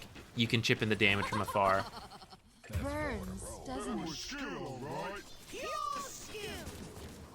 Let's look for that from now on.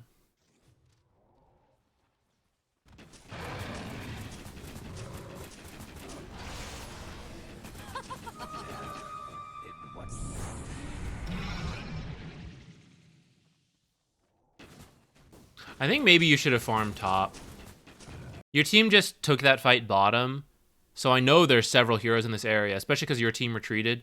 So I think when you come here, your next choice to continue farming is to push into here, and I don't know if I feel good about that right now because of what happened. I think maybe after these camps, you should have gone top before your team did, because now they're up here farming. But if you had gone first, now you have like an actual farming route to continue. I think you're about to enter this weird period where you finish this ancient camp. That was hot. Well, maybe it's okay. I guess you get this wave. I didn't see the time. It was just about to respawn. At the same time, I don't know. The top lane still would have had more options for you and less risk of getting killed. Like if the enemy team had chosen to make an aggressive play further up, maybe they find you and kill you. Okay, so here I want you to push up. Your team's making a smoked effort. Ooh, unlucky.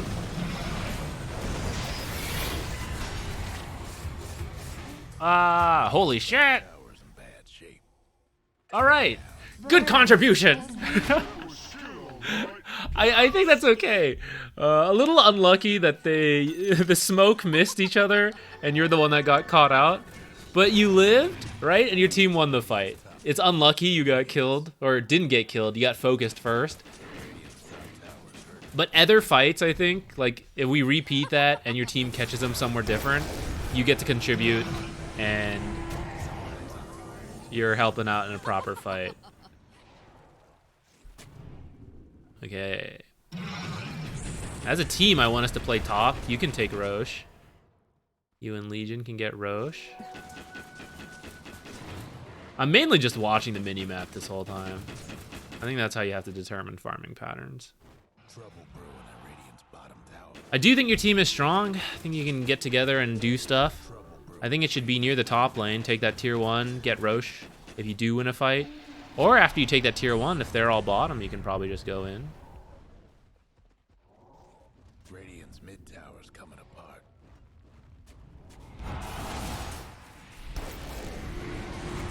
You do need to be cautious because the Monkey King can be in trees.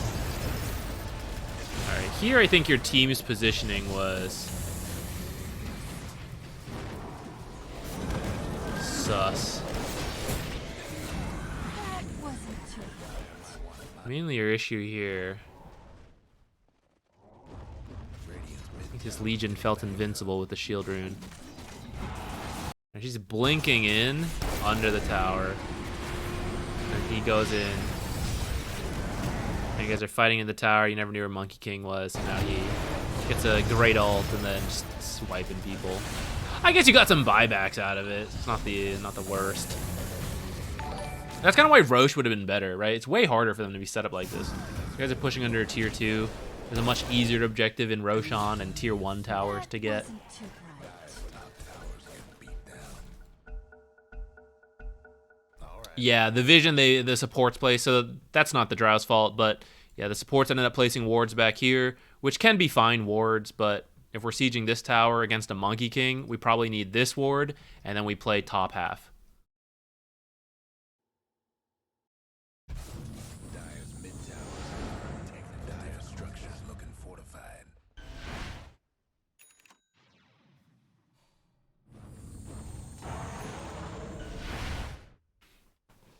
Sentient Hairspray, nice name. Hey, thank you. Glad you liked the videos. Thanks for dropping by the Twitch stream. Oops, sorry, Jupiter. That's the other issue with the cat sleeping on the floor. I kick him all the time. Unintentional, not animal abuse. Just like moving my feet and then I nudge a cat. I'll say nudge. Protect myself.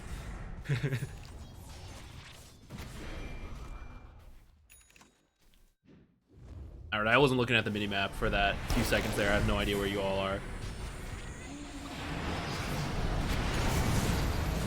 The game is very hard for you. I do think Shadowblade's a pretty good choice, because you gotta deal with this bullshit, right? Spectre jumping on you and everything. That's why the way your team takes fights has to be very careful.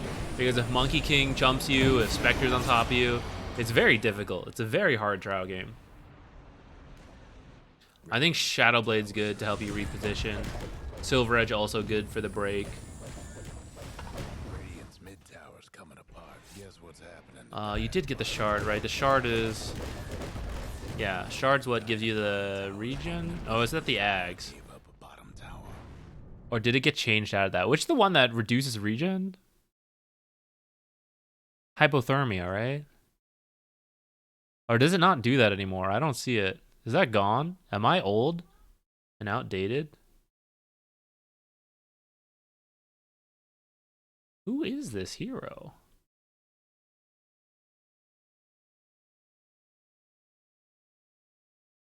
It's the Frost Arrow Ags. Does it still reduce regen? Why am I blind? Why am I not seeing it? Oh, it's the very first one there. I see it now. Thanks, guys.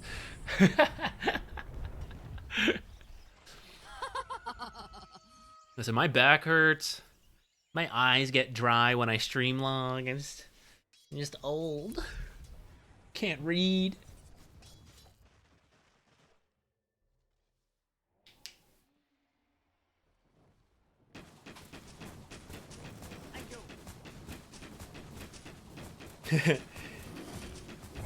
Yeah, I just don't know what the alternatives are for the name. I think I'll try changing it to Z Quicks again. I'll keep an eye on the other channels that have it, and maybe... I don't think any of the other channels are as big as mine, right? So maybe I can just, like, give it to me. Maybe they'll stop and I'll take it. Or maybe I'll finally be struck with inspiration for what the alternative username should be. Radiant's top towers. And maybe I'll just change it to Zonk.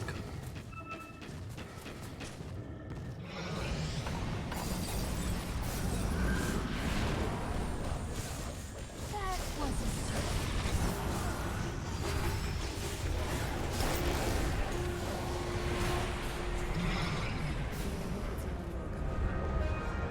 This fight was much easier for you because of the positioning of the fight. It's like the advantage of high ground. It kind of forces your team to be in a better position. I think the other fights earlier, you guys forced to the wrong fights. It's pretty good. Let's go. Run it down. They're dead. Go find another pickoff. Get her. Get her. Get her. Get her. Get her. Get her. Get her. Got her. Okay, now we keep going. Keep looking for more pickoffs. Keep forcing stuff. It's 5 versus 4. 5 versus 3.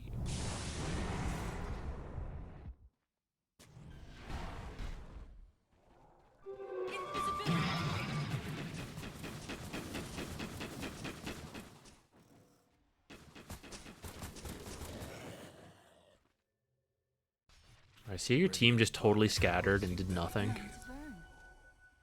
So this is not just a you issue, but kind of a team thing. So the advantage you have right now is that it's 5 heroes versus 4. But if you split up, it can still be 4 heroes versus 1 sort of thing. So after those kills, right, setting up vision on the enemy's half of the map, pushing into tier 2 towers. Like taking this tower now is a lot easier with Spectre down. But your team, like you're farming Ancients, you could have pushed up with them, farm their jungle. Spiritbreaker's trying to push in a lane, but he's not going to do anything on his own. Legion's looking for some solo pickoff. Classic Legion. She's like, I'm super strong. I just do whatever I want. Kind of true. But if they had sentries and stuff set up, and they found her first and killed her, then suddenly you'd be in a bad spot, right? She walks into 4 heroes. They hex, stun her, all that. Right, Lena's up here, jungling. He ended up going home. He's like, no one's with me down here. Now I'll go split push top. Again, so you did find the pickoff, actually. Funny enough, Legion found the pickoff. It was just risky. So it's still the same thing. Like, let's still go. Where are we, right? Lena's going home now, trying to heal up. Legion, now headed down here. I guess I'll get a Lincoln's. You're still farming your stuff. Ogre's with you, I guess. He just went to multicast you. Now he's gone. But look, you guys are all scattered. And now Dazzle's up. We actually got nothing out of that kill. The whole team, I'd say the whole team fight. All right, this fight led to a Dazzle kill. That's it. Nothing else after that. Unmarshall, hey, what's up? Yeah, buddy. Thank you. Thank you for the Prime sub.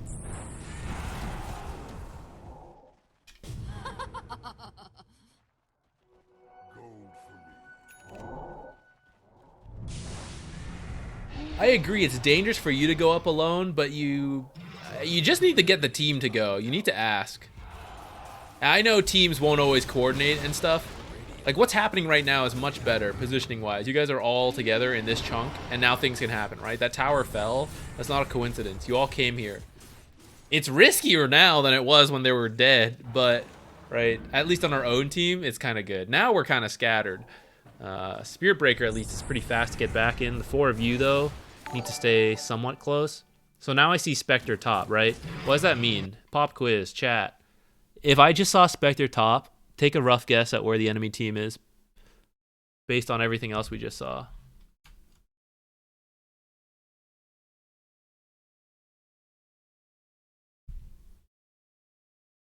What do we got? Any ideas?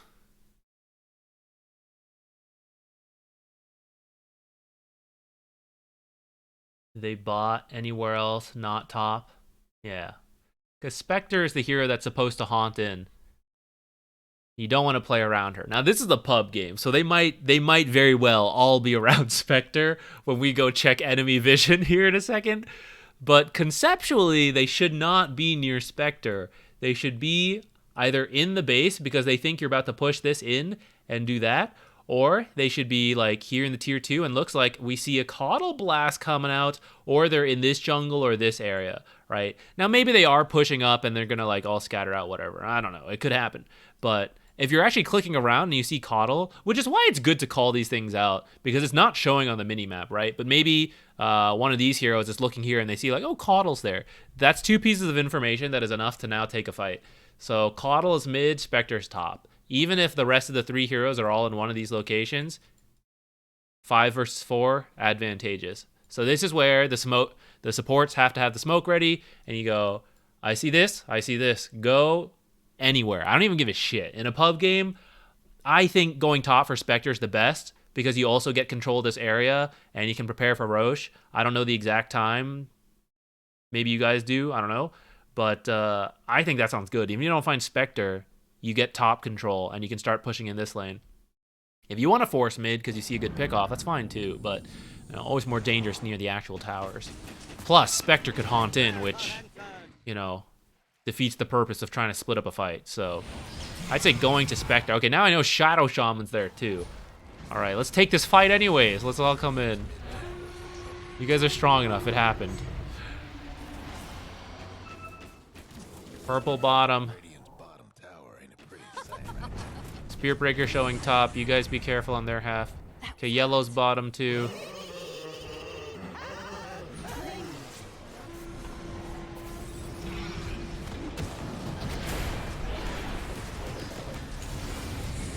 Okay, Lena just got here. So this fight's been going on for a couple seconds, and they had to teleport in, which is something that, you know, some time wasted on their end. But you guys were scattered enough that only now did Lena show up here, and you guys are actually all in the fight now.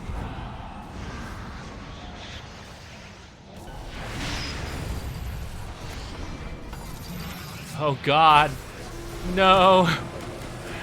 The detection.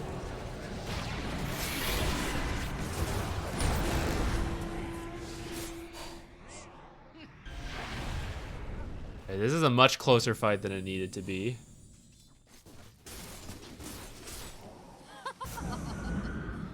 You guys can try high ground, I guess, but I think the whole control top, get Roche is probably better. You want to go through the bottom? That's fine too. Oh, we want to go back to our own half of the map. I see. That's okay.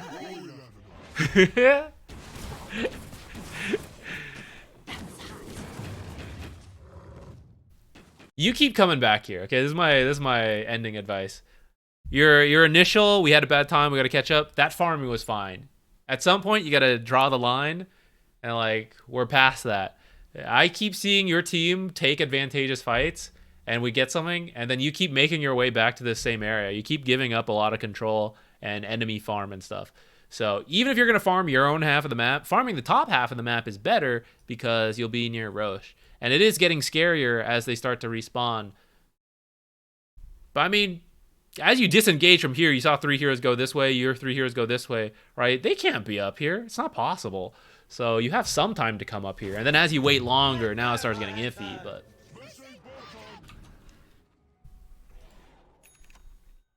I'm going to start the next giveaway. Oh, I just realized Hef moved.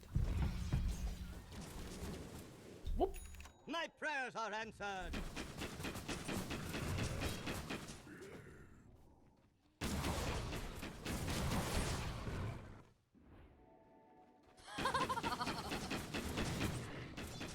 Radiant's top tower's in bad shape.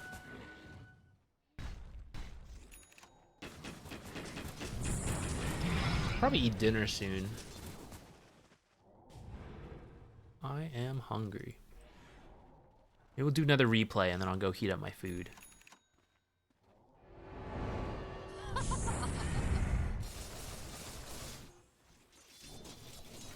My prayers are answered. I think you guys are strong. At any point you guys choose to group up and carefully approach objectives and areas, I think you're fine.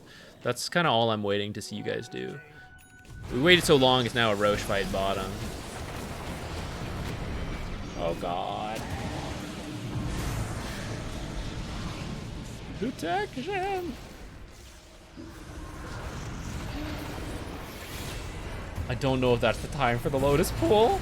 I think you gotta stay near your team.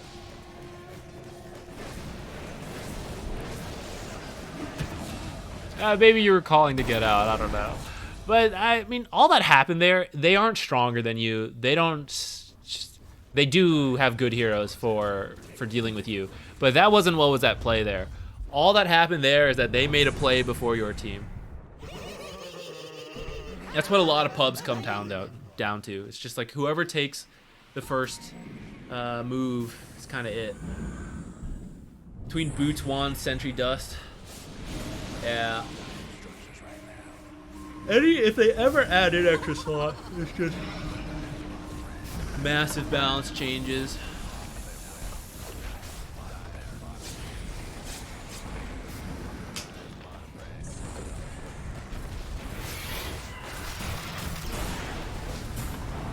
I'm kind of amazed, like, the teleport scroll and the neutral item got added in so smoothly, all things considered. Although maybe I just don't remember those exact moments. Actually, neutral items were pretty chaotic. It was mostly core heroes just taking every single neutral items. Assholes. But, I don't remember the teleport scroll, how that one felt when that became its own slot. Was that at the same time as the neutrals? Maybe that overshadowed it. Guys, I'll tell you, okay, to be fair, the neutral system favored that kind of behavior at that time. But as soon as the neutrals got added in and it's like, oh yeah, you can have as many as you want, core heroes just went, so I can build one really expensive item and just hold 5 neutrals, right? And then no one else got to have any neutral items. If you got a neutral item, they'd be like, give me that neutral item, bring it over here, TP over here, give it to me, why are you holding that? Like, okay, sir, I'm sorry, sir. Here you go, sir. And then when they were done with neutrals, they would just drop them on the floor. They're like, oh, yeah, I pass it to my support. I don't give a shit. Whatever. Backpack it, drop it. I don't care. I don't need it anymore. It's the worst. I'm so glad you can now teleport them around and stuff like that.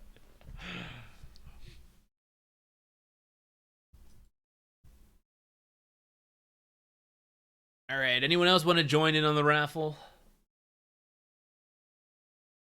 I loved Mango Tree. Mango Tree was good.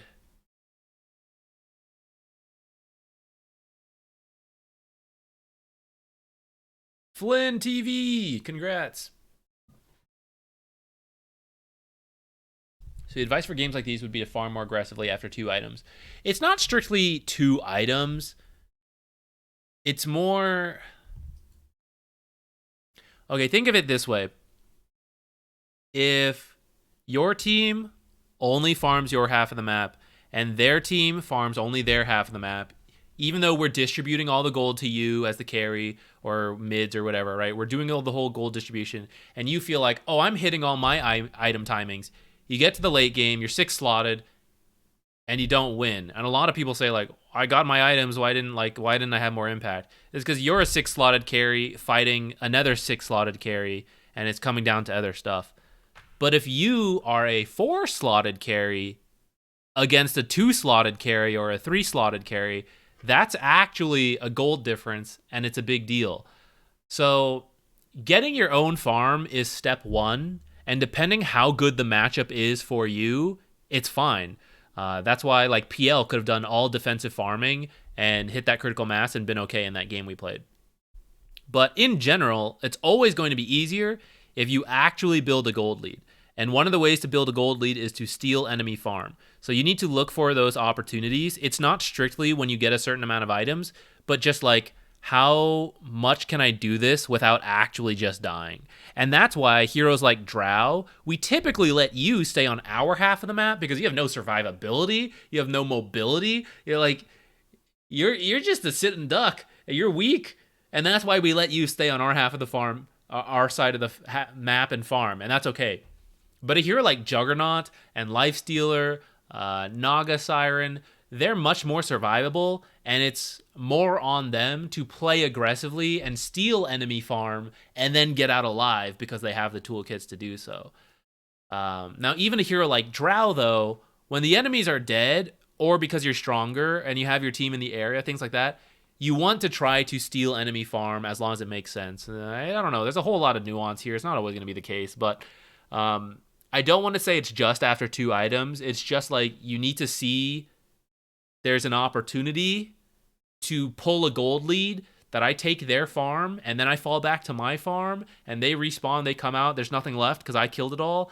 That is 500 gold gained over the enemy team over those last 30 seconds. And that's very different from you gaining 500 gold and they gained 500 gold, so no one actually built a lead.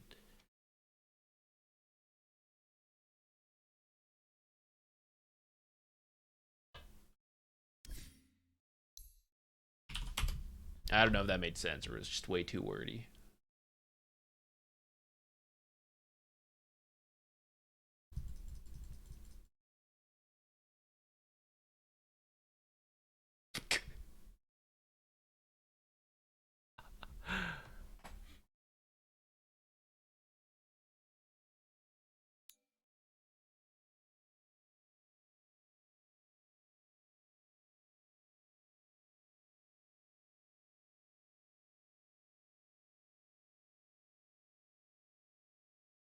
Royal Jelly, yeah, that was a good one.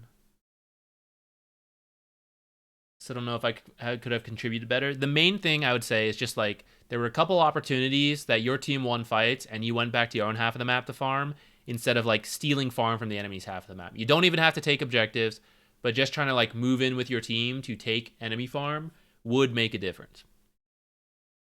Ultimately, at the end, it came down to which team worked together first. That was the final mistake. So technically, you could have done everything you did before that the same, but you shot call a little better. That also could have been a game changer. But I do think it's a good thing to work on. If you want to farm Ancients on Triangle, usually at 15 minutes, but your whole team is on the off lane, what's your decision? I don't know. It kind of depends on the game, I guess. I think you're going anyways. No, I don't know. I mean, just because you want to farm Ancients doesn't mean you have to. As long as the top half of the map, or, you know, the alternate side, whatever it is is safe enough for you to farm well enough. If you saw everyone there, then, you know, maybe I'm not going. But if I'm ready to fight, you might move over that way so that you're closer to join a fight. Promises are dangerous, mortal one. What was this one? Unranked.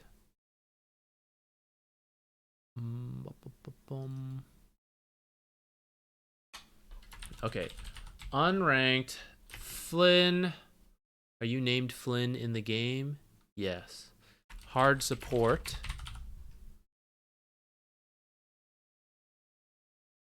Oops. I pressed watch again.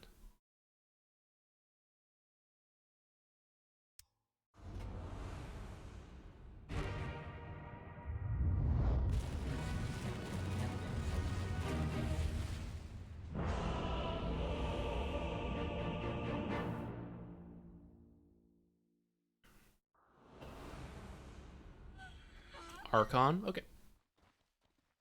Doesn't really matter that much. My friend, this is truly in the Helps to kind of set expectations, but ultimately kind of just go off whatever you see. Alright. So, we got a Crystal Maiden here. Dangerous, mortal one. You and Faceless Void versus, I guess, Dawnbreaker, and then either Clockwork or Veno. Spacing is going to be very important. Pretty scary game for you, I would say. Faceless Void, really good in the late game, though. Say if you drag this out late, you should be okay. I personally don't like starting Ring of Regen. I actually see this a lot. Not usually by pro players, but a lot of pub players do this because it helps you get to the faster triangle boots. But I think earlier consumables are pretty important on a hero like Crystal Maiden. I would recommend that. Sell this, get like 2 Iron Branches and another Mango. Actually, what you really need is 2 Sentries because this is pretty scary for you. I don't know who's in this lane. Maybe now I do. Maybe it's Veno. But Veno plus Dawnbreaker will just straight up kill you if you're too far up. So I would definitely want a Sentry to block this camp, have one to unblock this camp, and then buy a 3rd Sentry to block this camp again, or whichever one the other support decides to do. He has a Wraith Band. Okay. And here we go. I'm not sure what to make of that quite yet. Oh, yeah. Looks like they did the old switcheroo on us. Dawnbreaker Clockwork is going to be in the top lane. Is it spring already? Dire on the other. Windlace instead of Stick. I think that can be okay. I think she needs move speed more than the Ring of Regen.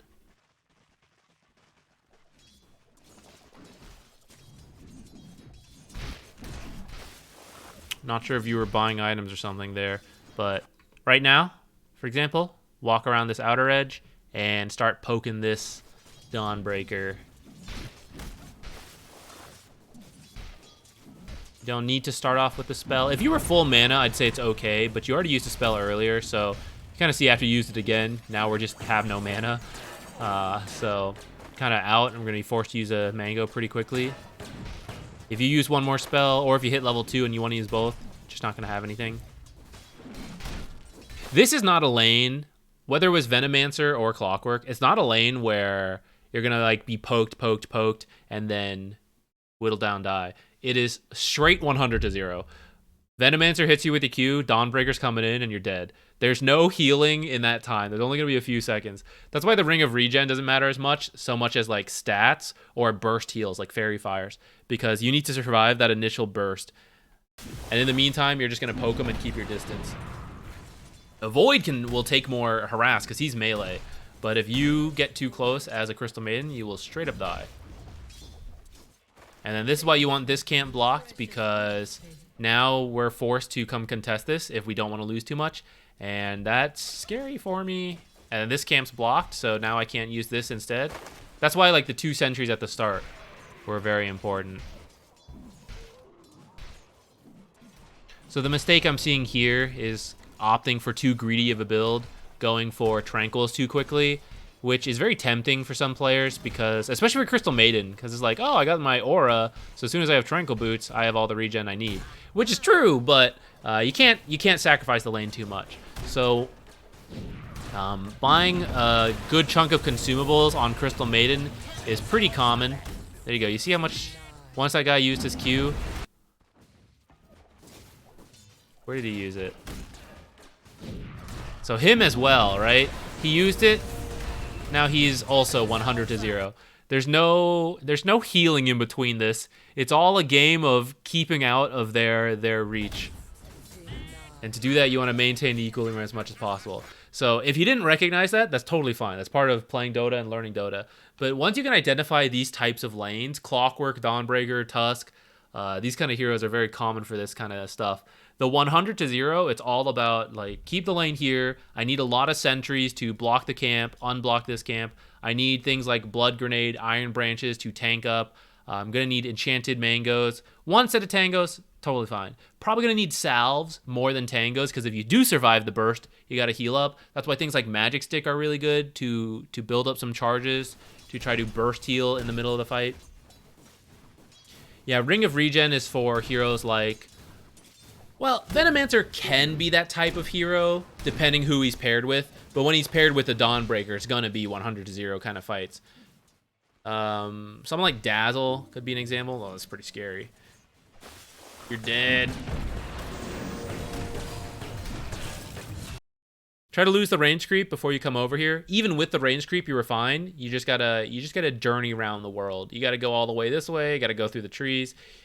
You can't default to the shortest path back to safety, because the shortest path is the dangerous path in this case when they're going to cut you off. So even if they kill you back here, you're wasting their time. So once you see them identify you, you just got to go another way. And you just got to tell Faceless, like, yeah, you just farm.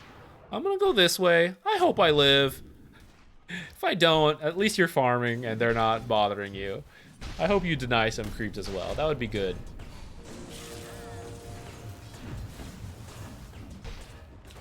I don't know if she didn't have mana. Yeah, she didn't have mana. If she had mana, you're dead there. This is a good lane to start Q, because Faceless Void does not have a good way to secure range creeps, and you're trying to keep your distance anyways. So going QE this game, I think would have been fine. Yeah, they are weak once the burst is out. So then, like, once you survive the burst, you can go for it. This is a good series of events. But you kind of got punished a little bit before you could reach this point. And I think if they were better, they would continue to punish you rather than give up that kind of kill.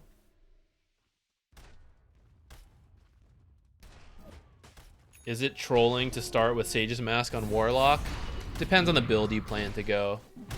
Of all the heroes that could do it, I'd say Warlock is kind of okay for it. But I think if you're going for a heal build, it's kind of okay. Because if you're going a heal build, you're playing that lane really passively anyways, so you just need to keep healing more. And you convert mana into health for your ally, so it's sort of okay.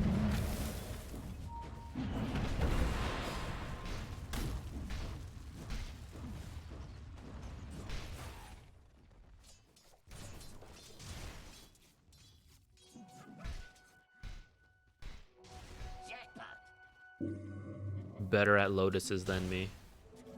I've been so bad about it lately. I think I've been in this mode where I'm just like chilling on stream and just having fun, but it's made me lax, and I have been missing so many small things on timings. I miss like every Lotus nowadays, and the Wisdom runes we've been so bad about as well.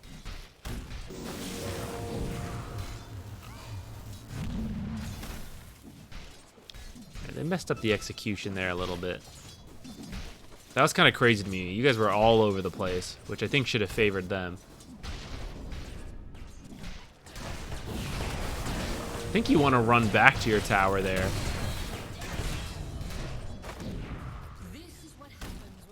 Also, you didn't really need to do much here. So... okay, so let's step back. Let's look at this. When you see this, all you need to do is live, because these creeps are coming to you. I can see enough enemy creeps that they're going to kill all of yours and make their way out. The catapult makes it a little weird, But when you see this amount of creeps, usually all you need to think about is preventing the enemy pull, and then don't take any big risks, because otherwise we dead, and then we don't get creeps. So I think there, like, you probably could have, like, cut this way, or, I don't know, go in this way. I don't think you can walk to Faceless. I think you have to walk this way through the catapult. Because you just want to keep your distance from Dawnbreaker. He's not going to kill you alone, even with QW. Actually, it's going to be a little close. But with the catapult there, you'll be fine. It's Dawnbreaker closing the distance that is going to be the issue.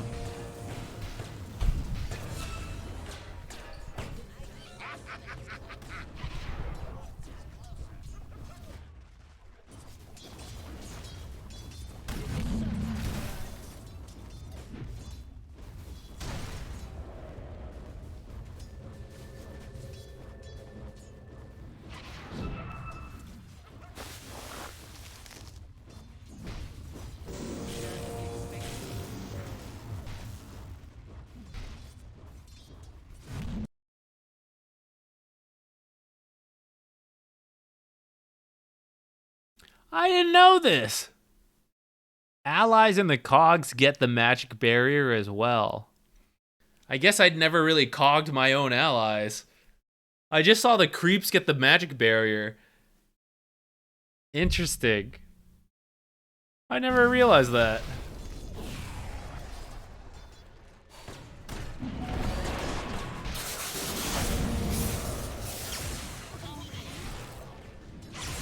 I think here you guys are chasing too hard for a kill you don't need to go for.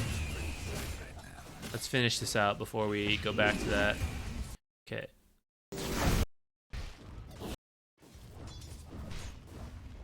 So this guy's kind of low, right? And it's tempting. What do we need out of this lane, though? It's not to get kills. We just need Faceless Void to be farmed. And getting kills is a nice thing to help with that. But as long as he's got creeps and he's hitting them, like, that's pretty good. So I think here you guys are getting baited into, like, oh, we got to chase this. He's walking past a bunch of creeps. You guys are walking through a Dawnbreaker. Plus there's enemies on the team that might, like, rotate to help, which in this case Storm does end up coming in. And in the end, we didn't really need to do any of that. Could have just let him go. I also don't know why he turned this way instead of just walking under the tower. I think he would have been fine. So I'd say the summary of what the mistakes we've seen this time is that the things I'm explaining to do aren't particularly hard themselves, but it's identifying ahead of time that this is how we need to play, right? To see that this is a combination of heroes that are going to burst us, that in this particular draft, just getting farm on Faceless Void sets us up for the late game, and that because this is a strong lane, Dawnbreaker Clockwork, we can't expect to go too crazy. Some of that is just experience, I guess. You know, maybe things like this help you to recognize it sooner as well. The other thing is the greedy items, rushing straight, Tranquils, not getting the other small stuff. But again, I think it's, you know, if I explain why you need them, I think you can do it. It's just having to recognize that ahead.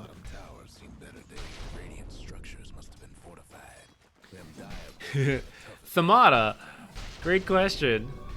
The hard support guide might help a bit, but it is honestly a bit general, which is why I had planned to do a couple more follow-up videos, such as the Crystal Maiden one we did, but each lane is going to be different. I think we did talk about having a video where we just look at a couple different matchups and discuss. We might still need to do something like that. Radiant's mid tower ain't doing so good. Radiant's top tower is taking hits. I'm debating what we should do now, because I think I was just reading what you said earlier. You said lane went poorly, but we caught up. So I think we've identified some stuff you can do to improve the lane. This is insane. I can't believe you just walked past that Storm Spirit like that. Absolutely mad. I can't believe Storm Spirit literally let you do it. You walked up to like 8 creeps plus Storm Spirit. I'm pretty sure the creep wave can kill you if he just vortexes you. Also, unless you have a godlike reaction time, I recommend slowing down between that sentry observer placement. Put the sentry down first to make sure there's nothing up there, and then place the observer, but you're also Crystal Maiden, so sentry like over here or over here, Crystal Nova this, they don't have vision, now we can place our observer. Or they might still have vision, you know, wherever you didn't check, but at least you've checked like the most common spot plus one other spot, and you feel a little bit more confident in putting down an observer. Why Tranquil Boots is rushing here. So in the lane, he bought a Ring of Regen to go towards the Tranquils, and then he didn't really buy like a bunch of other mangoes, tangos, salve, iron branches, right? We have 3 empty slots. We could have had blood grenades, iron branches. He has been buying observers and sentries, and he just plays them. So maybe just 2 empty slots, we'll say. But right, there's no branches, there's no small items like raindrops, things like that. To me, that's rushing the Tranquils. It's not buying any other small stuff. Sometimes that's fine, but usually in very tough matchups like this one, you usually do need more consumables to get by.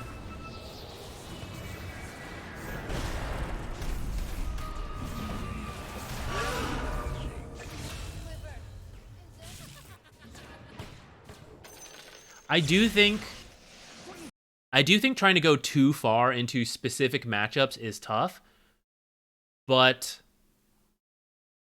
there's a lot of similar heroes, and it changes on the meta, and that's why I don't want to dive too far into it, but establishing a rough feel of like, these are dangerous heroes. Chaos Knight, Dawnbreaker, Clockwork, Tusk, right? Getting a rough feel for that, and then understanding, like, how do they kill me? There's gap closers that just jump me when I get too close. Other heroes don't have gap closers and simply need to walk to me, right? I think we can try to draw some patterns there that it is then up to the viewers to, you know, expand that to the different, very specific matchups. That's why a lot of times if you ask high-level Dota 2 players, like, what is Dota? Like, how do you be good at it? Many people will mention that it's a lot about pattern recognition because, like you said, it's way too complicated of a game. Plus, it is patched frequently. So everything you learned, toss out the window. It's now different, right? So you just need to recognize, like, this is dangerous and it's similar to that. So that is also dangerous. Or like, that looks dangerous, but actually there's this very unique, you know, thing that I recognize from another thing that makes it not dangerous. That's what pros are really good at. They just know a lot of very specific things and pattern recognition stuff.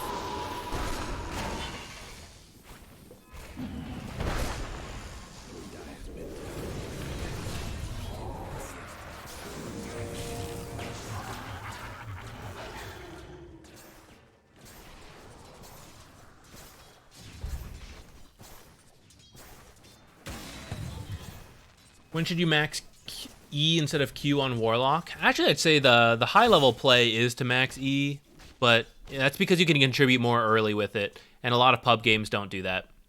So I'd say max Q first when you want to be a little greedier and farm more, or it's just a really bad upheaval game, like they have a lot of escapes like Storm Spirit does. A lot of ranged heroes that it's going to be hard to get upheaval to, then you don't need to max it.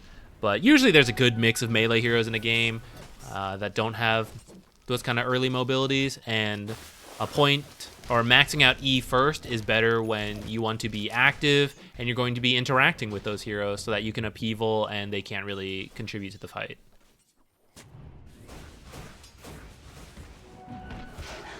Top tower, you know the drill.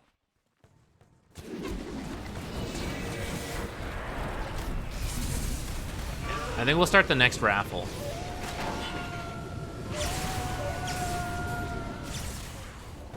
Since I think the main focus here was the laning stage. You said you come back from this game, so I mean things go well from there. But I think the focus here will then be to how we can make the lane better for you. Boyer Nova, no problem. I mean, this is exactly what I'm here for. I'm happy to answer questions that I can. Hey, you're free to ask questions I can't answer too. I'll do my best. And the thing is, like, even take whatever I say with a grain of salt as well, right?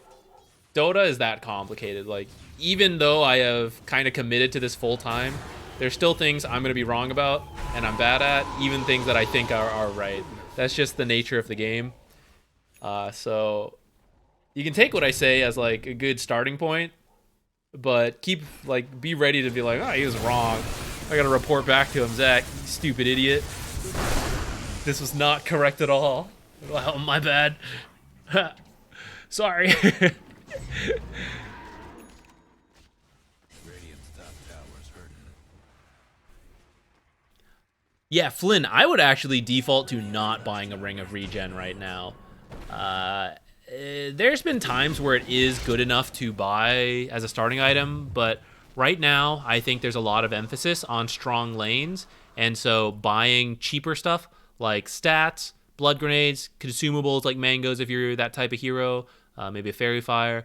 Many people are doing something like that and trying to get an edge in the first couple waves, and then after that you buy the other stuff. There's only I'd say only Phoenix comes to mind that really rushes Tranquils, and that's because Phoenix plays off of health, so it kind of has to, or not has to, but like there's extra benefit to it. Is Windlace a starter item? It can be, but I personally don't like it all that much in many matchups, but I may just not understand when you should do it or not. I think it's okay when you really need to focus on positioning. I don't know. I guess that's it, right? Like, when you need to focus on positioning, Windlace gives you the movement speed to do that. But many times I feel that you can get away without it, I guess. I don't know. It might be something I need to buy more and do. I do see people do it, but I don't feel like I fully understand in this current meta when it's clear to me like you should buy Windlace or not. Okay, I'm gonna go heat up my dinner. I will keep playing this game. You guys can continue to review Flynn's gameplay for me. I'm gonna heat up food real quick. I'll be back. We'll pick the next winner and we'll move on. Yeah, I'd be kind of okay with the Windlace against Clockwork, but the thing is, Clockwork is still gonna be faster than you. I'm pretty sure his base movement speed is still faster than you with Windlace. So in the end, I think it still comes down to, like, you just have to position extremely carefully. You're 280. I think Clockwork is above 300. Where the heck is Clockwork? Why can't I do this? Ah, he's universal. That's why. Yeah, 310. So, like, even if you get the Windlace, he's still faster than you, which, of course, will help. But, like, I think it still comes down to he's here, I have to be there. Okay. Oh, I almost forgot to send this back. Okay. I'll be right back.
Oh, don't be upsetty. Have some spaghetti.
against top towers in bad shape.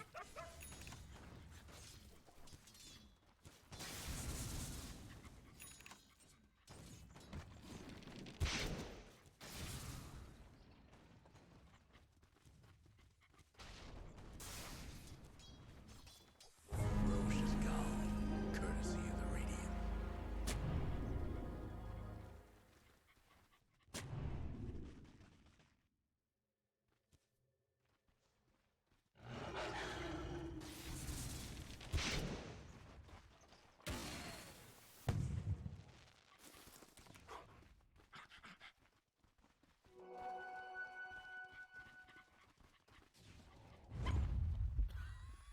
Guess what's happening to Dire's bottom tower?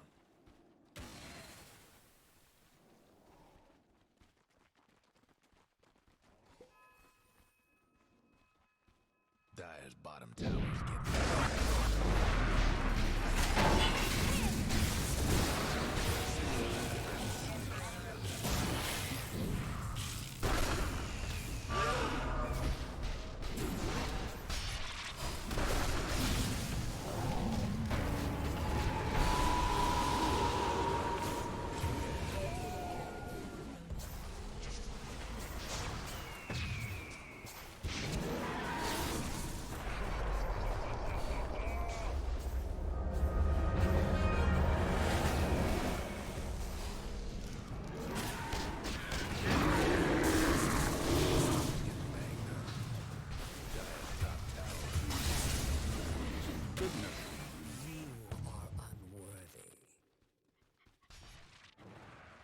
Dire's top tower's getting down.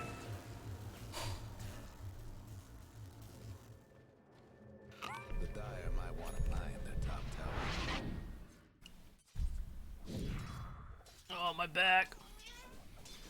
My back. Hey, Hef. Thank you for being concerned about my back.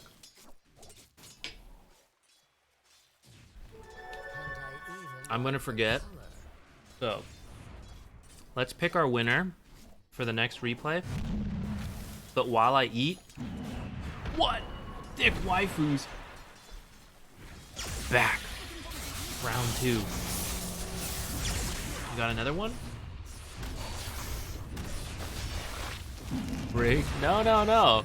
The fact that they won again is clearly a sign that I do not rig it. And historically, we allow repeat winners. But I don't think we've ever had 3 in one stream. Not that we're there yet. But maybe I would limit it at 2.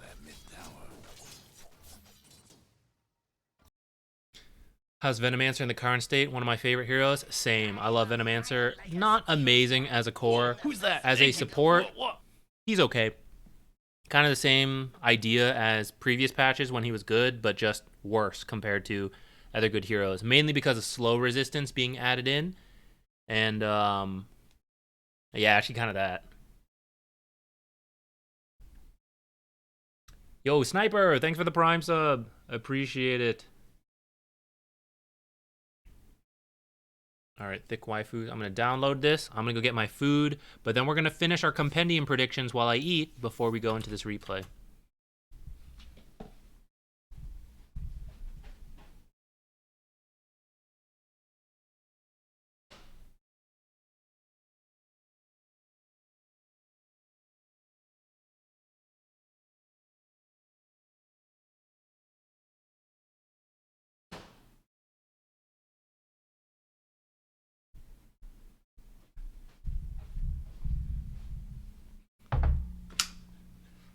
All right, chat. Let's finish our flawless group stage prediction coming up here.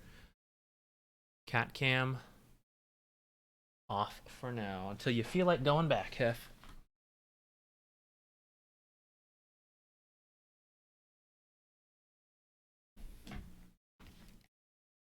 This game I'm positioned 4. It's my worst role. Anything we only won because PA 1v9'd this game. Believe she's boosting Mercy. No problem. Gave you some core advice. Now I'll give you some support advice. The full package coming up here. Maybe we should limit it to 5 wins. 5 wins in 1 replay, but every time you win, it's got to be a different role. All right, we'll come back to that.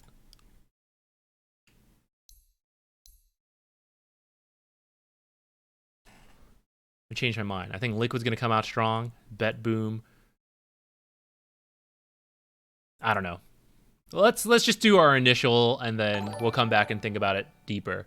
What's this group? Group C is LGD, Game and Gladiators, Nouns, Beast Coast, VP. So Nouns coming in first, wild card. I don't think Nouns will get knocked out of this group, actually. I think they will. Is VP the least favorite? I honestly haven't seen VP do anything in quite a while. Nouns is probably, no offense to any of these guys, probably these two are expected to be at the lower end, but that's why I think there will be, you know, an upset. I bet someone doing well here. The weirdest one. Hey, what's up? Welcome back to Dota. No one ever escapes. Glad you found the channel. Glad you're enjoying it. Thanks for taking the time to get here. Is the back pain a meme, or are you actually still hurting? It's better. It was getting better, and then I kind of like hurt it again.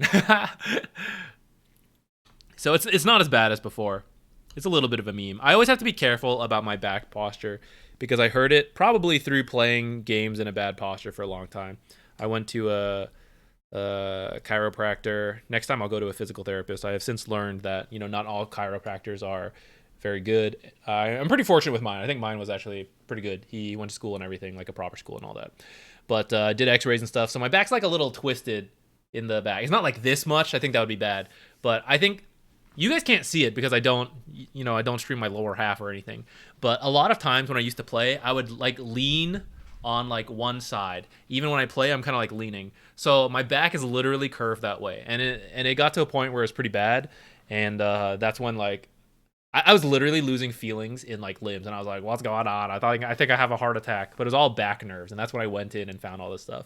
So I just do a lot of back stretches. I would go in, they'd like help me out, and so now I try to be very conscious of it. And it's probably gonna be like a lifelong thing where I got to be careful of my posture, do back stretches and stuff. Sit up, keep good posture, guys. All you youths, we're all Dota players. No one's young here anymore, but it'll get you. You have OnlyFans? If it made money, I would consider it, but no. Okay, who's first here? I feel like Game and Gladiators is the easy answer, even though they had a bad time, the most recent one. I think they'll have, like, revamped. They'll come back.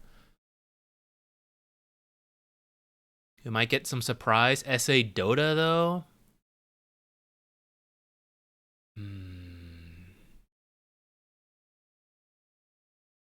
Maybe we start at this end. I just don't know much about VP right now. FNG is literally the only name I recognize here. And I think Kiritich, if that's how it's pronounced.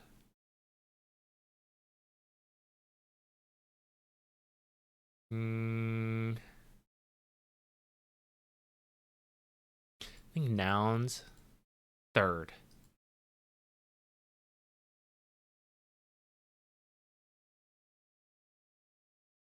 Beast Coast, LGD. I don't know. LGD's done pretty well, I feel. They usually put up a strong performance.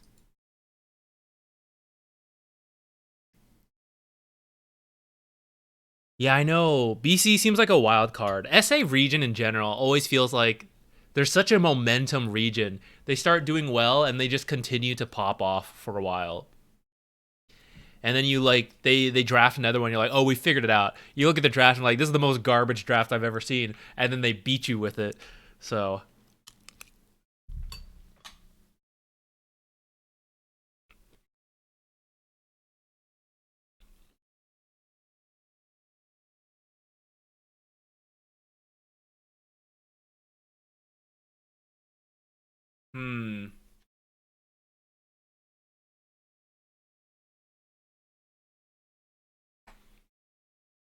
I feel like I'm leaning towards one of these three teams coming out of this group stage.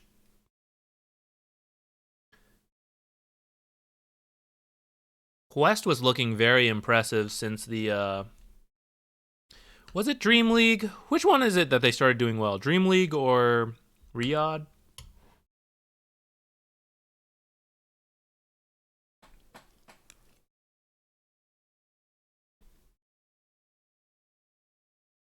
I mean, Tundra.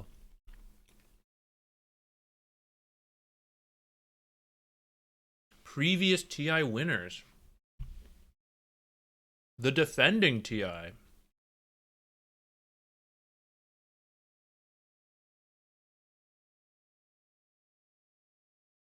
I don't know much about Vivo Keyed.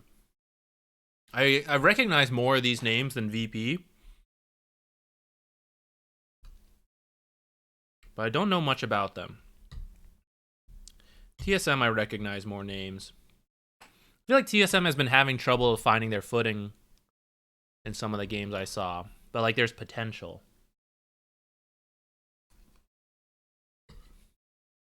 Third TI. That would be very impressive.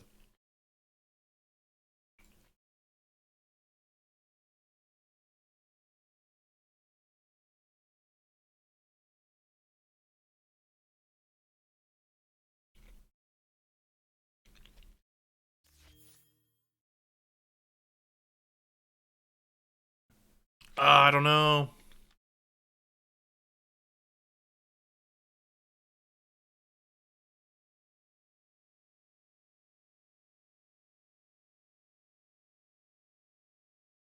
I don't think we have a good upset, though, in any of these.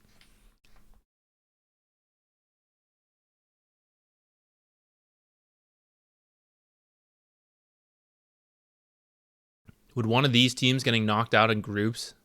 That's a pretty big upset.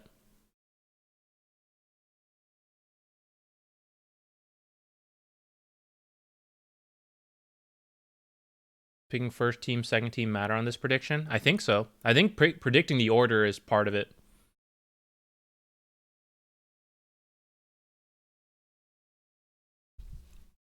My gut says SMG is probably expected to be the worst in this group. There's always something wacky, though, and I just don't know which group is it going to be. Is it going to be all the groups?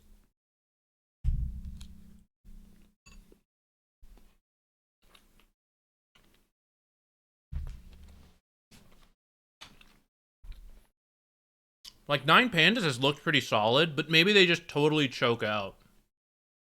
I could kind of see that. No offense.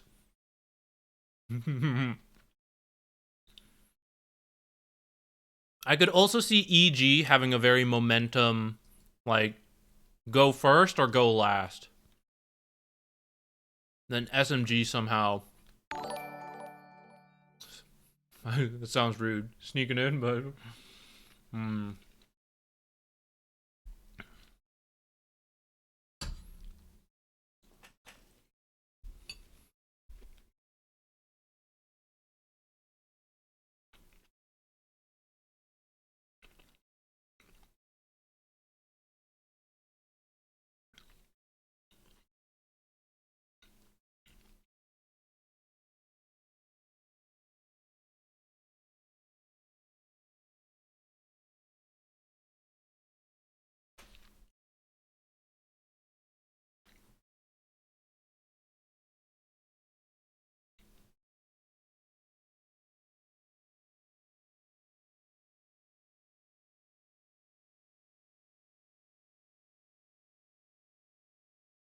I want to have some upsets in here.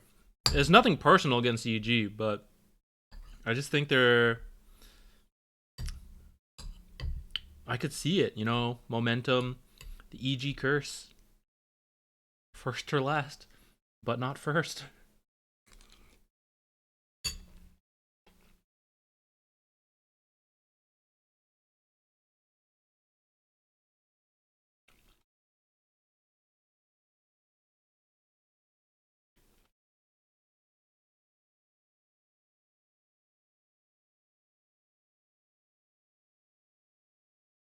Who would Team Spirit pick?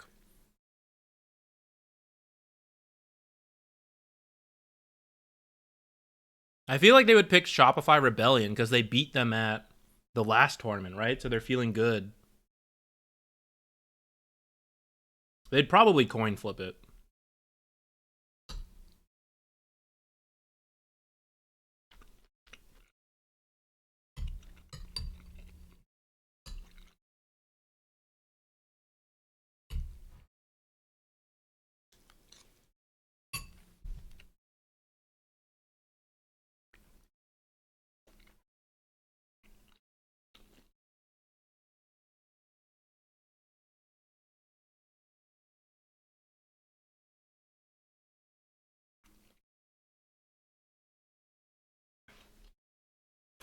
And then I feel Liquid would be like, we don't want to knock out our boys. Or maybe they do.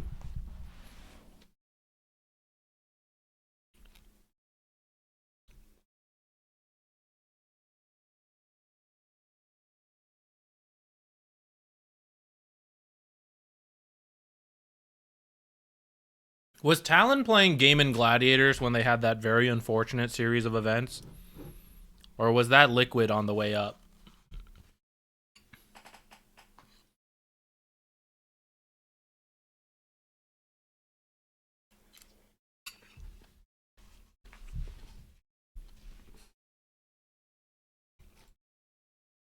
I think they'd be scared of SA. Wild SA Dota. Oh, but SEA Dota is pretty scary too.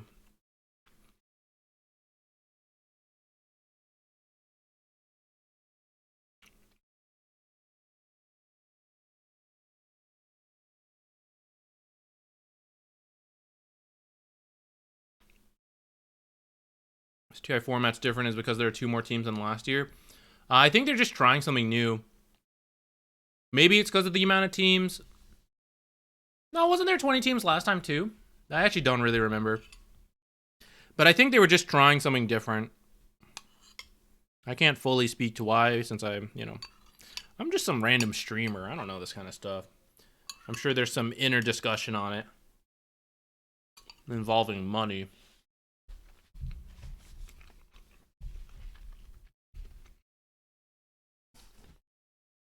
Okay, and then who plays tomorrow?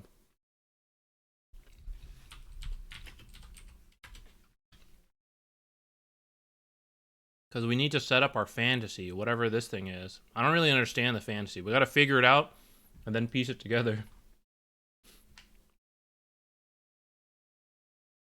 So how's this work? First,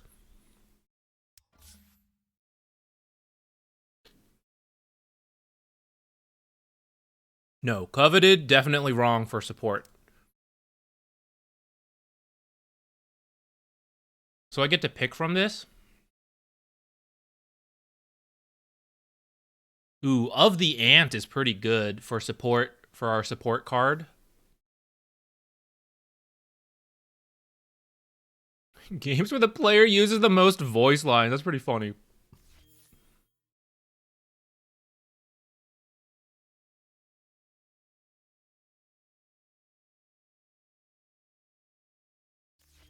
Playing a red hero.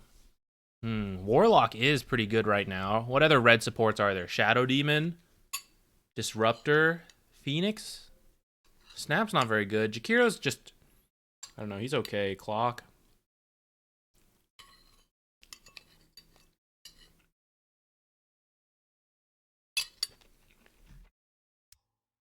Let's re-roll.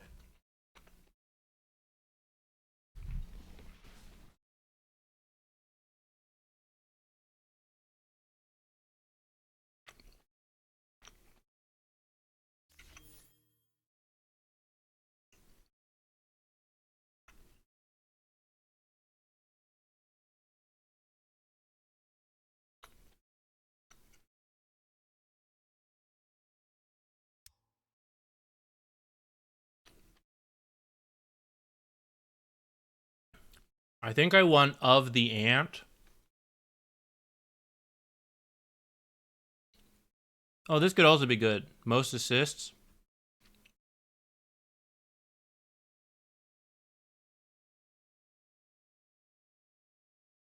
Is this how Nothel is spelled? I had no idea.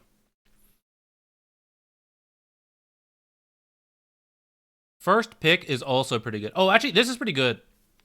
Sacrificial, 20% when the player's hero is chosen first. You either pick a broken hero or you pick a support hero. And actually several supports are pretty good right now. Or they were before this previous patch. And I still think they're kind of good. Like Venge, Treant. And then 20% in games where player buys back before 30 minutes. Support players do that all the time at the pro level.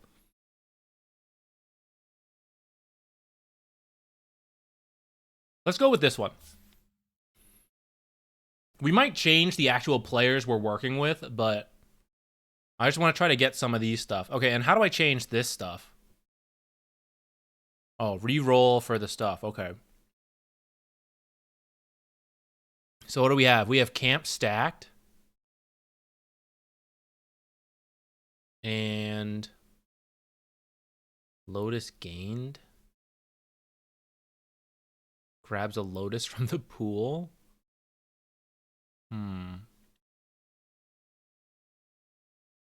Let's re-roll the blue. I need an observer's placed here. Ooh, Watcher's Capture is kind of good, but actually I don't can blue even be, is there an observer's placed for blue? I'm going to hope so. Where can I see this? Oh, blue. Wards placed. Yes, that's what we need. We need a wards placed one.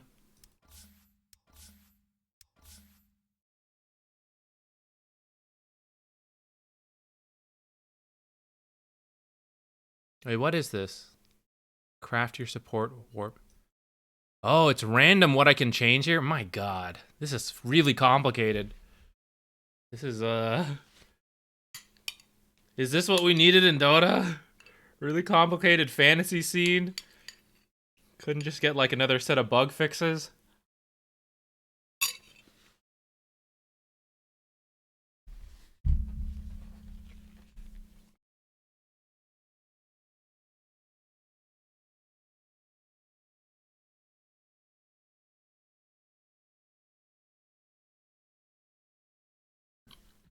Let's come back to this. Fantasy doesn't matter that much to me.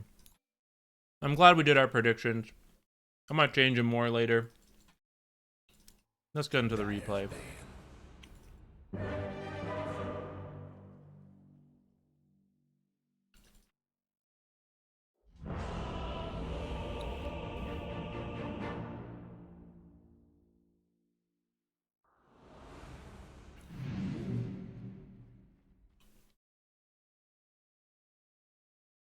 My future was set in a time before memory. Better get ready. Victory here is fated for me. Okay. Another Crystal Maiden game. I think you're playing her position 4. You said position 4 is your worst. If you're usually a core player, I don't blame you for not having, you know, maybe you don't have a huge support hero pool, so you just went with Crystal Maiden for 4 and 5. I should say she's not the best 4. But in a pub game, it's kind of whatever. Oh, I forgot to update the ranked. Which one was this? Ancient. Okay.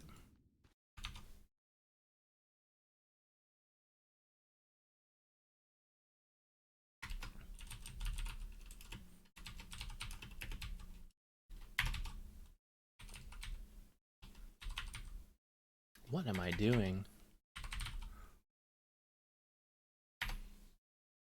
It's because my food's in my way. I can't type properly. Hey, Mikcha, what's up? My better rolls are 1, 3, and 5. Got it.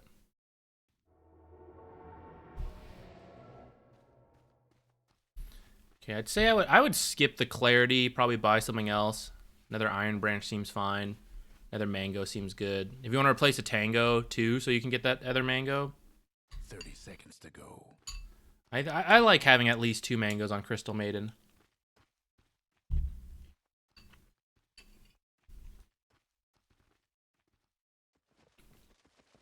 I don't see anyone, so I'm scared. So yeah, let's just chill with our team. And here we go. Got a feeling this will be good.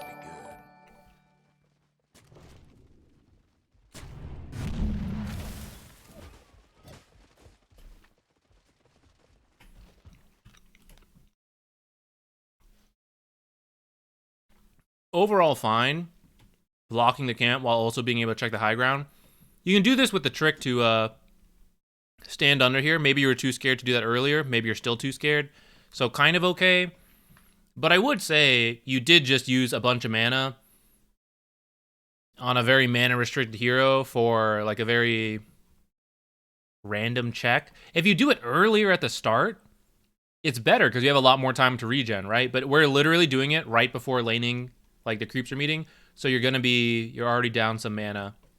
So in that case, I'd kind of want to check the tree line or something, maybe. Or just put this like further back here. But against Treant Protector, it doesn't really matter since you can just walk through the trees.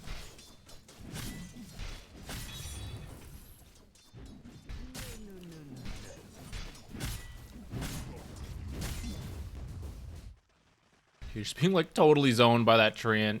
You just need to come over on this side.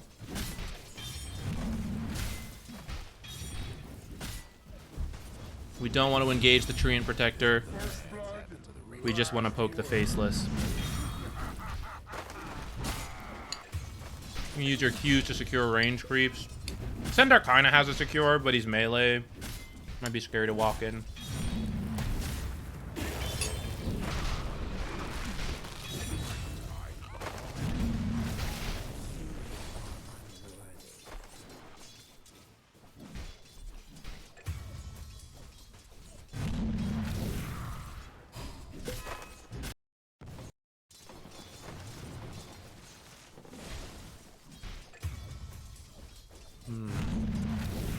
I guess that's okay because your creep was on it.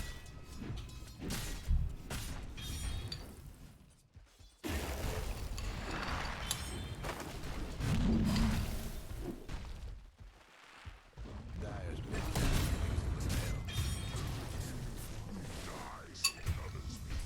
3 minutes, still just sitting on that clarity. It ain't providing nothing.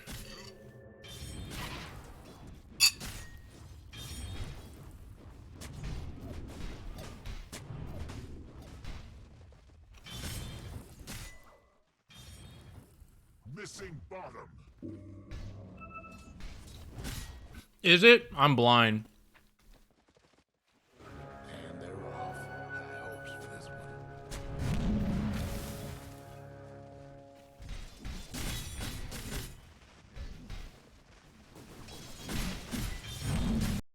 That brings me to a separate issue then. Oh my god, 3 clarities. That's too many clarities.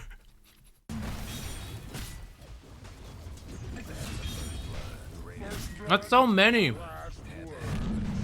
I feel like buying 3 as your like very starting gold, like you have an empty slot. This says I have to play passive for 1.5 minutes. I think that's too much to get all at once. I'm like okay with 1 clarity. And it's kind of working because you're versus double melee. I definitely wouldn't do it versus ranged heroes.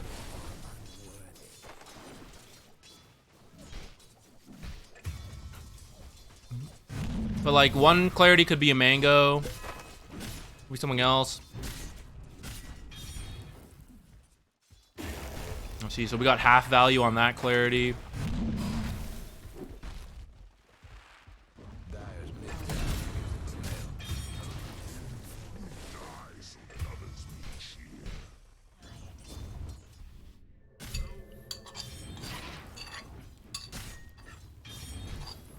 In the end, so like the clarities are giving mana, but for example, if you didn't blast this one at the start of the lane, you don't need one of these clarities because this restores 150 and this is 115. So saving that mana would have been 1 clarity. And then the other clarity only got half value anyways. Because we were trying to do things and it got canceled, which will frequently happen if you try to use too many clarities. I would go for more consumables. I would get the mangoes, I'd get the iron branches, and I'd get like 1 clarity at a time, maybe 2 max.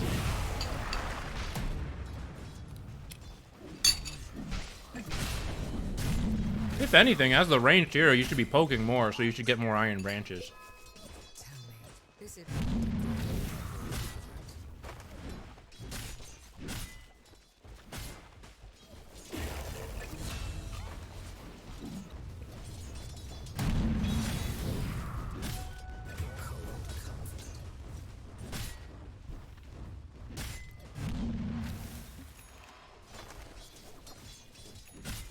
Also, I think you want to point in Frostbite instead of Q. I kind of see the logic in the second point, but against Faceless Void, he'll time walk a lot of it off. Whereas Frostbite will actually prevent him from being able to time walk, and you might be able to set more up. Like that Frostbite, kind of unnecessary. I'm just gonna point out like some spells I see that don't need to be cast so that you can save some mana and not have to buy so many clarities.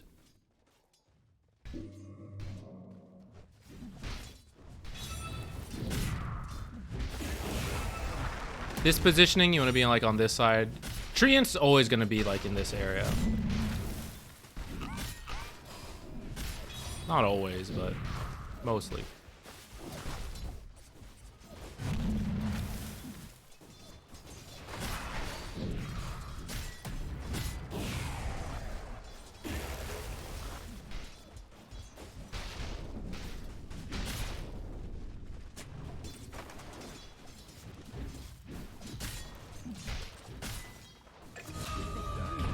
I kind of don't mind Arcane Boots on 4 Crystal Maiden. I have seen some people do it. I think 4 Crystal Maiden definitely wants the Shard ASAP because you can use it to farm. Dire's top tower, you know the drill. Dire's mid tower won't last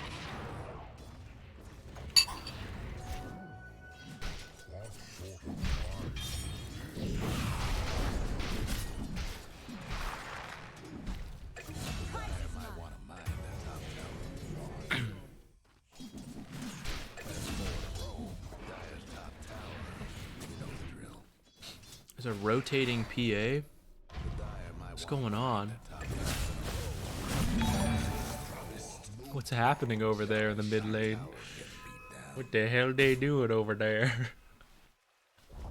Dire's top tower's gone. Dire's mid tower's having technical difficulties. Picked up a bracer after that death. That's probably fair. Wraithband could also be okay for the armor and some stats. You actually have a health talent later on that you can grab. So some armor would get some extra value out of it.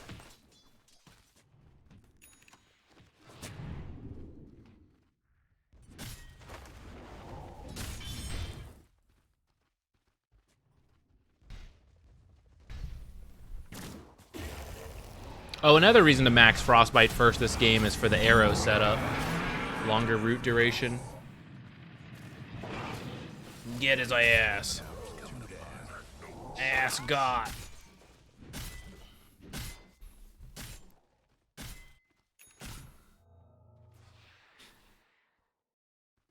Oh yeah, did you place both of these?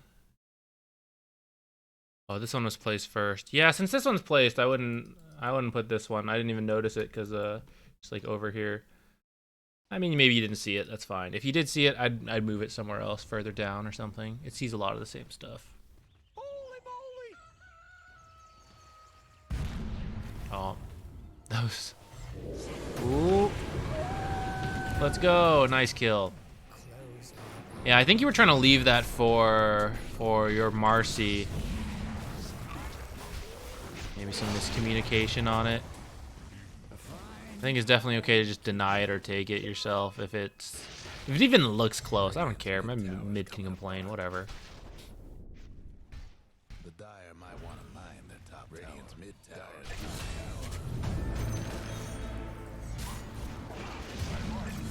I don't think it was you that did it. I think it was the last Crystal Maiden game we saw, but you kind of just did the same thing. You placed both instantly, which I guess in this case, it looks like you guys are sieging down here, so it's sort of okay that you know you want vision here, so you're going to do it anyways. But again, I would put the sentry on the low ground then, especially because you're Crystal Maiden.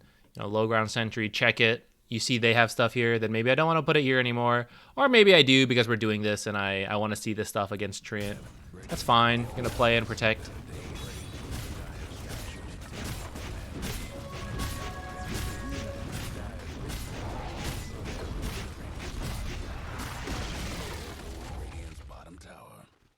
Ghost Scepter, probably a pretty good pickup. You can save yourself during Chrono, TA, Wraith King off lane. Those Skelly boys gonna come get ya.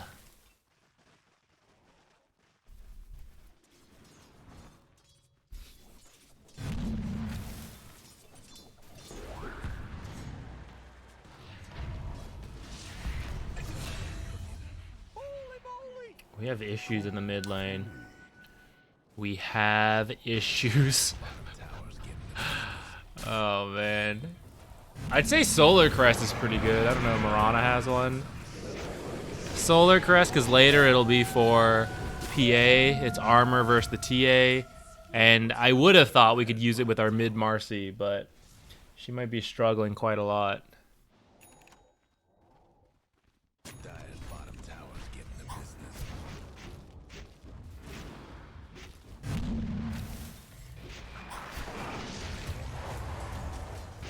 PA is finding several kills pretty early on. 7, 3, and 2. What are her last hits at, though? 59? Like, not the worst, I guess. But, I mean, you can see Wraith King's way more farmed. Last hit-wise.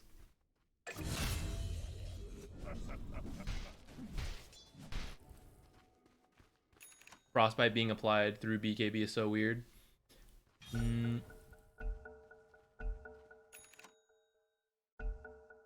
Yeah, I mean, but that's how almost every spell works that way now with debuff immunity, the new mechanic to BKB. It's weird considering how it used to work for so long, but yeah, it is what it is now.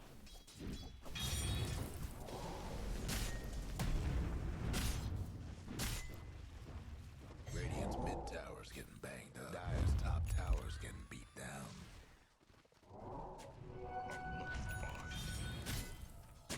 When should you buy the early stat item like Bracer on hard support? It's usually because you need it early, like you're dying and you need the cheap stats. It's almost always a response to just dying too much. Let's go! Damn. Close, close.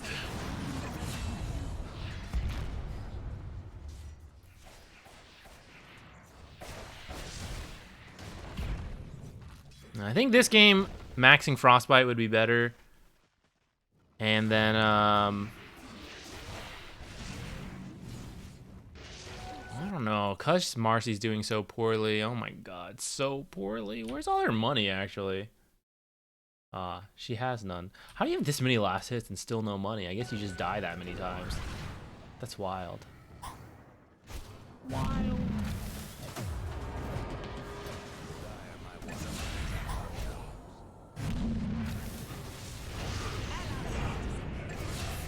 Ouch. Ooh, yeah, we gotta avoid that TA. TA is strong. You did kill her once, but I think for the most part, trying to avoid TA and just farm up.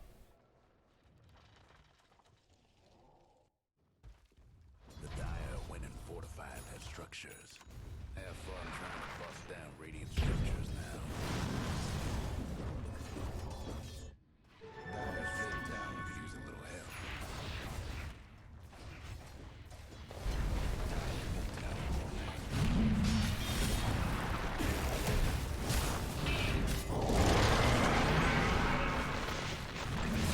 Oh, that last hit. Oh, thankfully PA picked up that kill. Both? Nice. Money, money, money.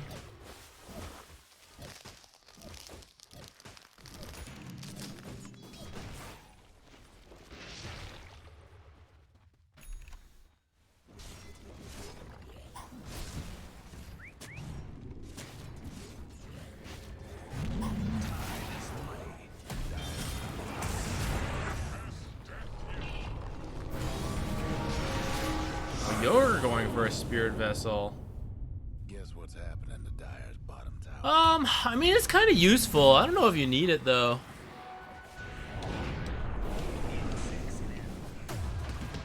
It just feels late is all, I guess, by the time we get it.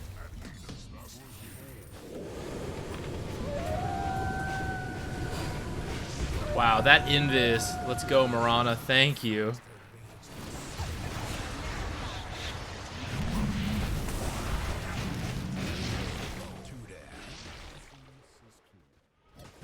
I think a Dispel or more armor can be good, which I guess Spirit Vessel does provide health and armor, so I do like it in that sense.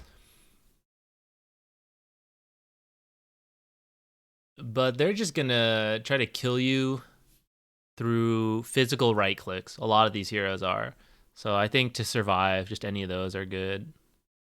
And they're gonna have blink jumps. I don't know if this guy's ever gonna get a blink stun or not, but this guy's gonna have chrono. Right? If you get caught in any of those, you're not gonna be able to react. So you either need to position really far back to not be found, or be tanky enough that they have to waste a good amount of time hitting you. I still like the Shard, but I've not played Crystal Maiden 4 in a long time, but I think the Shard makes sense for a farming item.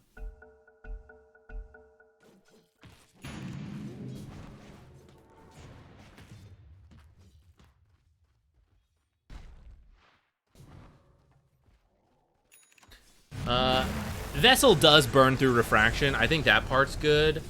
I think the lifesteal of Wraith King is not, especially for a Wraith King offlane, I don't think it's the biggest thing to deal with, but it is kind of nice.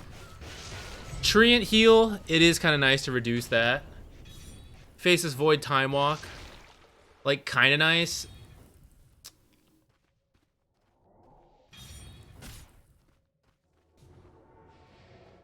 Like, I don't think it's the worst item. I just think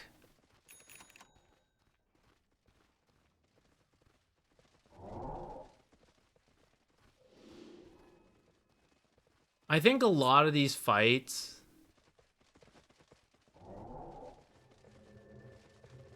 well, Marsh is having a rough game. These shouldn't be drawn out fights, I guess. These shouldn't be fights where it takes a long time and a lot of heals come into play, so then we need a lot of counter heals. These are very burst heavy fights with like Marcy ult, Centaur burst, PA burst, Mirana burst spells. On their side they have TA burst, they have Chrono, they got Wraith King stunning with a bunch of Skelly boys. Like, I think the fights are supposed to be kind of fast. That's sort of why I feel, although Spirit Vessel has its uses and benefits,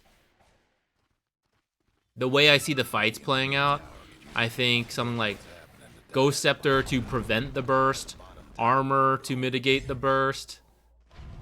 I'm kind of okay with Guardian Greaves. I don't know, we're just like in weird itemization because position 4 CM is pretty uncommon.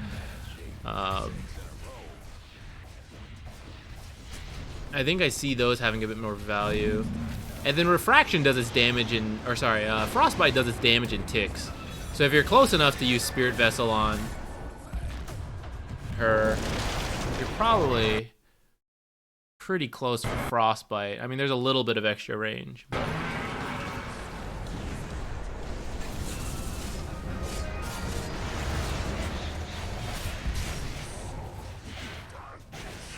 I guess the rest of your team is pretty bad at dealing with it, so having multiple solutions is nice.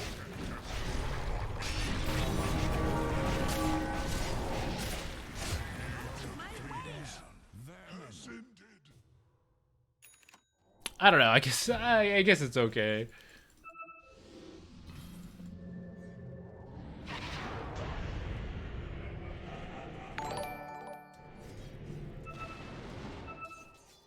Yeah, Marsh is pretty poor this game.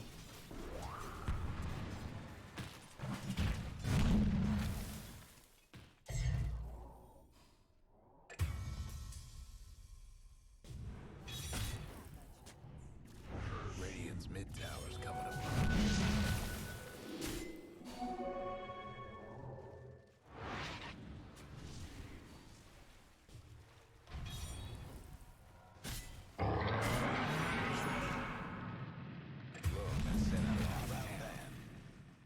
I'm trying to decide what you should do from here.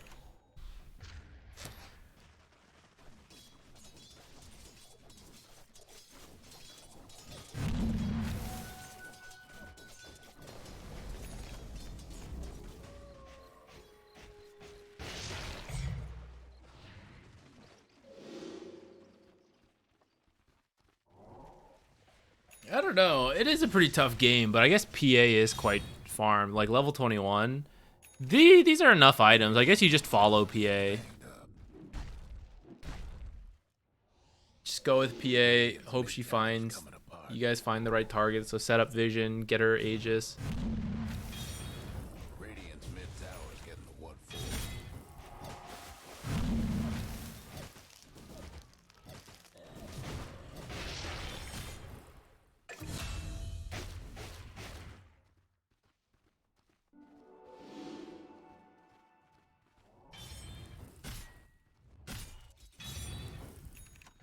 Dire's top tower is, Radiant's mid tower could use a hand. You're position 4, so you're not necessarily in charge of warding, but I do think it helps to have a couple on you here and there throughout the game. So for example, you could have put a deep ward back there. Where's PA? What does she need from me? Speak to me, PA. What do you need?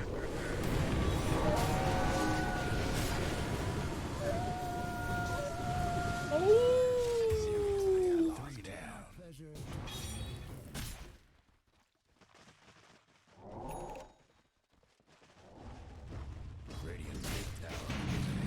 Radiant's gone and fortified their structures. Radiant's mid tower's in trouble.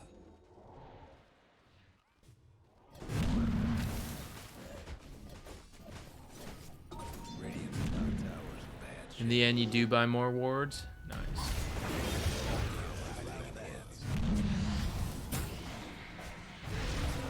Ow.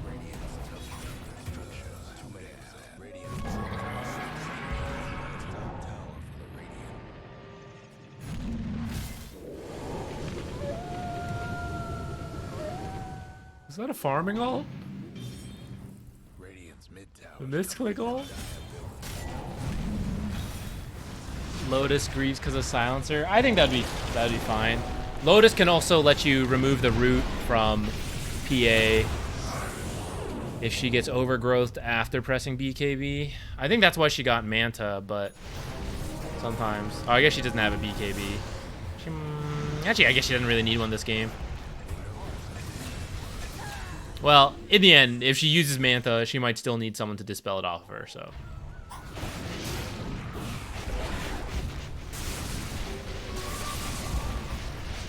That was so greedy. This is not allowed to work. I can't. It was so close. Oh, she did kill her because of the. That's not fair. The PA is a hero. How can this work? How can you jump in like this? There's not justice in the world. How can she do that and then kill TA? Gavin, please.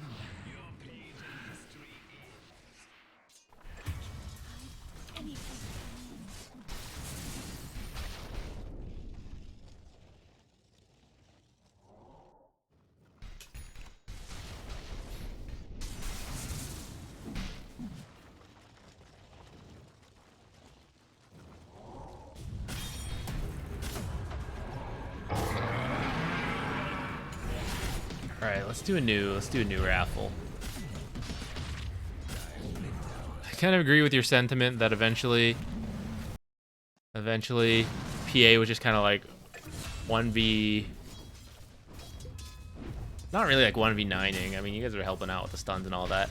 For the laning stage, I would just try to, I really don't think you should ever buy 3 clarities all at once. I think it's a waste. It's money that is just sitting there and has no passive benefit compared to Blood Grenade, Mango, things like that, right? You don't usually buy 3 salves or 2 salves or anything. Even if you plan to use a lot of clarities, I would buy them like at most 2 and then have the other one be an Iron Branch, which might help give you enough regen or tankiness that you know, maybe you don't need it or something else happens, whatever. And if you do need a 3rd clarity, you can just buy it after you use the first 2 clarities.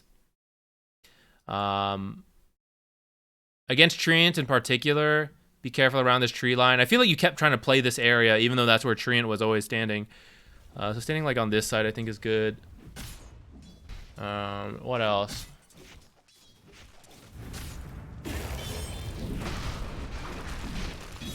I think Frostbite Max would be good first to provide the lockdown for someone like Faceless Void. Breaks Refraction. Lots of melee heroes anyways. Which is part of why Q's kind of nice, but...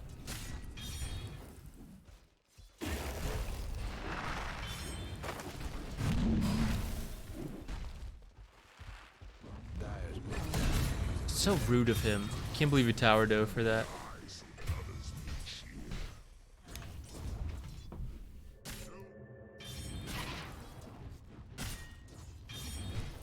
It's too dark now. Too late at night. You guys can't even tell there's a cat here. Turn the light on a little bit. He's back.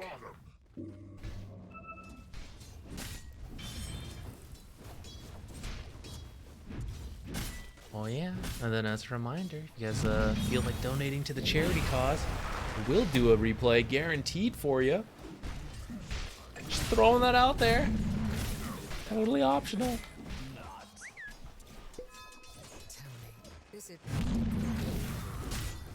I don't think he likes the light. How you feeling? He's not feeling the pets.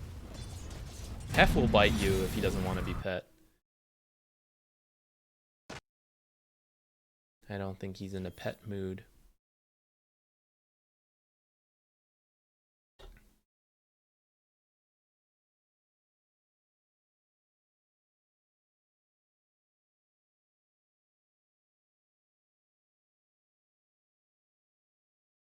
Prototype in session. Congratulations. Just send in a match replay whenever you get a chance. If I win, I'm linking my first game as Axe ever. We'll have to do it possibly the next time, Mikcha. I was going to hand money to charity instead of winning. Guys, first, AB Joe did it. He donated and still won the thing. Now, prototype in session had the good intentions, rewarded instantly. Look at that.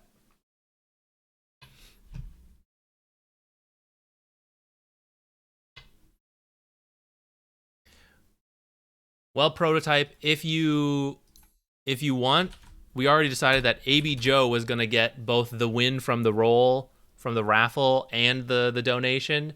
Though he decided not to. He decided to just do the one. So if you want both, I'll go for it.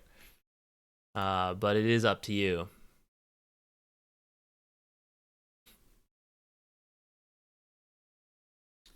Who are you playing here, and why is it Ogre Magi?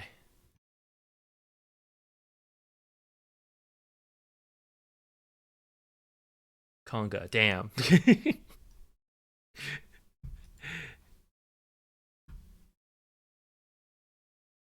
It was a good guess. We had best out of 10. What?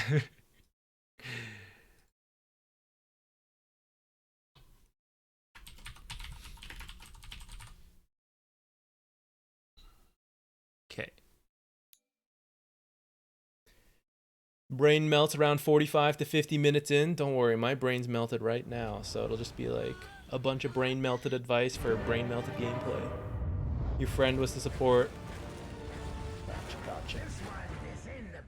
Everybody gets set. Don't worry, lads. This one's in the bag. Is there a particular point you want to check in on then? It sounds like your brain melts in the late game, you said. Is that where you want to jump in and see? Since this one's yeah, it looks like a 70-minute game. I don't know if we'll be able to cover all of it.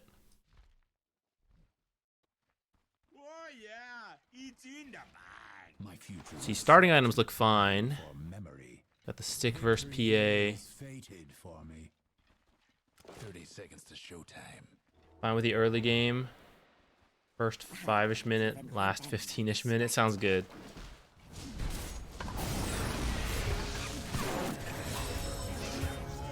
Your team goes for a first blood. Did you guys get it first or did they kill? Okay, you guys did get the first blood. That's fine. Sometimes it just works out that way.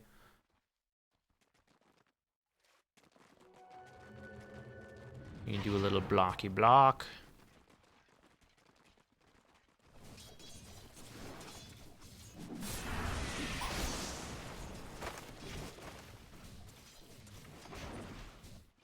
Something I've been working on when playing Kunkka off lane is trying to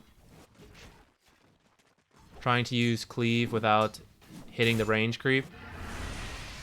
I think you did it there just now earlier. Or you didn't hit the range creep, which is good. I don't know if that was a conscious thought or not, but I do think it's good. And I think you guys pulled back too soon. You're actually going to lose both these creeps if she wasn't doing what she's doing. Let's go back to this very first wave. So you can block the whole thing. I kind of like to let one creep go sometimes, especially if I'm missing a chunk of health.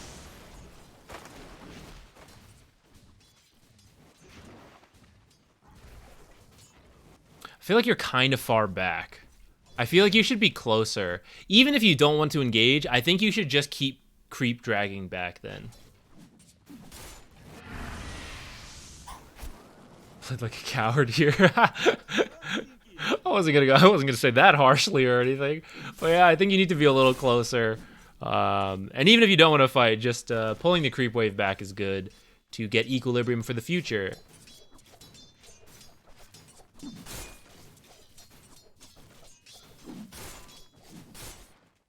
Got the last hit. Great. Looks like you're gonna go for a second bracer as well.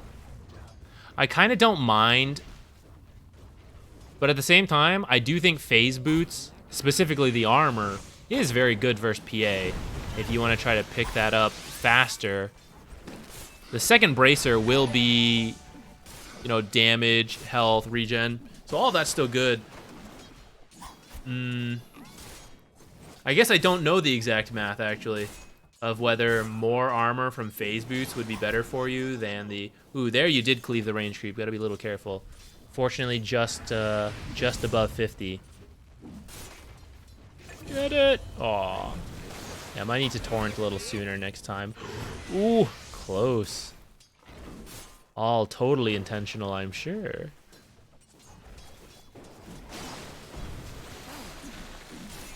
Don't know if you need that torrent, but you haven't used too many spells, so it's kind of okay.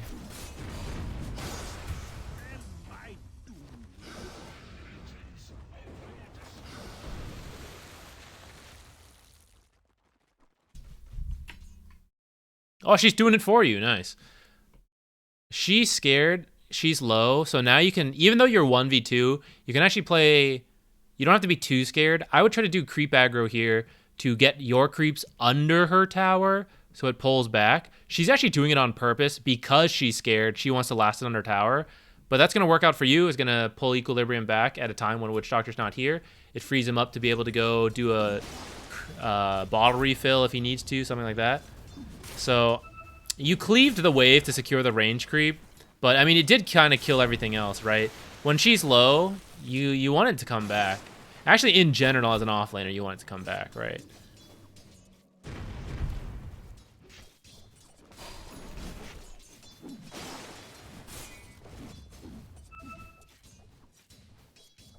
Okay, Witch Doctor's back, so now I'm kind of okay with you shoving it in anyways, doing pulls. Don't want to lose this creep wave. You guys are going to lose it. You guys are going for a kill. You're going to lose that creep wave.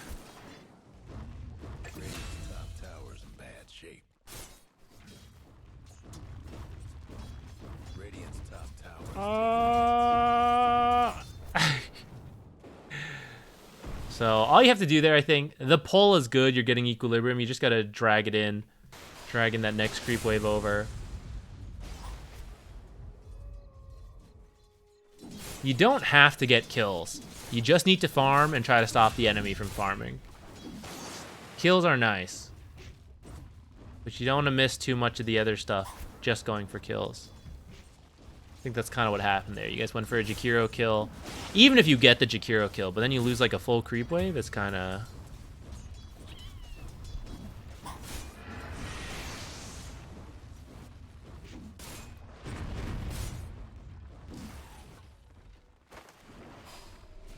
Mainly because it might sound funny because kills actually can be worth more than a creep wave. But for example,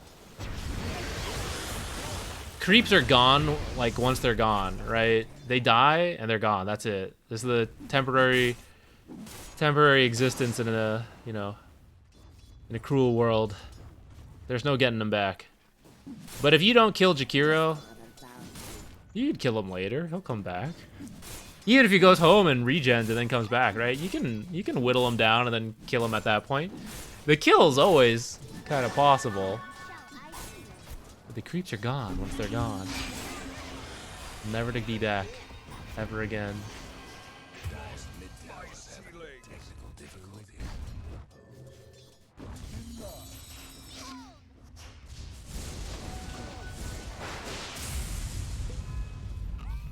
Doesn't lose waves, he makes them. Nice. Nice, nice. Lost this one though. Okay, let's see the end of the lane. Up to like 10 minutes and then we'll jump into some wild late game shenanigans.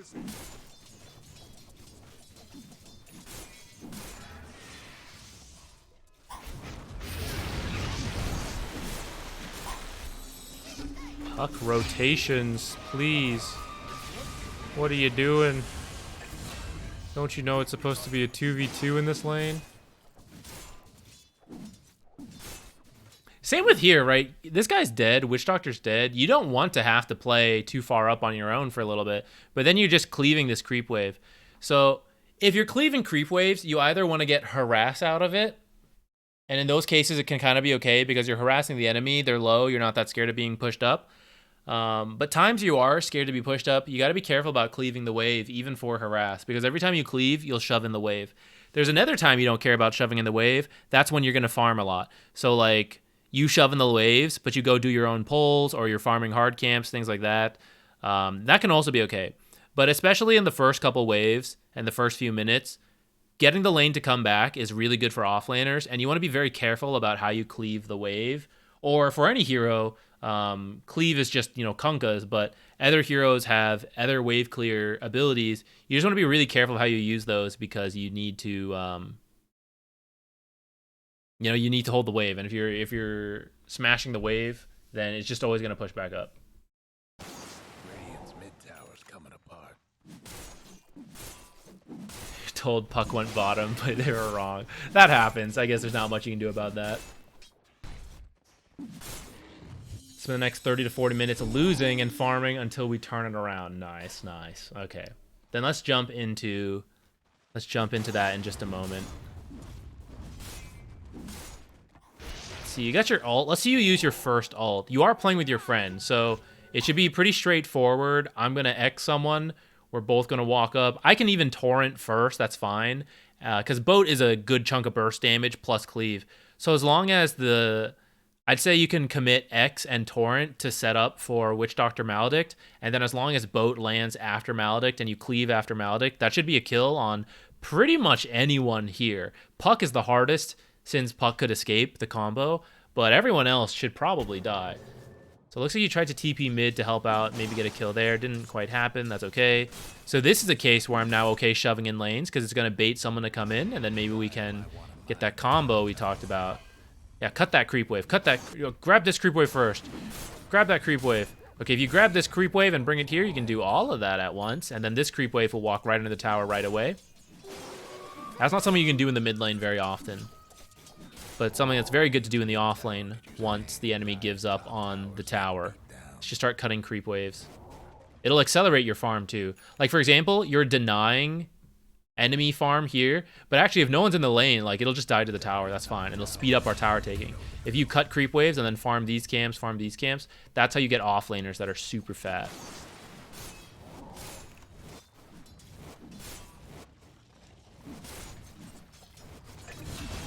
And plus, you see how, like, no one's come up here? So we don't want to delay two of us being up here against no one. That's kind of useless. We want to speed it up by taking this tower, and then we're free to move around. You don't want to both leave now and then not get the tower. That'd be sad.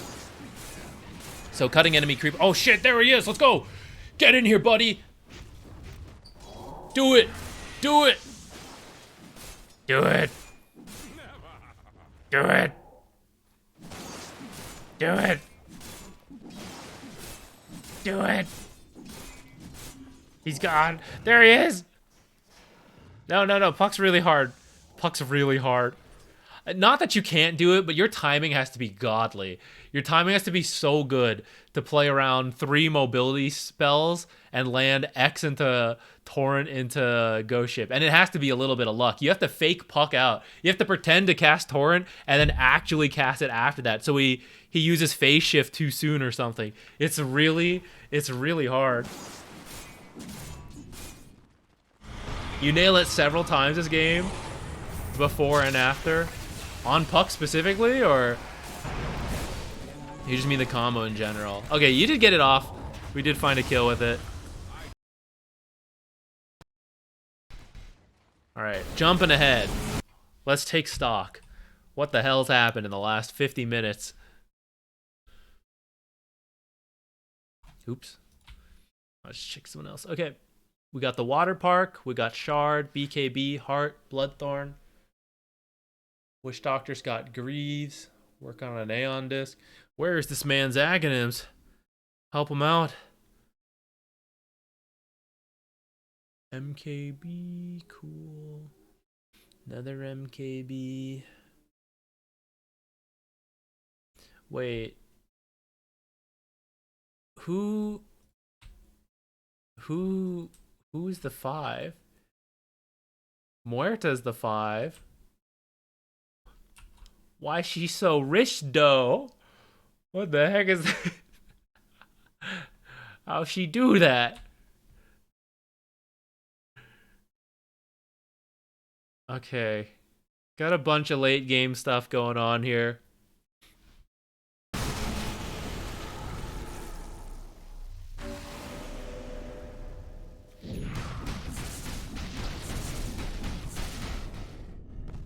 Alright, so anytime you get into the late game, looks like we haven't lost any barracks, but we have lost towers. It's just all about the fights you take, and I can't help but notice the map is totally dark. Now, I did just jump forward, so I'm not fully sure what's happening, but the map is pretty dark for a lot of it, and you guys just scattered into 4 different directions. That's kind of scary.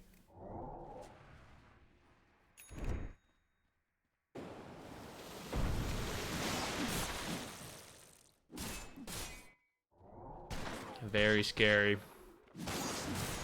Very scary. Selfish. Thick waifus, no problem. Don't sweat it at all. I see him going top. So here's where you can make your own play. You either commit to this and you all come up here and fight this, and at worst it's a 5-on-5, or you're betting on the fact that they're only bringing a couple heroes looking for a gank and you take a better fight, or this person gets out and you go for any other direction, because at worst it'll be 5 versus 3, which is good. But if they are going to be all 5, then here's definitely 2 of them.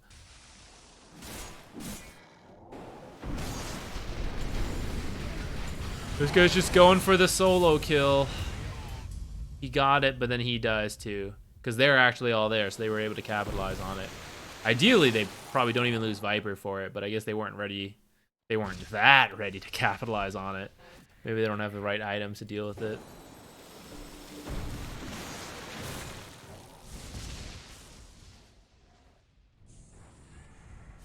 Please acapella a song for us. What's a song? What's a song we can do? I don't know. How does one solo acapella? Wouldn't I just be singing a song without the rest? Or otherwise, aren't I just humming? Don't you need a couple people to acapella? Canadian national anthem? Oh, Canada. That's all I know. I don't know anything else about your... I don't even know if that's part of your Canadian anthem. That's all that comes to mind when I think of the Canadian anthem, though. That's all I know.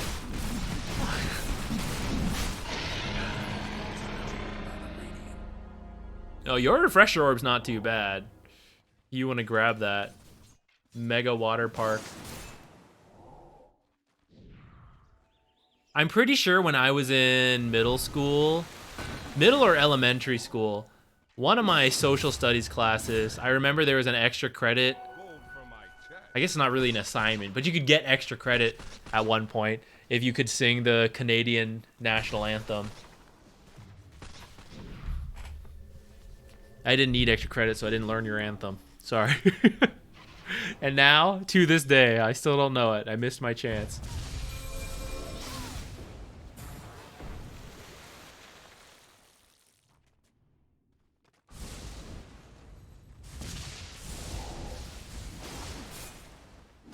Seen videos of people where they do all the parts.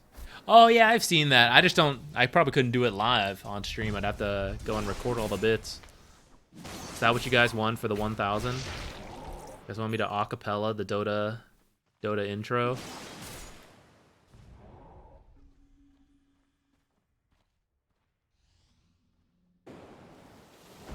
Disappointed you're refunding subs? No, sir. Don't do that. I just gotta look at the Canadian anthem first.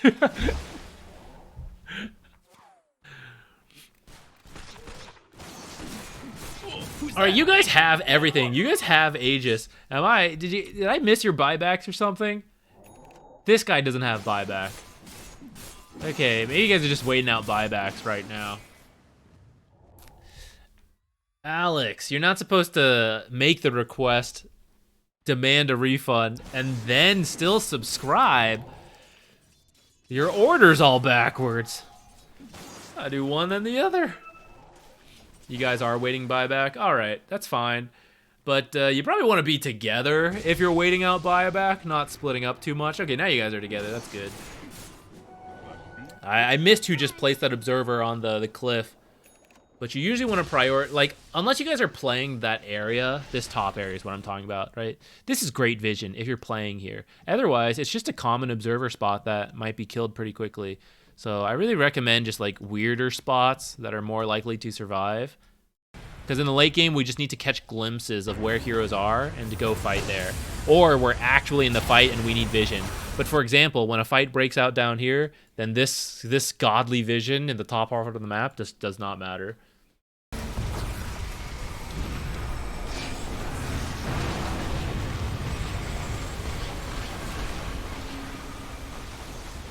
Alright, I thought we were waiting out buybacks, though. Okay, so what happened? So it looks like you scanned them, or maybe this is a bug. You're doing the scan now. Successful scan. Waiting out buybacks. Heading in there.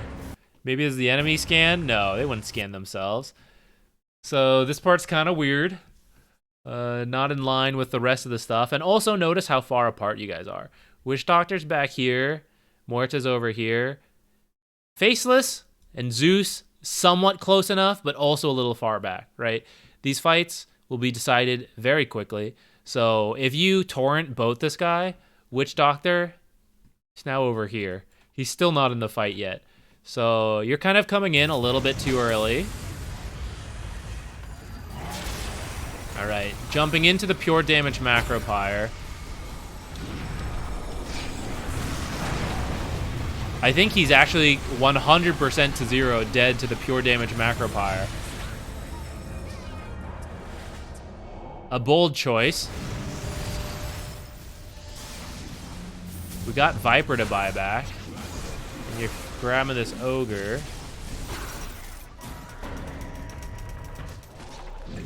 Pow. Okay, worked out in the end. I was kind of worried about that execution. Guess we lost Aegis for it. That's okay. Let's move in as a group. That seems to be what's happening.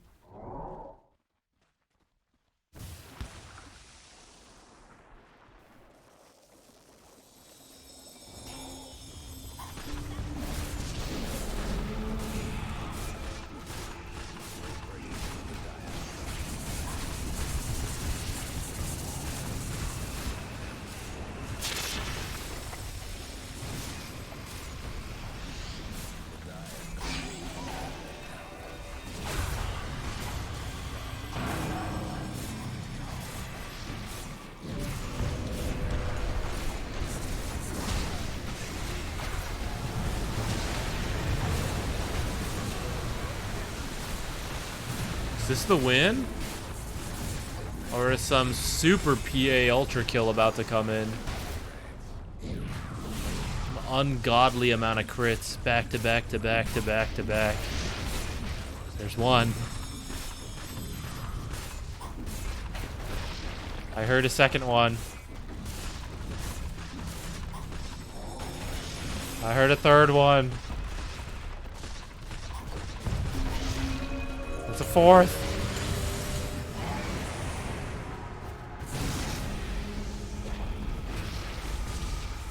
Fifth.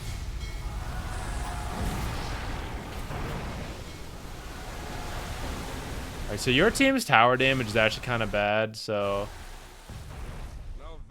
you weren't able to actually kill it. But I think you guys were also just tanking a lot of different spells. I guess I wouldn't have thought that you guys would be that slow at this stage either. But yeah, kind of... I think I hit too much there.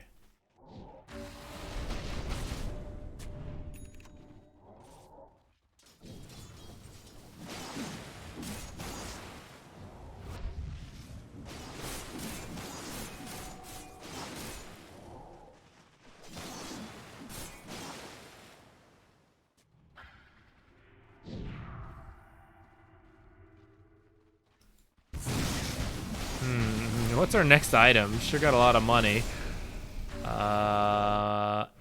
AC Hex. Those sound okay.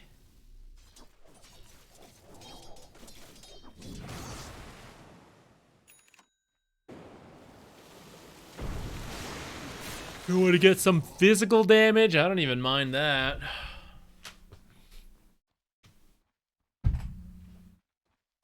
What's the rule for using boat late? I feel like it should be used for damage reduction delay, right? I'd say the damage reduction is definitely a big part of it. But the stun's not bad either. Really, the last final benefit you didn't mention, though, is that it just takes up a bunch of screen space, along with the water park. So when the fight breaks out, you just throw all your abilities and refresh and throw them out again, even though you're overlapping, because you're just trying to crash enemy computers. They can't process it fast enough.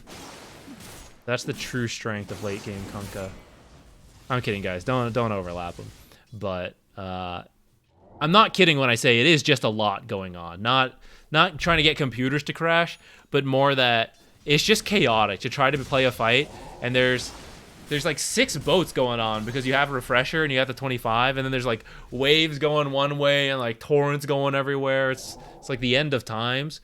And it's very distracting in a team fight. So if you're clear on, hey, kill this guy, and then you just throw it out, everyone's getting distracted, getting hit by everything.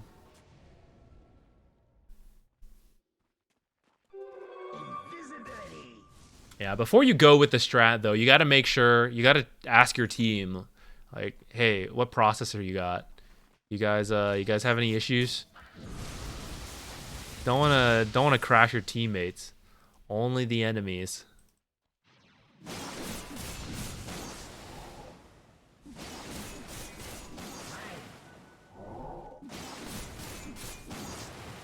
You might also need, I don't know, you could probably replace these boots. Because you get 50 move speed from Giant's Ring. So you can essentially replace the boots and be mediocre speed. You're very fast with both, but Phase Boots is like a 1,000 gold item, so replacing this with something else, even if it's Boots of Travel, that functionality is better than Phase Boots at this stage, I would say. Though the armor is kind of nice. It's 4 armor, though. AC instead of this, for example. I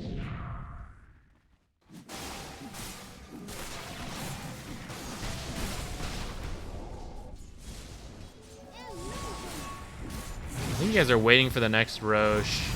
Though if you can find a pick off and get the kill, that's good. Uh-oh. Yo, a Lincoln's for this guy could also be good. Who even hexed him? Is it Puck?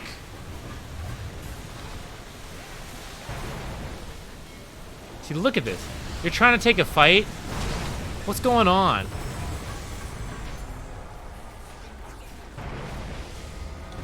Why is there so many boats?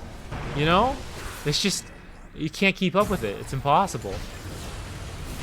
Holy shit. How did he hex him from that far? Wait, what was that? See? There's too much going on. I don't know what's happening.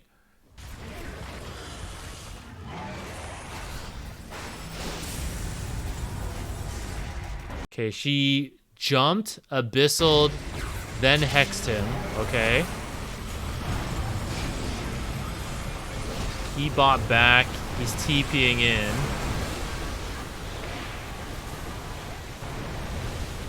You're searching for the puck.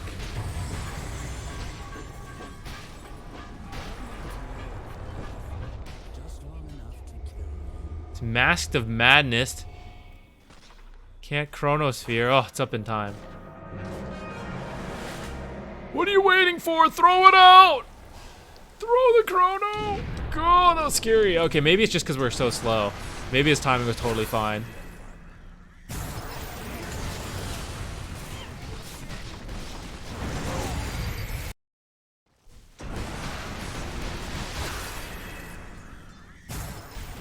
Was it the multi-hex that got him?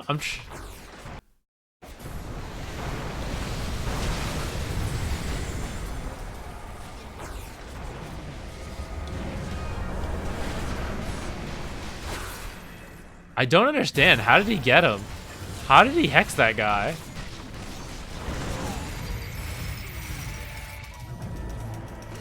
I have no idea how I'm supposed to play that team fight. Me neither, man. That shit's crazy. I would just look to your void, right? So you're going after this puck here. Well, actually, I take that back. Your position 5 Muerta was also super rich. You need to pick the guy who's going to kill and just go with him. So whether it's the Muerta or whether it's the Faceless Void, pick one, work with them. Also, the enemy, who's the one who's going to kill? It's the PA. So you're either stopping the guy who's going to kill or setting up to kill. If I had to guess, for this game, you're really the only one with lockdown besides the Faceless Void. Witch Doctor kind of has some too. But Faceless Void can take care of himself with Chrono. So I'm kind of looking to this Muerta maybe. So maybe setting up for your team. But also isolating the fight. So like this fight got particularly messy. And I'm not just talking about the screen effects, but like it's literally spread out all the way across here. Whereas usually you'd have a cleaner fight. Let's say it's a fight around this Phantom Assassin point right here. Then you can throw out a bunch of spells over here because everyone's trying to funnel in this way, and so you're disrupting them from getting into the fight. This just happened to be a really messy fight, and I think because he has Chronosphere to do things himself, I think it's okay for you to go with Muerta on whoever you can find and catch.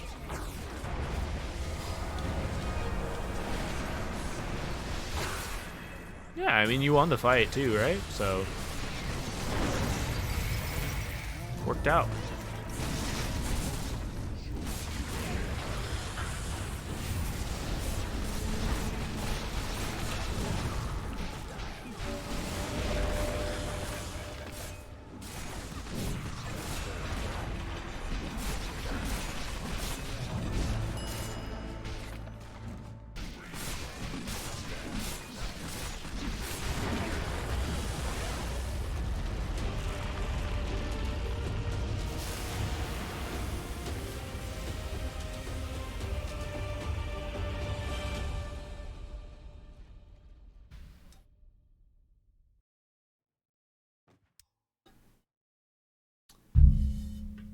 We're reaching that point of the night where I'm getting tired.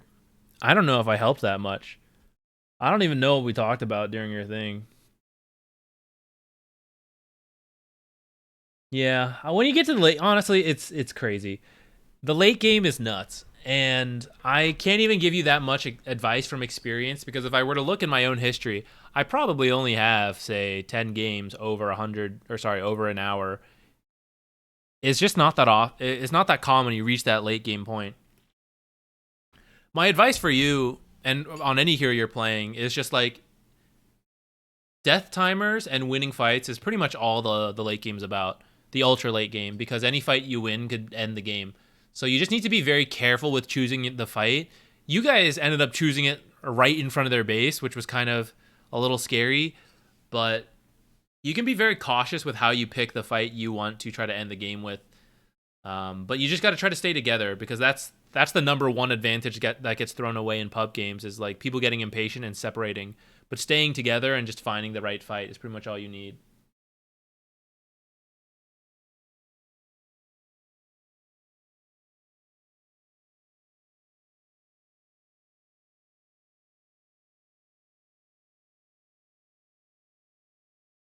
I did used to have a lot of 1 hour games. I played a lot of Treant Protector. I think it was just naturally in my way. But also prior to Immortal, many games just dragged on longer. Now I'm in Immortal, and people are good enough to handle late game, but it never gets there because they just give up after like 5 or 10 minutes because it's not the game they want.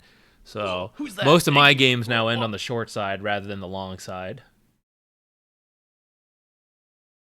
Hey, Rabid Nat, thank you for the sub. Appreciate it. Yeah, this was a Muerta hard support popping off there.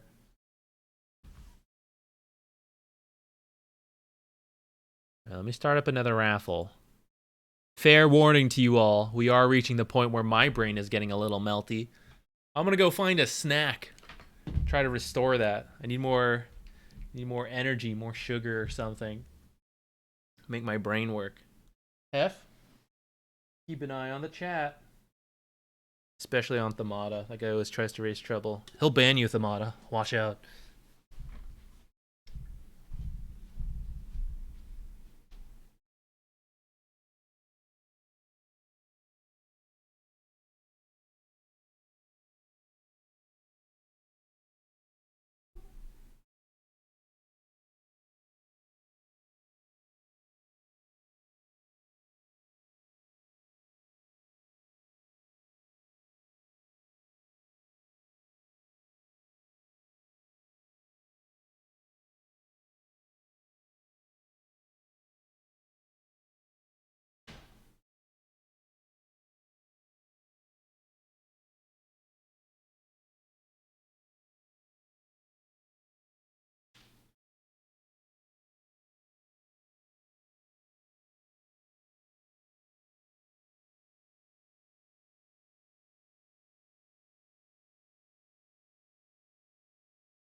Hephaestus left his post immediately. Mikcha, thanks.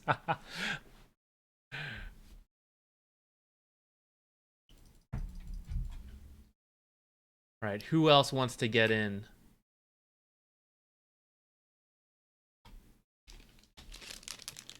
Anyone else?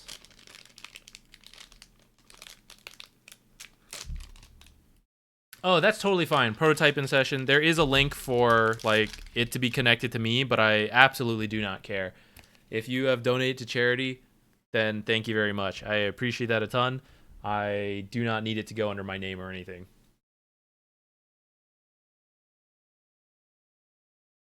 There's no like prize or anything for this. And even if there was, I wouldn't really care. I just think it's good that to you know, I don't know, do something back, I guess, for the community. And yeah, I don't need the number to my name or anything. Enjoy lurk mode.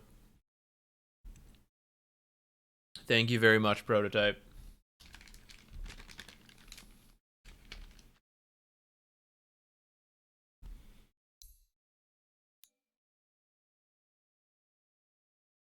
I can't believe PA had such a massive lead the whole time. Was Muerta actually the hard support?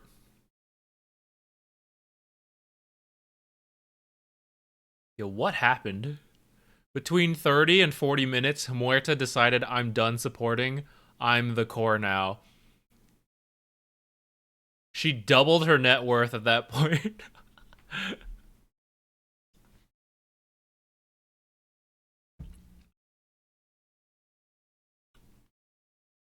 Guess I'll turn this off now.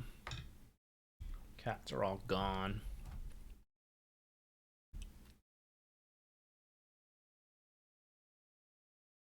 Wade Master.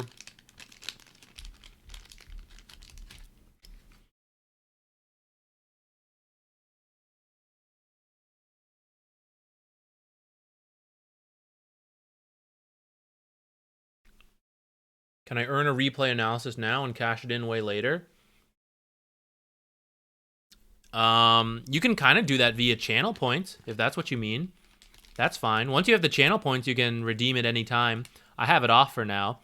If you mean through the charity, yeah, I'm totally fine with that. If you want to donate $20 and then you just tell me, I'll write it down somewhere, I guess, so I don't forget. But essentially, whenever you're ready, you could just come back to me and get it. Or if you mean winning one through the raffle, how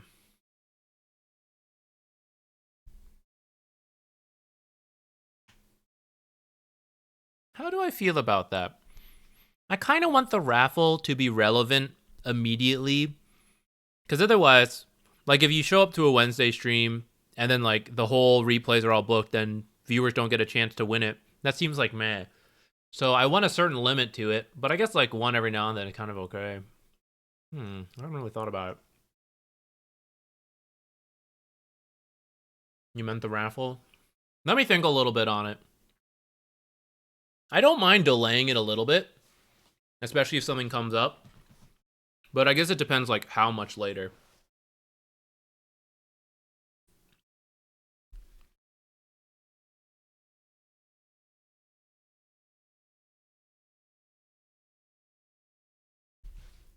All right, Wade, let's see what you're up to.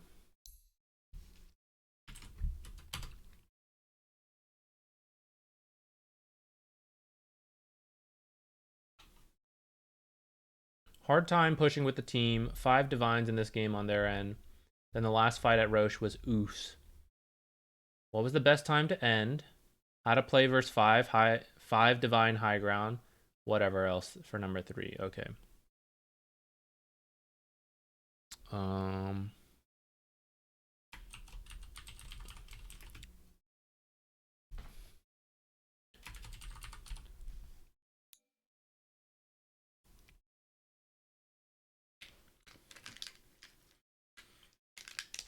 Yeah, I think it's about 20K. I took it off for the charity incentive for this week and next week.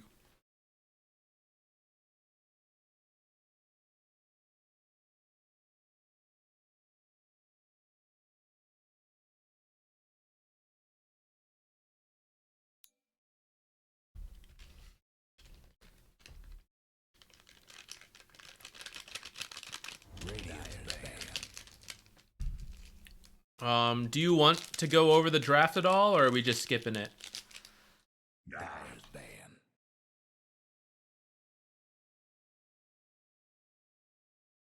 What we got? Legion, Ember, Ogre, Silencer, AA, Earth Spirit, Viper, Naga.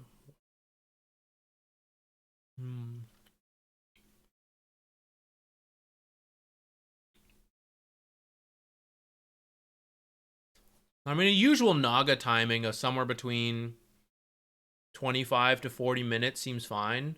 Going into the late game, I think you're not too bad either, because Warlock, Witch Doctor are really good late game supports, but I guess Silencer and Legion are technically... Oh no, this is PA, never mind. I thought this was Legion Commander.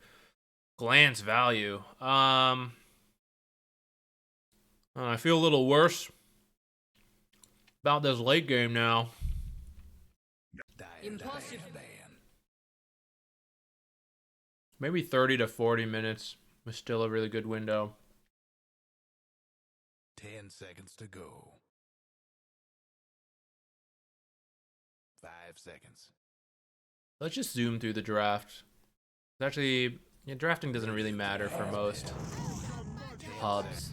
Radiant's ban. 10 seconds to go. 10 Warlock, seconds to go. Ogre. can't imagine Ogre's a first phase hero. Warlock seems like a first phase hero. Witch Doctor. Oh, I mean, it depends on your hero pools. I feel like revealing both supports too early is gonna limit your draft.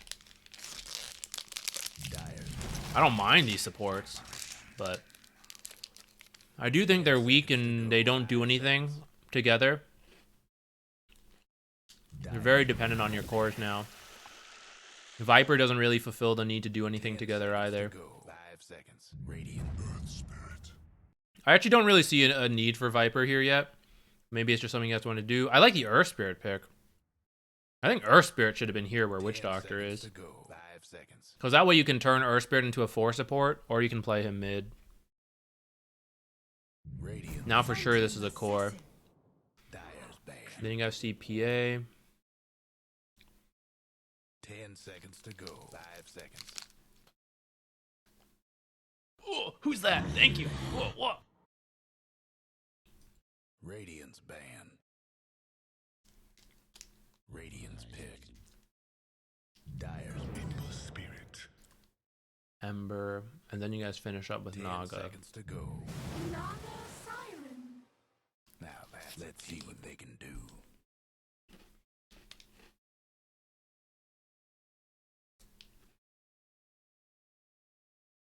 Dire team pick. Teams up. Wait. I want to see. Radiant team.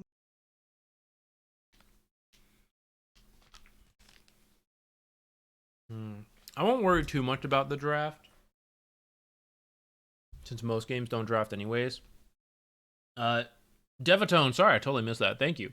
Thank you for the Prime sub. Ban. Radiant's pick. Dire's Endless Spirit. 10 seconds to go. Naga Siren. Take your pick. Yeah, you know what? I won't worry about it too much. Okay, let me see what your questions were again. The best time to end, how to play versus 5 Divine High Ground, and then whatever else. Okay. This looks like a longer game, a very long game. So we'll do the same thing we did last time. We'll kind of go through the laning stage and then jump to the end a bit. 30 seconds to go. Expertise.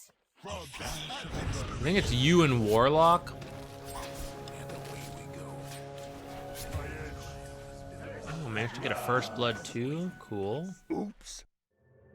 Calm. TP up here. Sour note.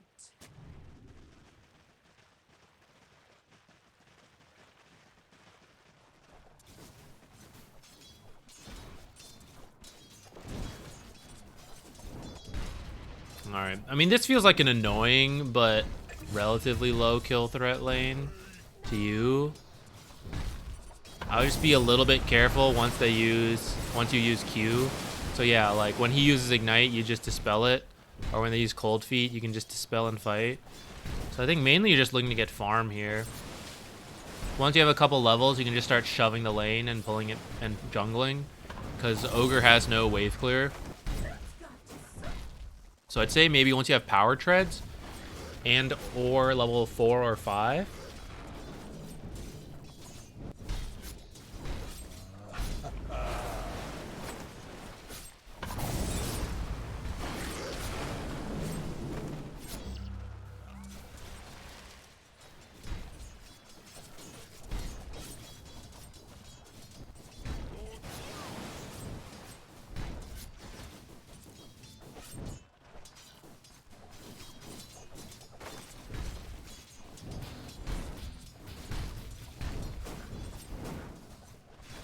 Alright, I'm not going to worry too much about last hitting. There are some missed last hits here. And that, that'll matter. But I think everyone knows they're not supposed to miss last hits. And it's just a matter of practice, so.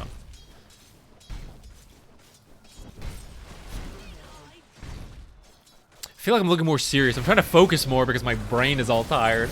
I feel like if I ramble too much, I'm not gonna be able to see anything that's going on. Maybe I need to mix it up in the future. See, we're starting to ramble. Maybe in the future we'll change the end of replay streams to be a little bit more goofy, like just maybe like the Herald reviews Jenkins does, where we're not strictly going for a bunch of feedback and all that, where it's more of a chill time, kind of fun, goofy commentary. Maybe that's easier. Towards the end when I get tired and I'm trying to like be useful, I'm like, did I just see what I saw? What am I thinking about? I don't know.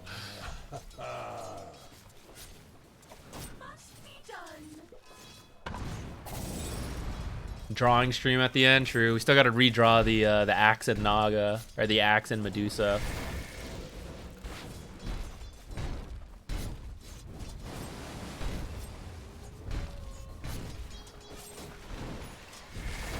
Yeah, so it's kind of like at this timing that I think you have been missing last hits.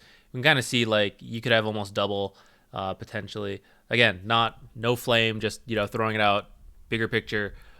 Which means you could have power treads around this time, so then this would be a good time to just shove in the lane, and then I'd say jungle these two camps. Just like you make a little cycle of it. Carries kind of know it. You shove it out, do this, shove it out, this, whatever. Because he just has no wave clear, and I don't think they can do anything to stop you. And then at that point, Warlock is free to go tri-lane bottom and just TP top when needed.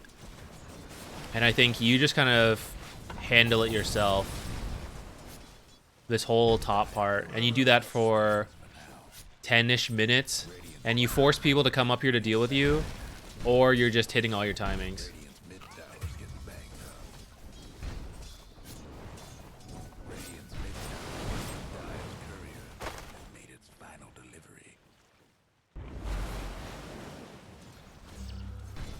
Max mana means you spam illusions out a little bit more. Yeah, maybe a little bit more, but it's also the defensive tool versus Ignite and Cold Feet. Can't use it too willy-nilly. We can definitely look for the opportunities. Like here we're fighting Ogre, and I don't think this matters. I think... Also, someone just donated. Thank you. Prototype. Thank you. A meme game after this replay? Are you sure? I mean, for $50, one, thank you for your kindness and generosity, because you donated to the other one, now to this one. Second of all, you actually only need to donate $20 for the replay. For 50, I would have done like straight up coaching. I can like organize that later if you want, and I'm still willing to do that if you're interested in it. But if you want to do like a chill meme game, that's also fine with me. Thank you.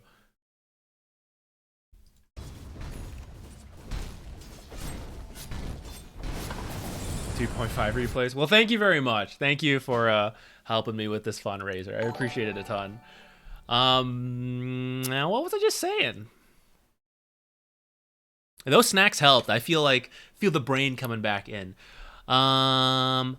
Yes. So we're talking about you now just speeding up the farm and the lane shove, because like what's he gonna do to you? Yes, he's gonna get gold, but I don't really care that much as long as we hit our timings. So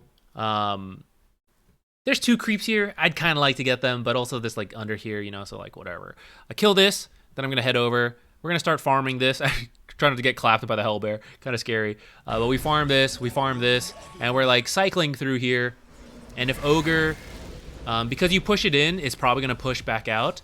If he manages to balance it, no big deal. You could always send in a couple illusions into the lane to shove it out for you while you jungle. So right here, we're kind of like holding it, but actually, I don't think you really need to. I think trying to balance the wave will just hurt you at this point, because you can jungle very effectively right now. I think you just attack non-stop without missing last hits, of course. So you stop to not miss, but in general, non-stop attacks. And then because we're not really playing the lane, we won't care about shoving in the lane, or we won't care about this Ignite Harass and not having mirror image up.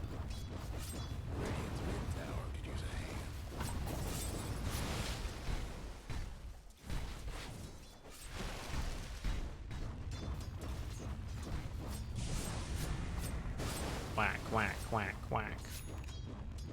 Yeah.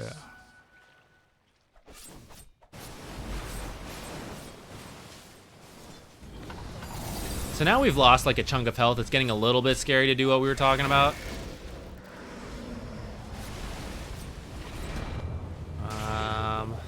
Whoops. Alright, we got a kill. That works. I would actually, conceptually from a bigger picture, I don't think he needs to rotate up here. I don't think Earth Spirit should dedicate his time to that. He should be dedicating it to stopping the PA. Because I think what we've laid out, right?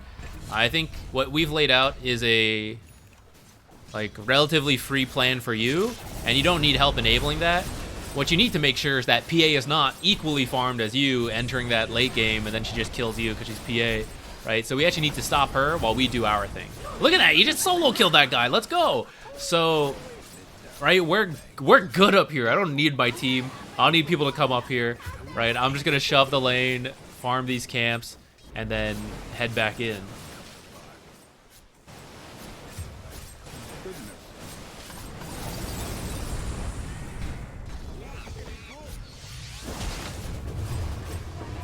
Yeah, there we go. Okay, you know what, Witch Doctor? I'll take that. You've made yourself useful. Now get the hell out of here. It's actually not, though. Like, it's actually better to use that on PA rather than the Ogre, because this doesn't change anything about this lane. I mean, it changes the degree, I guess. Like, oh, Naga's, like, really ahead of Ogre. But look at this. Who's ahead of Naga? This is PA. So this is a team thing, right? You need to identify this for your team and tell them, hey, guys, I'm fine, right? In pub games, we're all conditioned to be like, oh, the carry needs help. We're going to go help the carry, whatever, right? Team games, you get to let them know, like, hey, guys, I am A-okay up here. Go stop PA, right? That's all I need from you guys, and I will AFK in the jungle. Real tough work, you know, but I'll manage it. But you don't want them to come up here too much and, like, help you get kills, but it's not really speeding up your farm all that much. Let's watch PA. What's she up to, right? She should be bothered. She should feel a little bit uncomfortable right about now. But I don't think she is.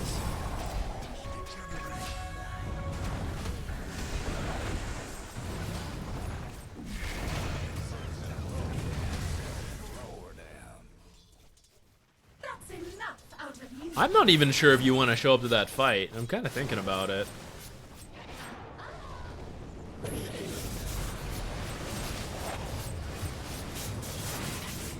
Okay, get out alive.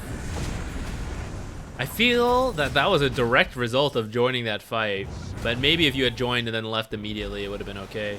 But that was all time you didn't farm, right? If you didn't show up to that fight, you probably clear the whole top jungle, which would have been worth a similar amount, and then you never would have had to TP home, so you'd still have the TP plus farm time. This is where I don't play enough carry to have a good feel on the exact amount of farm I get. But I think we're at the point. I forgot we were going to jump ahead because it's such a long game. But yeah, that's how I feel about the laning stage. Let's see. We're now in the late game. Ooh, an exciting time. You're about to pick your tier 5 neutral. Let's see what items we got. Let's also look at the graph, actually. Let's do that first. So it was a pretty close game till they started to really pick up a lead past 60 minutes, and then looks like they ended. So we can take a look around like back here-ish to see player net worth wise. It looks like you were farming quite well, but yeah, the PA is up here like the whole time with you, which is kind of what we were saying, that rather than try to enable you further, it should just be about stopping PA.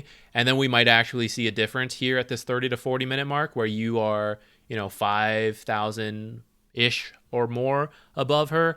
And then, you know, that's one full item, and maybe that's the end of the game. But the fact that it went this late means that you still had a chance in the late game. So starting around here, you are the richest. Let's see, you know, kind of what's going on at that point.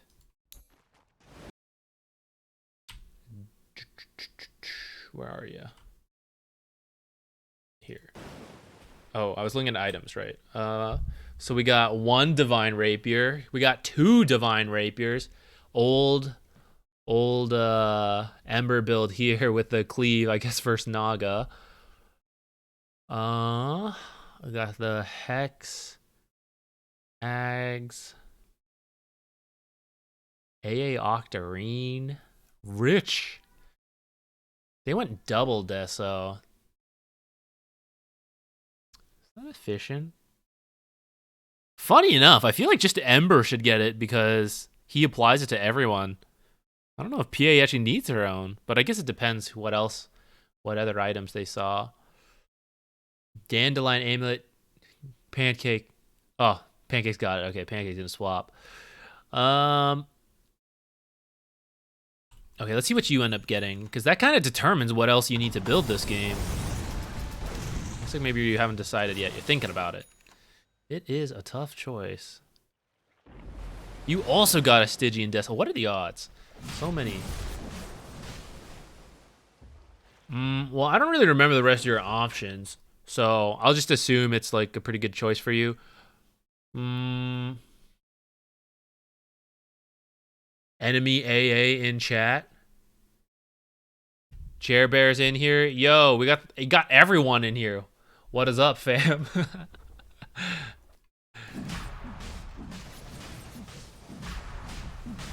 Okay, I'm just looking at the map now. So it looks like you guys managed to get 2 sets of racks. Open up the fountain too. Actually, I kind of want to go back and see that. Because you were asking about times you could win sooner.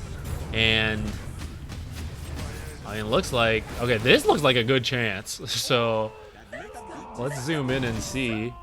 For those of you that just joined in who are also in this game, we watched the first like minutes of the laning stage and now we're jumping to the late game. Okay, so we had some buybacks. You guys are all hitting this. Witch Doctor's coming in. A little late. Not late, but you guys are just gonna take so. Yo, that's. Where is he? It wasn't even on the Warlock. It was the cleave. It was the cleave off the Earth Spirit. Oh, that's so sad. That's so sad. Oh, man. All right, that's probably a kill that's not supposed to happen. I think Warlock should be further back, not hitting the tower, even though we're in this state. This is why PA's stupid. Just being able to throw daggers so much. PA actually just 1v4. Everyone else hasn't even got to come in yet.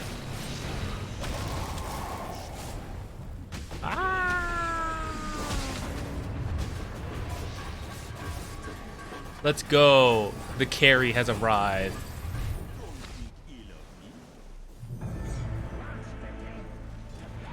Yeah, if you guys are committing to this, you're committing to this. I think everyone's got to buy back and do it. Warlock's still kind of waiting on it. But I think if you as a team are going for PA has no buyback, we end right now, then we got to do that. And, oh, scary. I think you guys had some conflicting thoughts there. It seemed like you were going to force that, but now you've all backed out.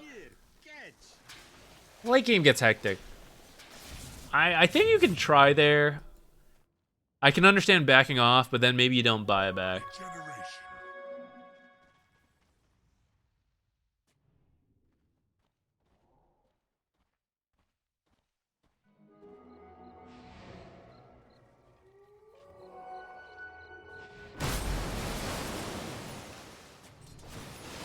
Okay, so now you're getting a Bloodthorn. Man, no one buys Abyssal anymore, I feel like, on Naga. Or maybe I just haven't seen it in a bit. I think it's still, like, a decent choice. I also don't mind the... I think Disperser's okay. Diffusal's even better than it used to be. Naga used to really like Diffusal. Or she does, but then it has nowhere to go, so then it was kind of, like, weird, and eventually you wanted to sell it, but it was, like, so good. But now it's got Disperser. I wouldn't mind seeing that. PA with no mana can't use all her stuff. Neither can Ember. Like, these are heroes that are annoying. Well, PA is annoying because she, you know, PA. But Ember, like, if he's in the fight and you hit him a couple times, he'll suddenly have no mana.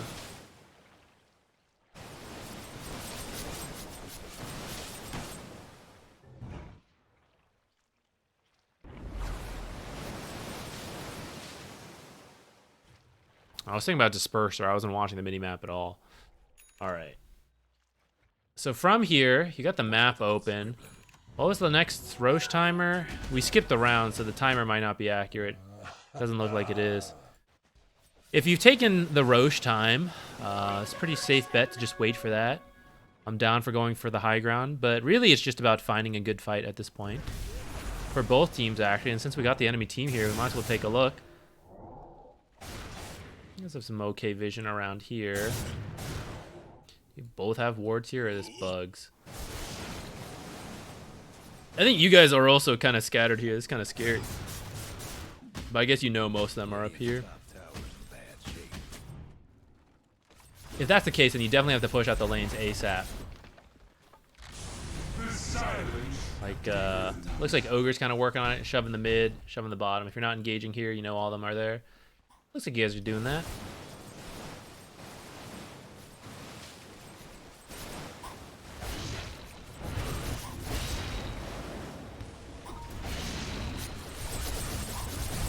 Some good old dagger spam. Ah, looks like Roche is coming up in the next minute. So if you know Roche is coming up, I don't think you should push. I think taking this tier 2 is a good setup. Now you just wait. Looks like you've committed all your observers up here, and they're all on like relatively common spots. So now it's a bit unfortunate. If you back off, you're probably gonna lose them, but I think it would be good. Also, I just noticed none of you have a gem. If you're reaching this stage of the game, I think it's pretty good to buy a gem on someone who has copious amounts of extra money. You know, just throwing that out there. It doesn't have to be supports, but if any of the cores happen to have, you know, a large amount of extra money and they're not sure what to spend it on.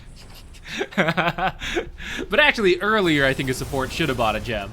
So maybe we lost a gem. Now it's Wade's turn to buy one. But I do think a gem in the late game is pretty good because you remove the enemy vision, you make them play in the dark, and then, you know, it's easier to find the fights you want. And right now, I think you guys should just wait for that Roche.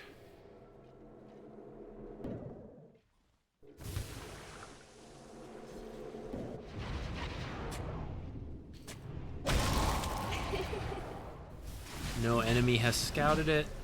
Ooh, okay, yeah, back out, reset. See invis? You cancel. Spooky. Is Butterfly good this game on Naga? I actually don't know how it interacts with the, it can dodge Sleight of Fist, right? Sleight of Fist just counts as an attack?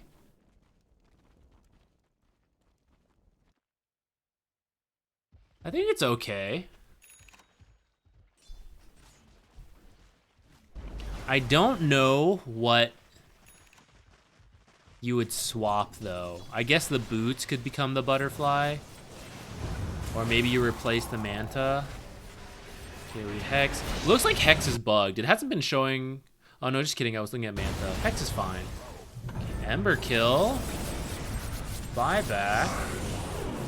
Hidden Throne. PA's killing the back line, or trying to.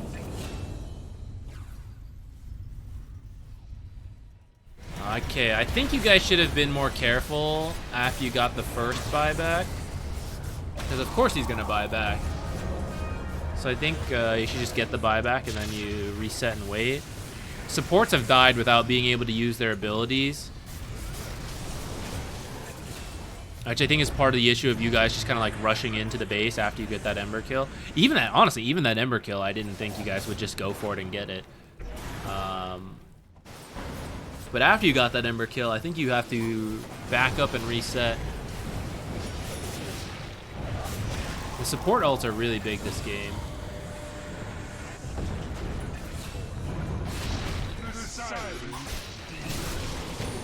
You were doing very well. I'm very proud of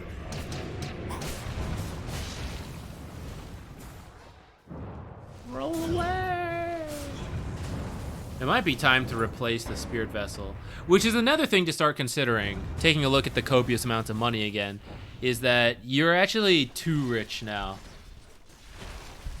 You have a ton of money, but you don't even have this many slots, right? Yeah, we could talk about you selling like backup divines and stuff, backpack refreshers, things like that. But at the same time, just having your cores, your other cores have another item is easier. So you don't want to give up map pressure. So if you still cut waves and stuff, it's kind of okay.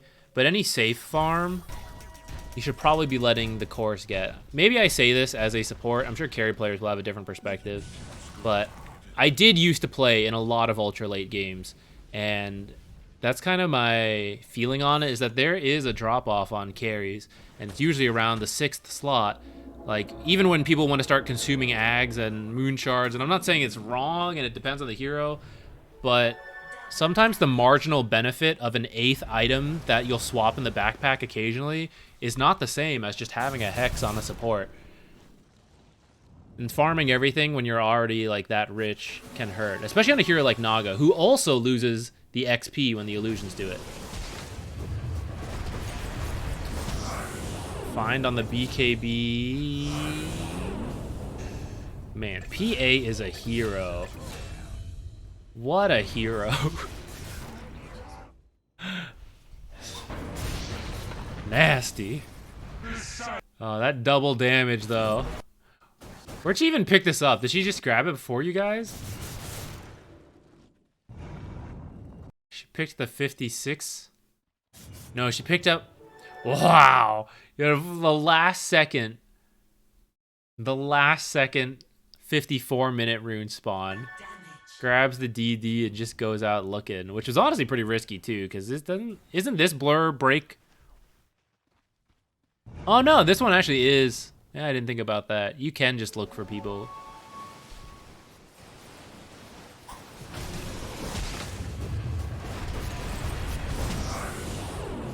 Okay, it's kind of crazy to me that you did this though. I don't know, maybe you believe in the hero way more than me, but it's kind of insane for me that you just like, I got DD, I'm just gonna go with no one nearby and you have no buyback. That's wild. It worked out, but I would not recommend that if you're still in here. I'd recommend getting your team together.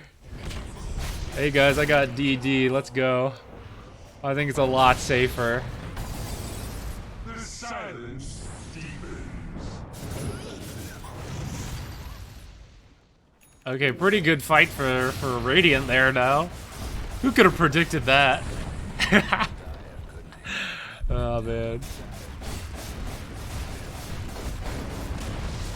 You guys don't win off of this either. Looks like you're gonna go for the end. We got all the buybacks. We're gonna reset. All right, that's still good for your team. 58-minute rune coming up. Not gonna be DD. Actually, I don't know. I don't know the exact cutoffs on when the cycle restarts. I should probably memorize that. Look that up. Memorize it. But those buybacks are really good. You guys, classic. You guys just need to find any of the buyback kills now, so just staying together and then yeah, finding that kill, that'd be really good.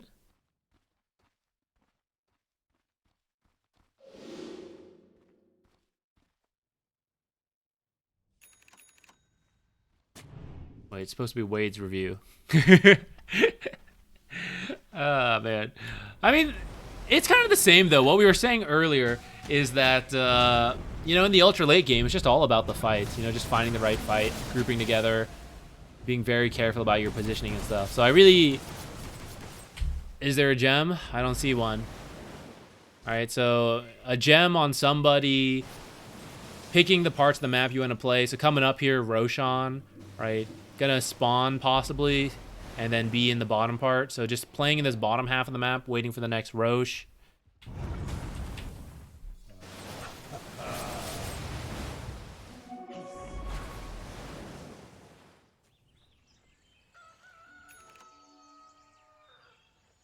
HL Pony, have a good night. Thanks for dropping by.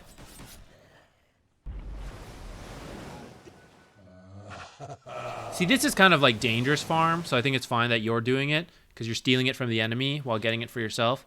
And these guys are getting kind of safe farm. However, this is also quite scary to me because you don't know where anyone on the Radiant is, and yet you guys are this scattered, possibly showing in lanes, you know. So you do want to be a bit careful because if they were smoked, they could be looking, because that's the win condition, right? You guys bought back. They should be looking for a kill like this.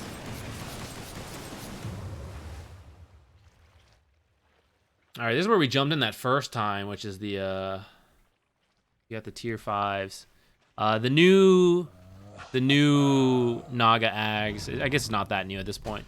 Ensnare can pierce spell immunity and sleeping units, which is specifically about your ultimate, because usually when you use ult, no one can target the sleeping units, but the Aghanims will allow you to root them preemptively before you let go of the sleep.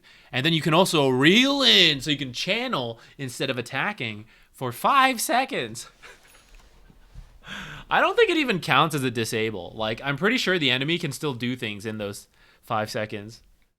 Maybe that's not true.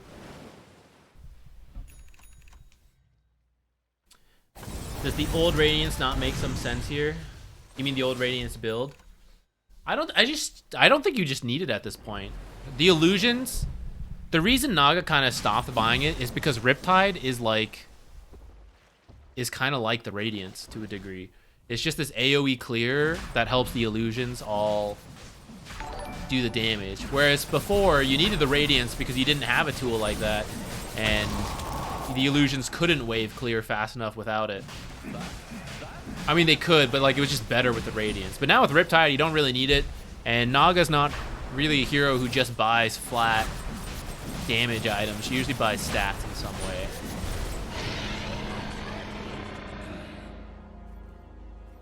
And then yeah, Radiance does tend to drop off early. There are still some games I'd say the Radiance makes sense, but I don't know if this is one that I'm thinking of. Now, don't ask me what games it would make sense. I'm not sure. I feel like I'd have to see it to feel it. Yeah, this right there, that's good info. You see this? You see the heroes? You made people come in. This is where you just literally run at anything. If you see anyone anywhere else, you're like, get that guy, go smoke, find him. You don't have to smoke, but you know where they are, so you just go for it. From here, I don't know. You could, this is just theory because I don't know if the late game's uncommon. I'd say you could just keep throwing illusions at this to somewhat of a degree, but it is feeding gold. So another way you could attempt to use it is Q, right? Summon illusions, make them go around and push in another lane, and that baits a hero to like run over here.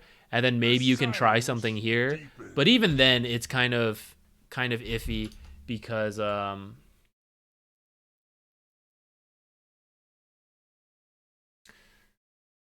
they have like the defender's advantage is that this is all still close together, and you kind of need the illusions to fight. The silence deepens.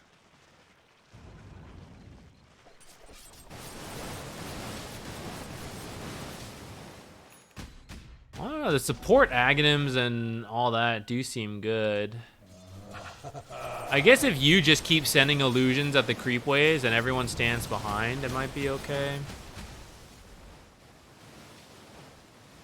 Tower can't live forever.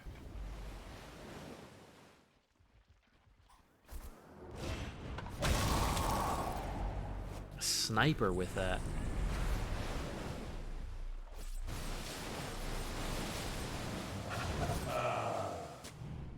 Wait, does someone have a gem? How did you guys see that? Does Seer Stone reveal into this? I didn't know that. It just says it reveals a part of the map. Oh, maybe that was this sentry here.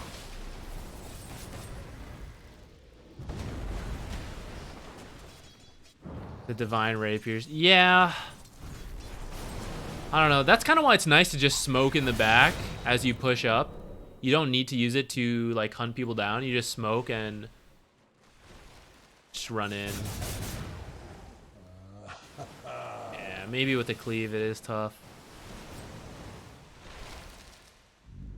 I guess AFK farm. Very careful. I don't think you walk the real hero up this far. Yeah, I don't know. If you want, this is just gonna encourage you to farm even more, but I mean the Bloodthorn and the Bloodthorn and Monkey Bar don't really help the illusions. So if you really do just want a rat, you can replace these. You can get some other backpack items. Backpack items to summon the illusions for ratting purposes. And then when you fight, you swap them back in. But I don't know if I really want to see that, so... Scotty, I mean, he's pretty stat efficient. They have Satanics. It's probably fine. Bloodthorn plus Hex plus MKB is probably redundant. You could probably get rid of something. I'd say maybe the Blood Thorn because Hex is more powerful. But this is why, like, this is going back to that idea of why it's good to let supports farm, because you having the lockdown is good, but then what do we replace? So, like, if the supports can have the lockdown, it becomes easier. That's why, like, if you have Abyssal, for example, she tries to jump the supports, you Abyssal her. Supports get a second to pop all their stuff, use defensive things, get out. If the BKB ends, then they have follow-up hexes. You probably have BKB again, or Abyssal, you know, at some point. I don't know.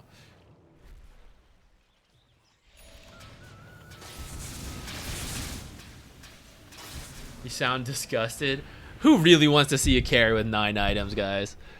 I'm not just saying this as a support player. Come on.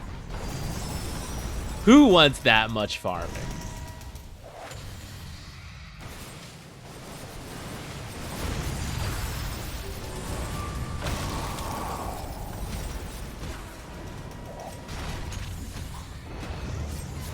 I can't tell whose Seer Stone is this, but if it's your Seer Stone, this is where the Seer Stone should go. Lotuses are also usually pretty good in the late game to reflect all the instant cast stuff.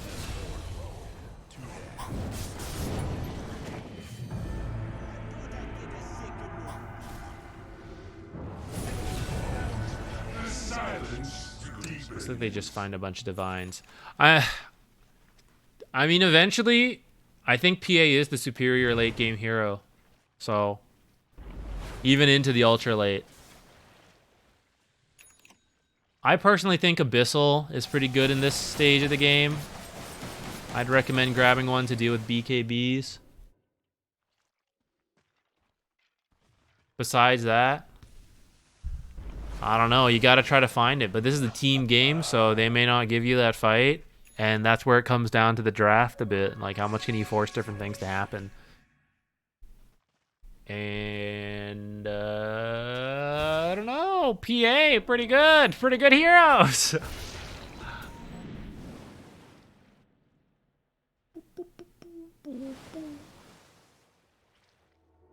You guys can't see it. Hephaestus came back.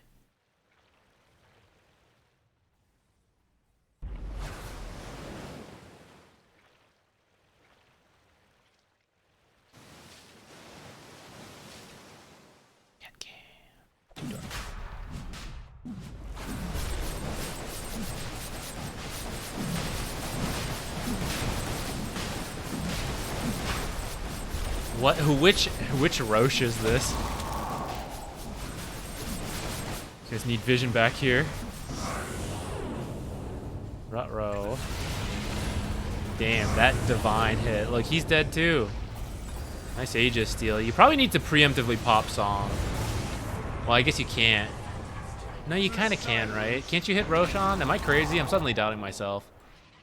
Can you Song and hit Roche? Or no? You can't Song and hit buildings. You can't. Got it.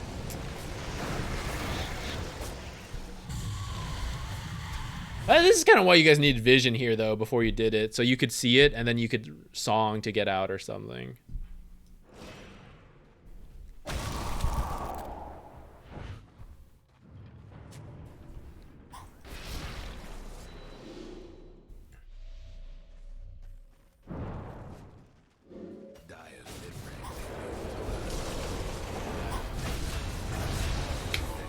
Yeah.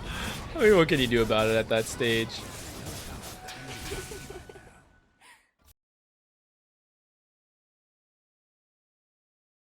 Hephaestus. You walk in, you walk out.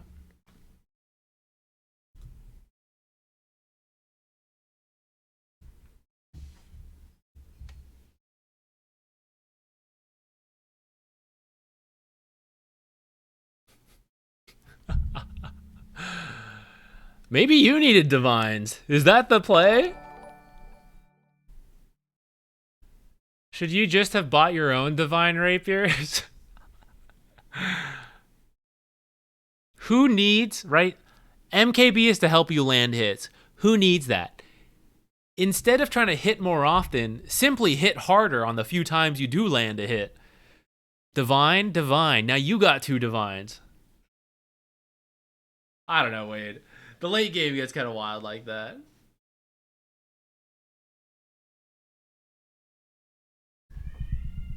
Not enough money. I gotta farm more, guys. Be right back.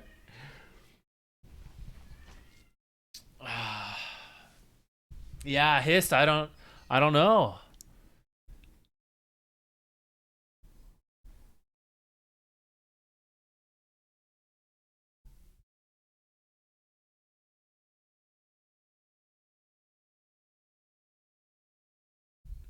Yeah, I don't know. Try to win the game early. That's the that's it.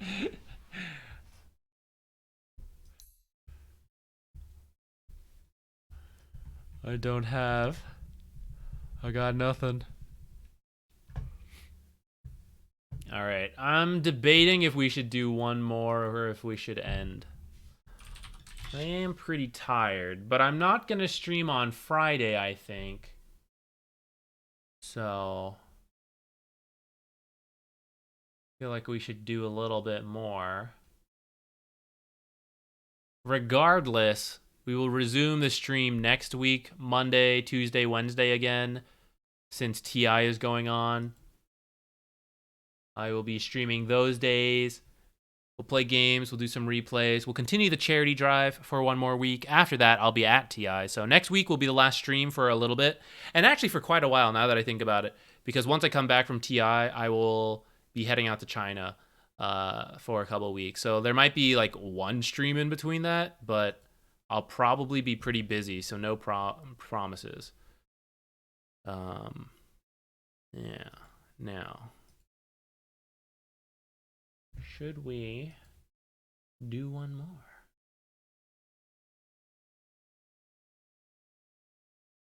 Oh, that reminds. Hold on. Before we forget that, Road to TI does start tomorrow.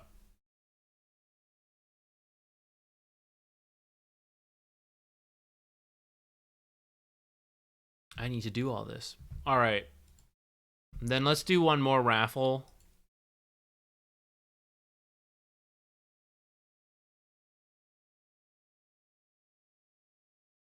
All right. Hop in if you want. Exclamation point replay. You lads on the other team, you can submit that same game.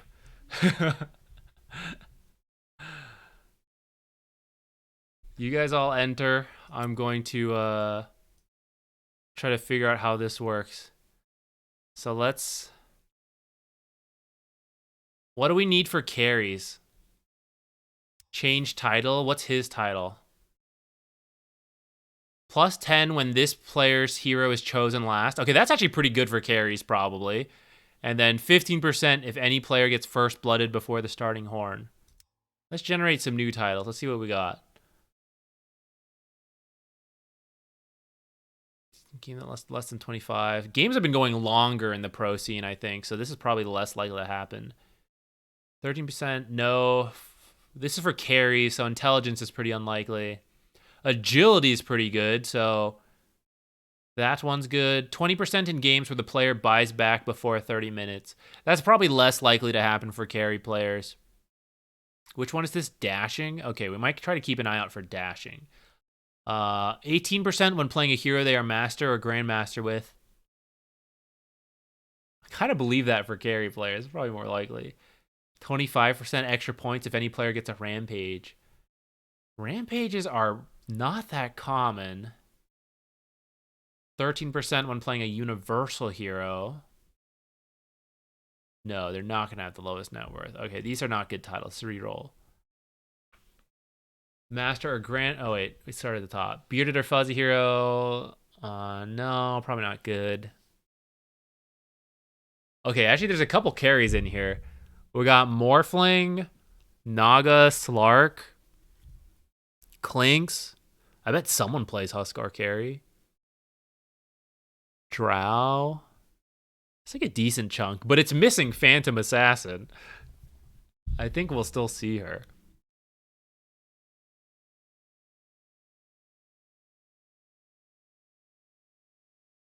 Of the Octopus is probably pretty good.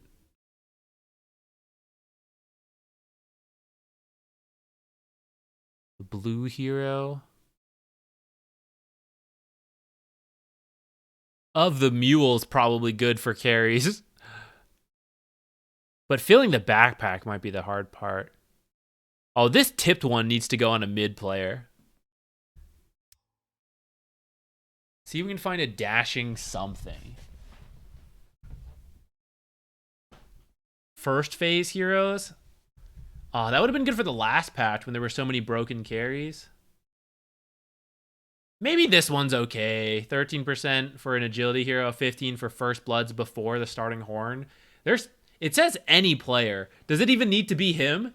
It could just be someone in the game, right? There's a ton of first bloods nowadays.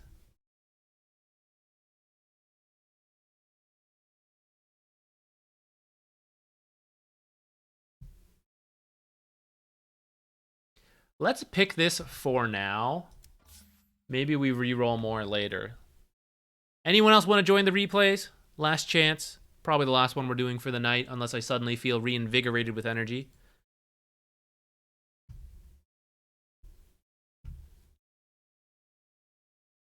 Last chance to join. Just type !replay if you want.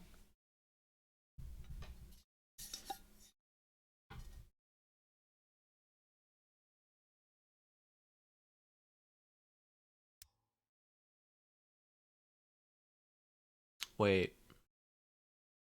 Reroll stat for one random green emblem. Reroll stat. Oh. Wait. Reroll quality for blues. Blue has the wards placed, right? We want a very good quality for that one. Ooh, okay. Now we just need to turn that blue. Reroll trait. I don't remember what the traits do. Oh god. Why'd they make this so in-depth? This is literally its entire own game for something that we only ever use around TI. This level of stuff. Maybe it's just a test. Maybe they're bringing Artifact back. They're actually slowing down on Dota to work on Artifact. And all of this is all part of the new Artifact. All right. Roomney, congratulations.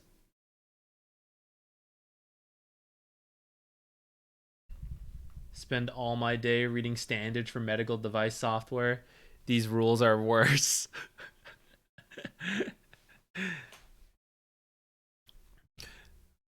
Reroll stat. What are the green stats again? Roshan kill, team fight, stuns, tormentors, first blood, and courier kills. Team fight's probably not that bad for a support slot, right? Compared to the other things you might pick up. I think I'll leave this one as team fight.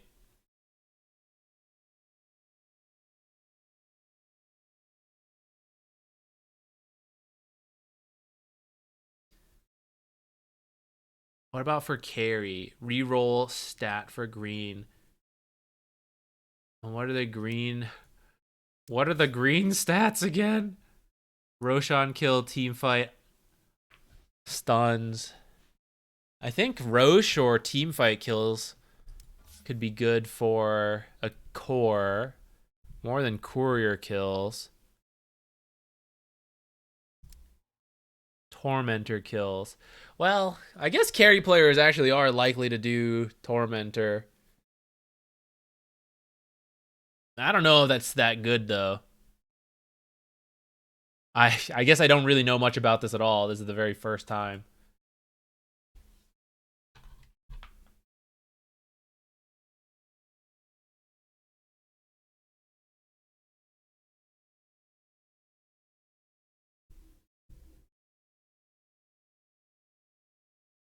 Oh shit. You're right. Prototype in session. I did forget. No, wait. All right. I've suddenly been remotivated. All right, since we already did the raffle for Rumney, let's do that, and then we'll end with we won't need like tons of brain power for the meme one. So we'll do the replay next one. Thank you for reminding me, guys. I'm telling you, my brain down the drain. It's gone. Need you guys to think for me. All right, Legend, Crystal Maiden. Focus. Let's knock this out. And then let's go meme.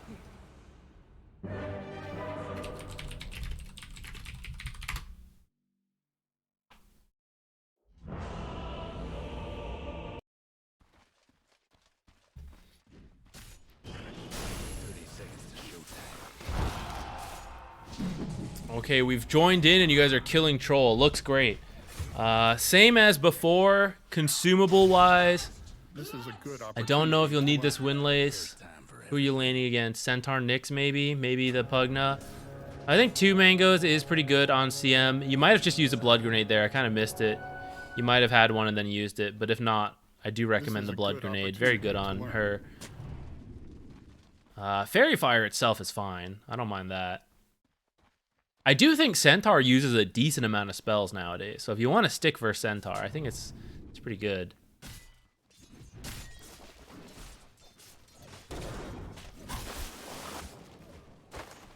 And then this game, probably just poke Centaur a lot. He has low armor, so your damage actually is pretty good. Like, look at this go, right? So try to focus him more than the Nyx. Again, looks like you're trying for a pull. Nice, you managed to grab some. Even when it gets interrupted like this, it's still good because the creeps, right? Usually they're supposed to meet and start fighting right away, but for a few seconds, you delayed that creep while it was dragged around. So in the end, obviously worse than a pull, but when you delay the creeps like that, it does add up. It's still quite good. Oh, maybe you walked up too far. I think you were going for a range creep. Yeah, I think you're just like up way too far. So you just need to be back here. Also, when you have Frostbite, you can't really go for range creeps that well. So I would just let it go. And PA should also be getting it herself anyways with Dagger. Okay, you are going to get a stick.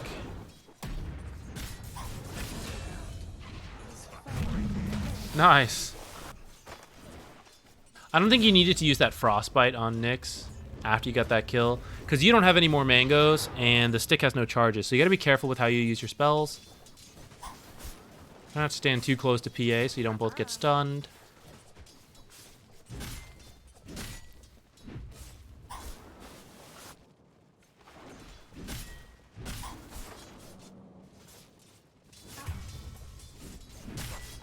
This will do nicely.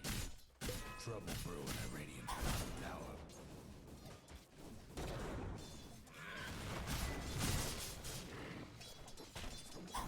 Because you half pulled, you actually don't really need to do much for this. I don't know if it was intentional or not, but you grabbed the first creep and the last two, which is pretty amazing. That means this troll camp is pretty good at doing damage because they all have piercing. So you can actually just leave these. If they don't kill all your creeps, they'll kill 2.5, and you can probably deny the last one. So because they did a pull, you just need to come help contest. And you don't have to worry about this camp not being killed off, anything like that. So rather than stand here and do this, I think you come over here and you can play for this stuff. Go for denies over here, things like that. I guess you do come over. It's just a second or a few seconds late. And you can try to stack this small camp. Yeah! This is a good opportunity to learn. Okay, we don't need to pull right now, I think. Actually, looking at it, maybe we do. Best do something about that Radiant's mid tower's getting banged Haha, nice.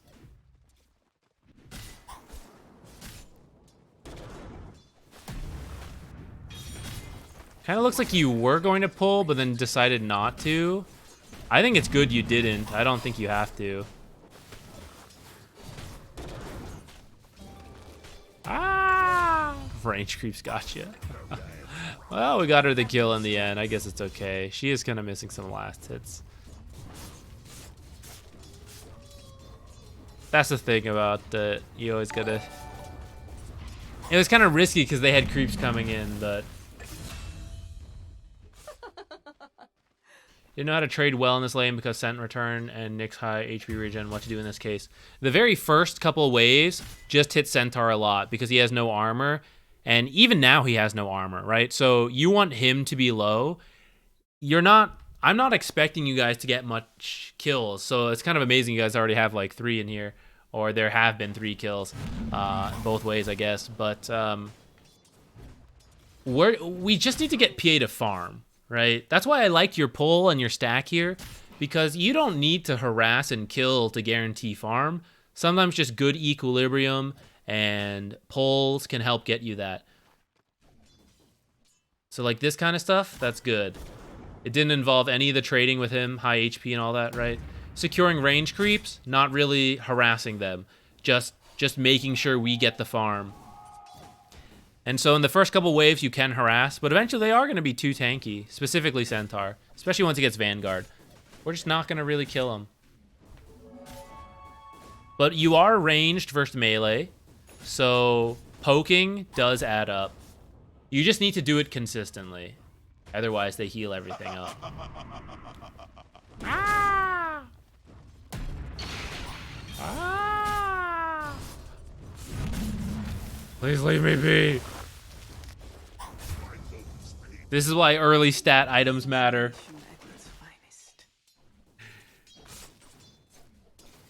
That was close. Started to ping wisdom. Yeah, I'd be super down with that. I say go for it. Zoot, zoot, zoot. Run on over. You got tranquils. Let's just go. Excellent. Go for it. Do it. Do it. Go for it. Once we get that. Yes. Now we go for it. Oh, shit. Yeah, probably gotta run around, I guess. Didn't expect the Centaur maybe. But he is going to come back after respawning. He's going to TP in and just run into lane. It's what a lot of people do. So I do think you probably need to move around, even without knowing exactly where he was. And then there's a Pugna here. Pretty rude. Nice kill from PA. Probably not too bad. Lost some creeps. You accidentally TP to the long one. No big deal. It happens.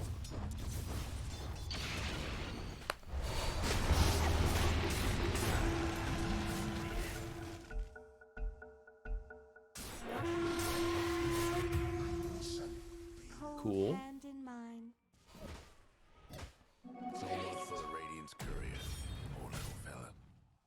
This is wild. Oh man, you got a double kill. You walked over, you killed a courier, still walk over, get the wisdom rune. Nice. Yeah, at this stage, I can't believe you're higher level than her. Yeah, at this point, PA's kind of alright. She did die a couple times, but she got a couple kills. She has her power treads. She'll start working towards her Battle Fury. I think it's okay if you leave her alone to do some other stuff, maybe stacking. Maybe you can pick up a kill or two. Oh, close, close, close. Axe was crying a lot. Classic.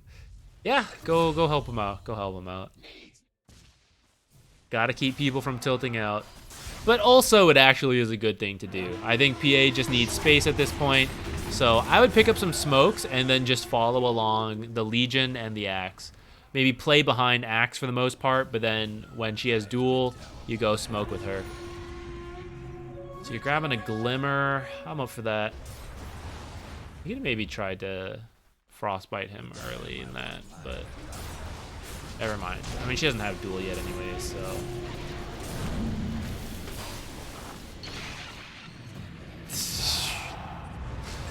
Oh my god. Aja!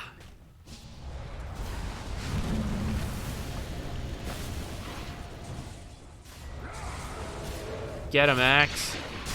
Get him, Axe. Get him, Axe. No ult Axe? Uh-oh. This is a good opportunity. Sir. It's rare that misclicked abilities happen and that they matter. Sometimes you misclick and you get away with it. Unlucky. Hope that was a misclick from this guy. Does not have his ultimate. That should be a Pugna kill.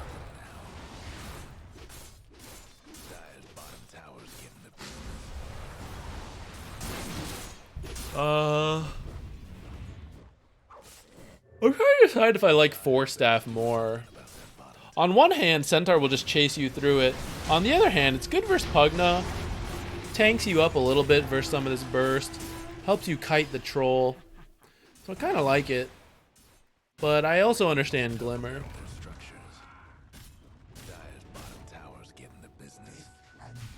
I think either's okay in the end. Oh, hey, troll, what's up?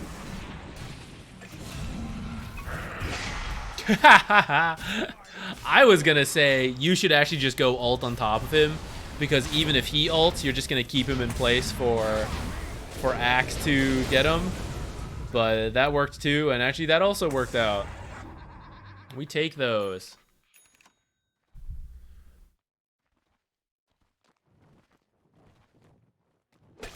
Too funny. What can you do? I saw that happening on the mini map, and I was wondering. I didn't click it. I don't know. You guys weren't reacting to it. And I was like, oh wait, I think that's Invis Nyx. What can you do about that? Not much.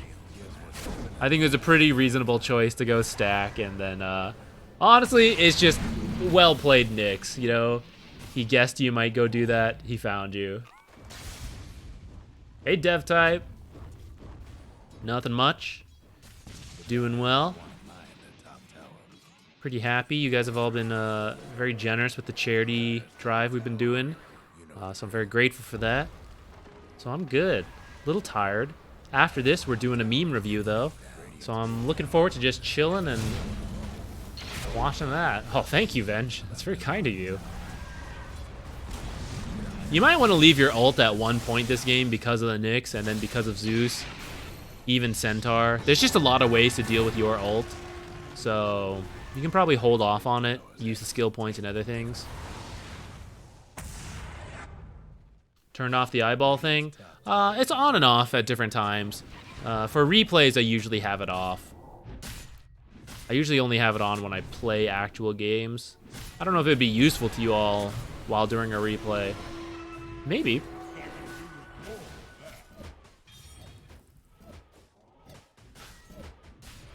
Hide the shame. We don't need two observers next to each other. Wah! Oops. I'm stuck. That's funny. Unlucky, unlucky. Kind of feel like they're making proactive plays, but it's sort of okay because I think PA's farming. Yeah. Troll, unfortunately, getting some kills and farming, so he's doing well. But I think he had a better start. You said Axe was crying, right? I didn't actually click to see. But PA, she has her Battle Fury power treads, you know? It's not bad. Axe is pretty good versus Troll, too. So I think you guys got the tools.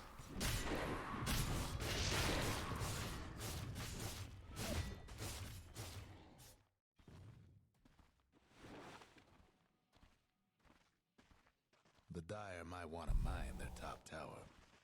Dire's got one last Radiant's mid tower. You should probably have gone with your team mid. Radiant's mid tower's getting banged up. Mainly, I know it's hard to get pub teams to do this, but every time Legion's ult is up, I think you guys should just go together. She has a blank. I think you all just go find these duels. Axe can tag along too. He's got a blink as well. Happy to have you, Axe. Nice. She's not farming all that well, but she's getting duels. Huh. Actually, what would I prefer? Do I want a mid Legion who farms well but gets no duels? Or do I want a poorly farmed one who has a lot of duel wins? I think getting the duels might be better. I don't even know, actually.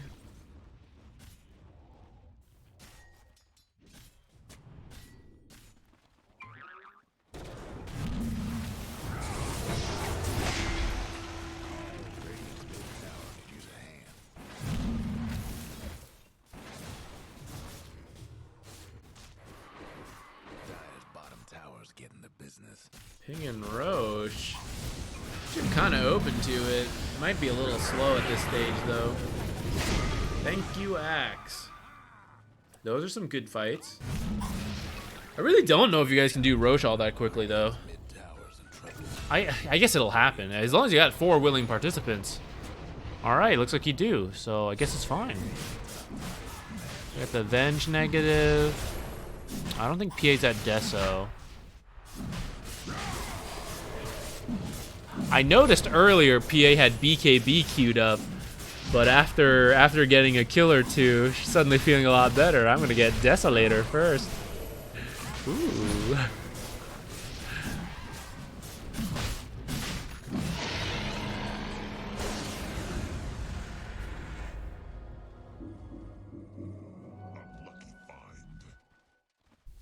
Okay, so you guys got Aegis.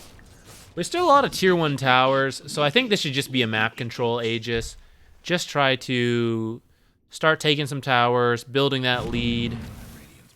I say that, you guys are actually behind, so I guess it's recovering, but I don't know if you guys know that at this time. I guess, is Troll just farming better? Yeah, they're kind of just farming better than your team, your cores.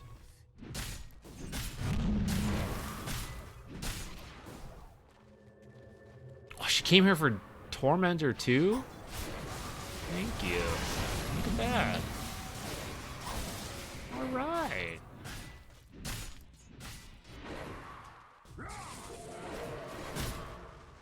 All enemies missing. Careful. You all sort of need to play in the same general area because of Nyx ult.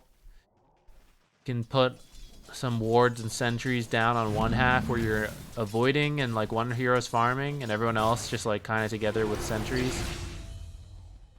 Axe, my guy.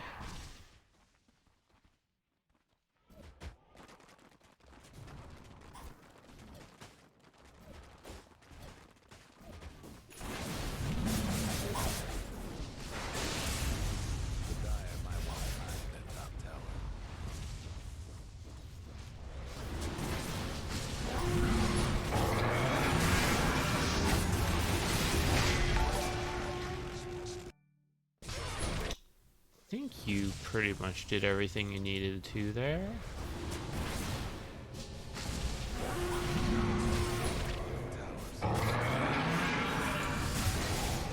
Nyx runs at you. I think if you wand and ult there, it would be okay after Nyx's Carapace had faded and the duel was happening, but not the biggest deal in the end. But I don't think you need to save it there, I guess. If it was a conscious choice, like, oh, I think this looks fine, I'd say just throw it out. It's not that long, and we need these kind of momentum plays with Aegis. I think it's okay to throw it out.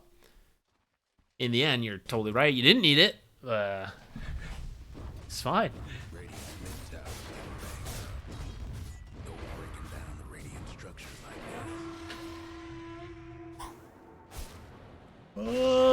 Yeah, we really could use these tier 1s. What was this? Yeah, maybe set that in earlier and then like, I think back here or back here could be good. Need it to be somewhere that's going to survive. You place it here. I think this is the second time it's happened. In the end, I actually lucked out. They already had a sentry in place to kill this one, so funny enough, this one will now survive and be pretty useful. But you didn't know that from your perspective, so I would say if you notice this observer has been placed, you don't really need this one.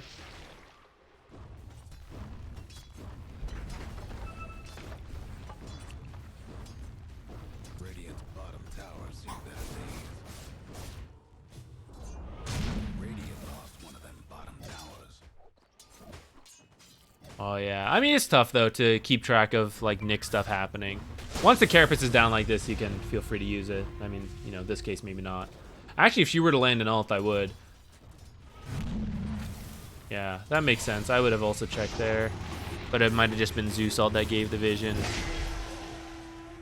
The Dire might want to mine their top tower. These guys should have a lot of ult stacks, right? Axe is at what, 6? Pretty good. 142 damage already. I'm like feeling pretty good about that.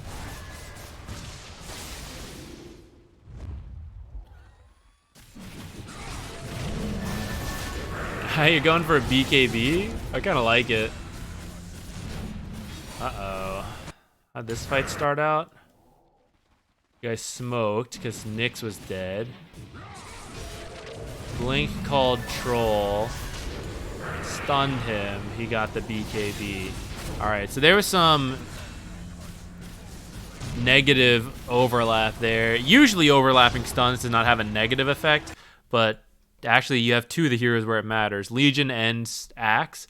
You don't want to stun heroes that they have called or ulted, because usually they're trying to get kills off the Blade Mail and their like passives and stuff.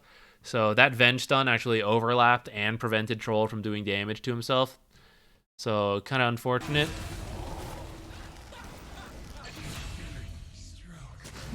Led to a pretty rough fight. Troll has been farming pretty well.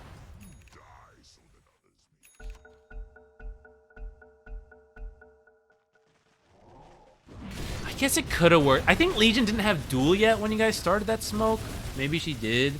But I actually don't think Axe should be the first. I know it's not you, but Legion should be the first to initiate, in my opinion, because she has duel, and duel is single target. And after you single target duel someone and they go, oh shit, we gotta save him, then I feel like Axe can blink call multiple heroes. Having said that, call is pretty low cooldown, so maybe the low cooldown call to bait, and then everyone else responds, and then you get the duel you want. Maybe that's better.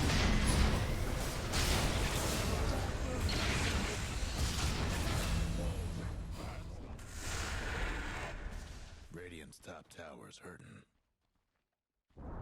Didn't realize Troll was so ahead of PA. How could I predict that? Yeah, he's just been farming pretty well. It's not a great way to predict it besides just clicking and checking items. And you can't see their money and what they've got quick buy on, but you just like check items and kind of count. Item-wise, because he hasn't spent his gold, it's pretty similar.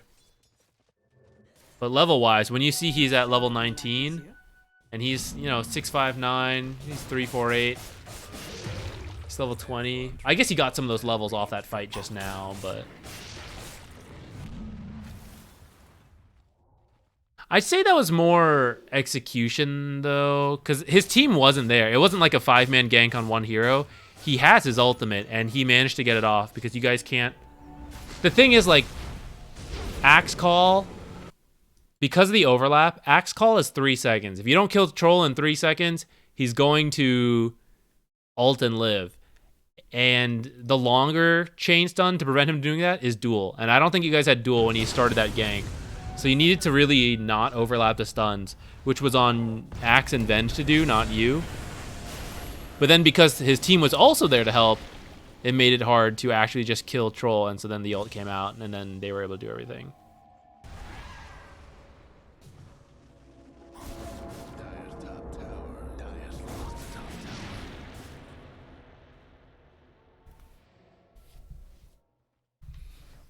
Dire's top tower's getting beat down.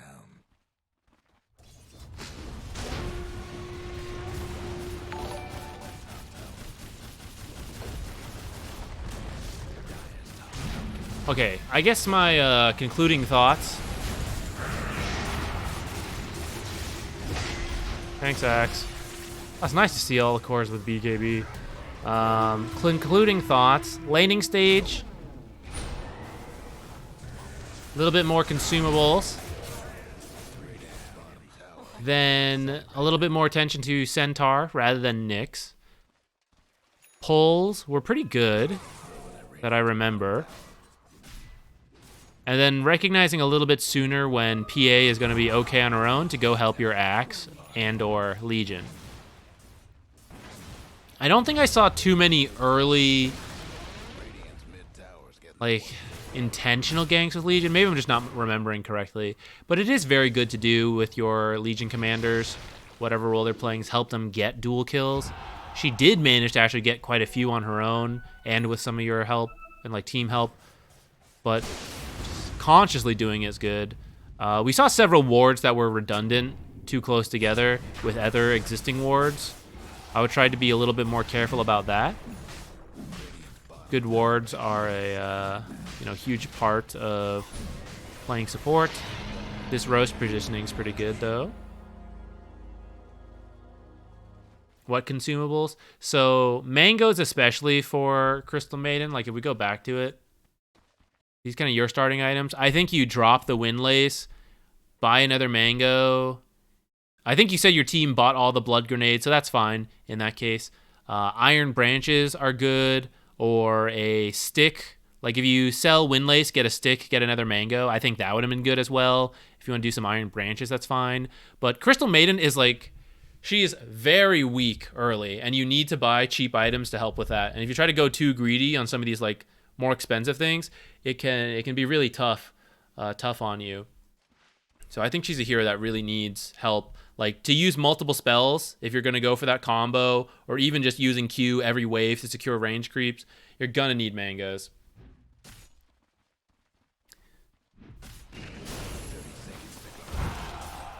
All right, Prototype, are you here? I'm sorry, I almost forgot, but now it's time. Wall of text incoming, perfect. And here we go. Ah, that's not so bad. It was on Dota Buff and it was on Saturday. Oh no, it's vanished.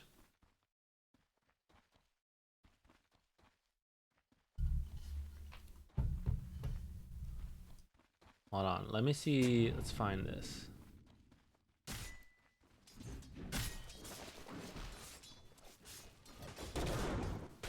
Oh, you might need to, if you direct message me the link, Prototype.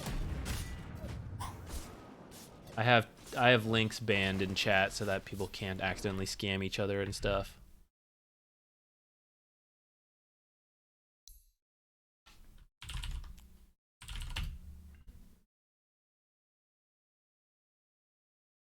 Is this it?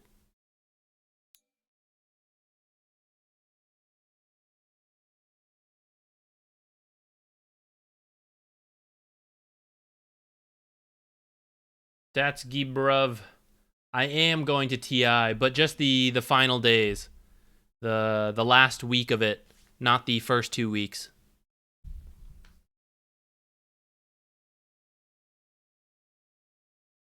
Dimstar, you're in here too? We got a party game going on? This is the proper experience. Okay, okay. So what are we... This is the 5v5 party Dota. Nice. Let me... Where's my thing?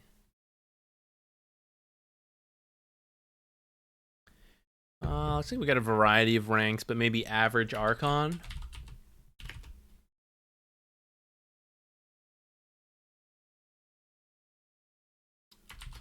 We'll say Archon Party. How about that?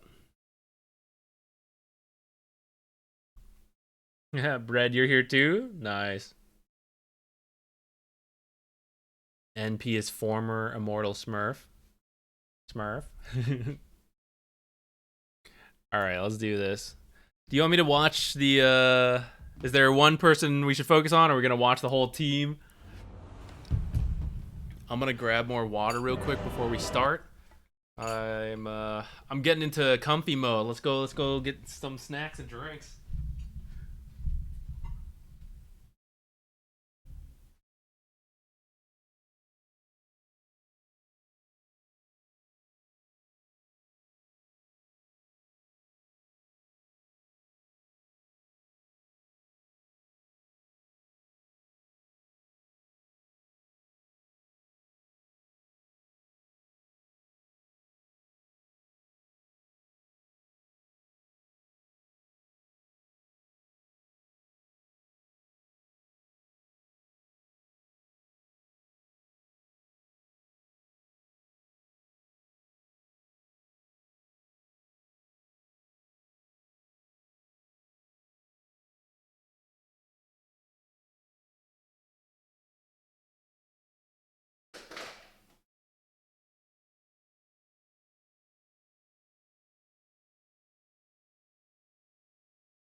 I got my water. I'm good to go.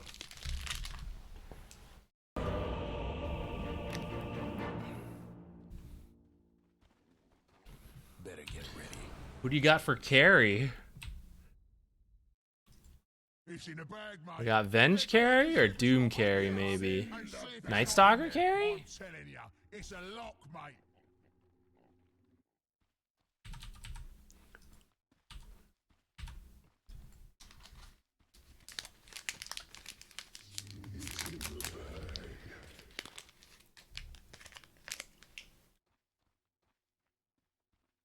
A friend picked all of your heroes. We did not draft this. That is what Party Dota is for. Let's do it. What in God's green earth is happening right now? They don't play Dota 2? So they just picked based off of like, oh, this hero looks cool. Someone play this. Yeah, that sounds fun. 30 seconds to showtime. All right, well, this isn't, it's not even the worst draft out there. You got, I think it's Puck mid, right? You just have a weird carry, I guess. And Enigma support is maybe a bit greedy, but I see him being played as support. I don't know, if you guys saw my collab with 5UP, he also does some support content. He likes position 4.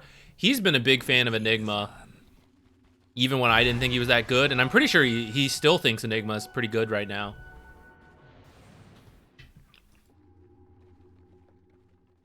Venge maybe needs a little regen. That might be a bit greedy. Yeah, looks like we got Night Stalker carry. It's off meta, but it's not even that bad. Venge Journey Across the World. Probably should also just TP.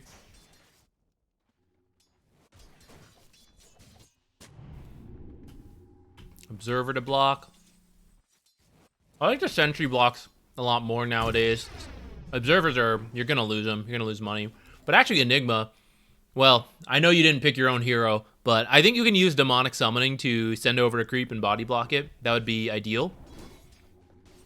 And that way you don't even need to spend money on it. You can only spend, you can buy observers, or sorry, sentries just to unblock your camp and just keep sending Eidolons over. Now that it's only 40 seconds, it's a lot easier to do that.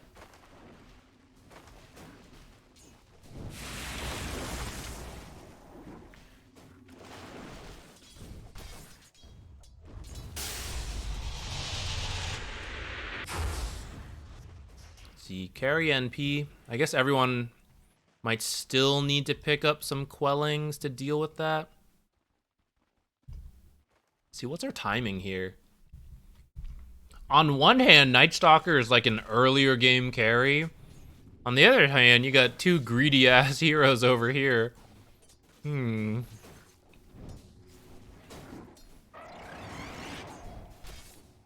I guess they don't have to play greedy. You're gonna need us to dial back expectations. I see. All right, no expectations. Wait, can I expect any Midases?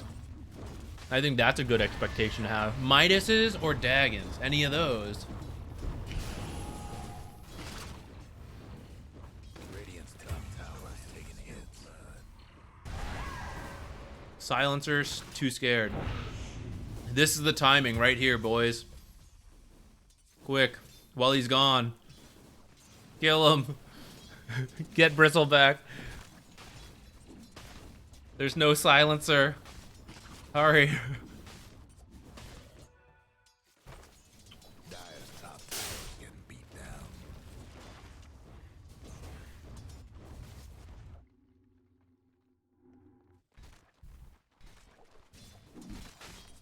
Midases and Rapier? Ooh, I didn't even think about Rapier. That's good. There we go.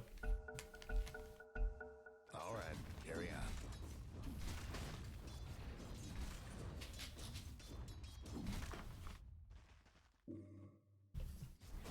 Let's get up our little last hits tab. Structures for now.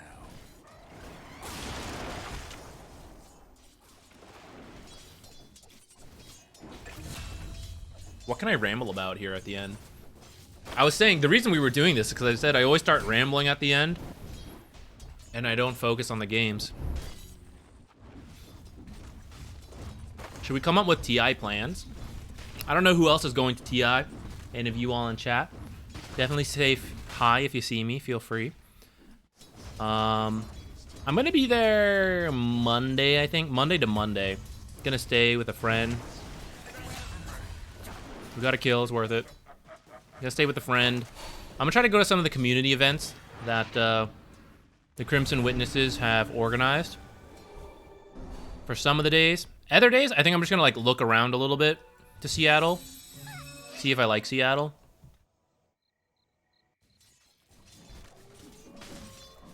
In theory, I like Seattle. I've heard it's got rainy weather. That's about all I need. I like cool weather. Sounds good.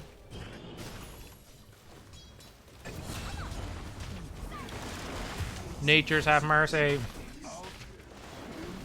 We currently live in Texas because my job moved me here before I quit. But there's no reason we have to stay here anymore. My girlfriend works remote, so we can move. We just don't know where. We want to see if we like Seattle. She's been to Seattle before. She likes it. So maybe if I like it, we'll consider it. But it is a bit more expensive. And it's further from family, because all our family's in North Carolina. But I still want to go see other parts of the U.S. at least. I wouldn't mind moving. Actually, no, it'd be hard. I have cats now. I gotta think about my cats. It'd be hard to move out of the country. That would be very far from family. But I don't feel like I want to just move back home yet. I still want to see more stuff. Alright, carry on. Radiant's mid tower's coming apart. Bonus on Twitch. Also in Texas, going to TI and considering it for a move. Oh wait, I'm saying that's okay. Maybe it could happen at any time. It could happen at TI. Radiant's mid tower's getting banged up. Except those nice. You said you liked Seattle, which I was surprised by because Seattle's not known for being nice and warm. Also, it's occasionally nice and warm in Texas. It's frequently hot and searing.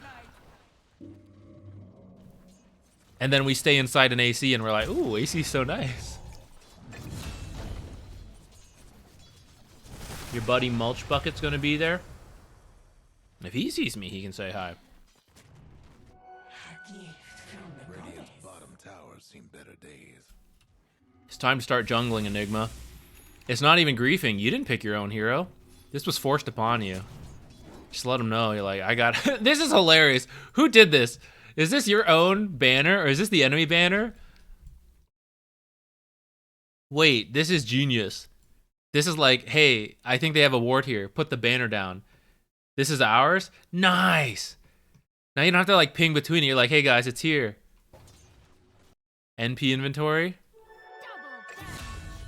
Wait, did he buy? He may have had the Midas recipe first. That's psycho. Who does this? Buy the Gloves of Haste, pretend you're building power treads. And then you swap over. Swap over to Midas. What a guy.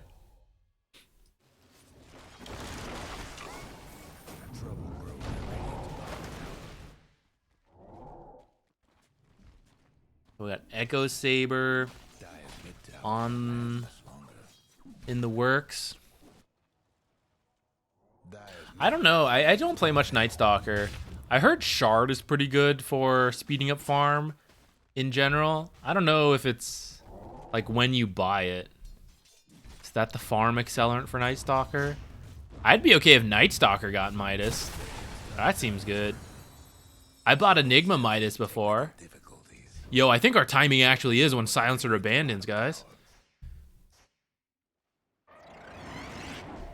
Considered Battle Fury Shard. Ah, let's go for it. Let's go for it. Doom thinking about the Midas? I don't know. Do Doom still even buy Midas? I have not seen very many Dooms. Nice puck rotation.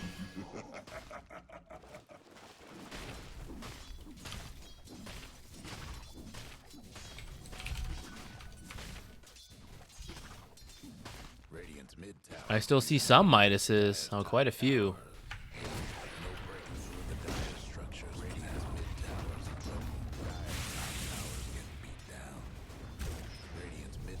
Alright, we're gonna have to go to ×2. It's a long game. Run that guy down. Nice. This is the team play we're talking about. Everybody's in here. Let's go. Team fight. Perspective. Get him.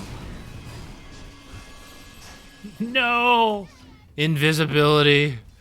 That's my one weakness.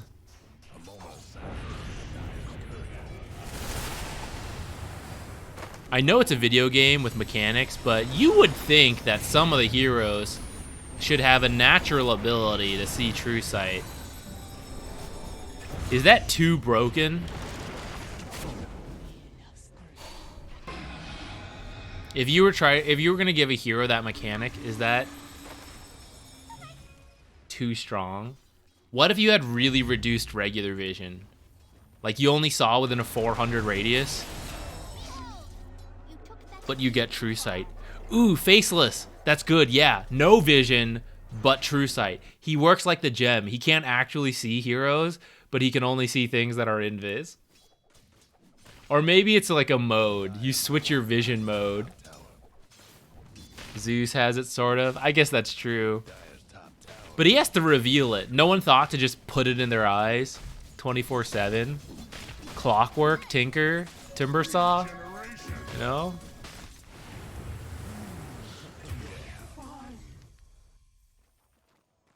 Ball of Light IO. I'm up for that.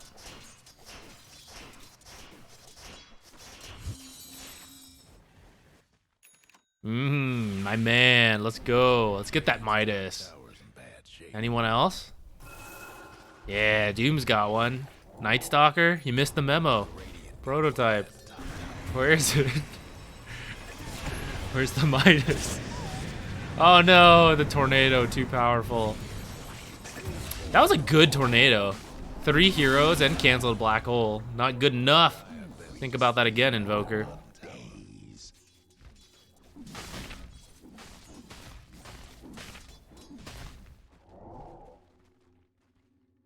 Game gets more interesting. 20 to 30, 20 to 40. Let's go. Let's jump in. Still no Midas. Disappointing.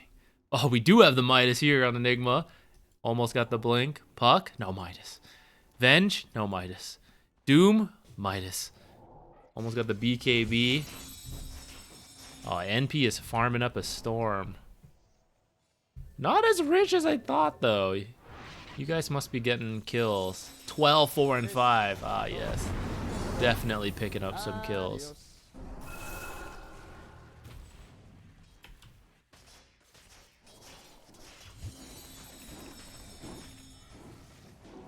Earthshaker E reveals Invis. That'd be kind of cool.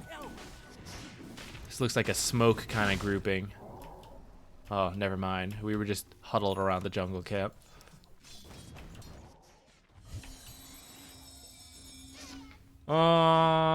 I think you can do Roche if you win a fight, but I think you need a lot of heroes. Venge has W and Solar though, so I think it's possible. It's just gonna take a while. Ooh, black hole on 2. Oh, black hole on 3. Oops. Who did that? Who gave him that black hole? Not I. Puck is out. Unfortunate. Yeah, you always got to be careful when the Silencer and Rubik. That's a tough Enigma game. What was your friend thinking drafting this hero? Certainly not Dota.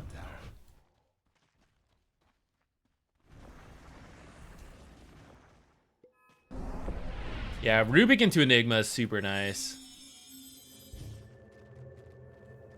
I don't know. Enigma has to be so patient this game. You gotta wait to see everything before you black hole anything. Gotta wait for Global to be out. Gotta wait for Rubik to be spotted. You guys need to put a target on Rubik because they should make a play. Rubik should be saying, oh, when I have this again, let's go. You actually want to kill him before he can use it again. Ah, okay, he stole something else. It's fine. Oh, another Invoker kill. Harpoon, let's go. Yo. I mean, 14, 5, and 5. The carry Night Stalker's working out.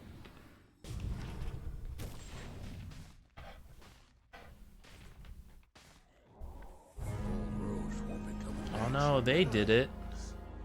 I guess with the Bristleback.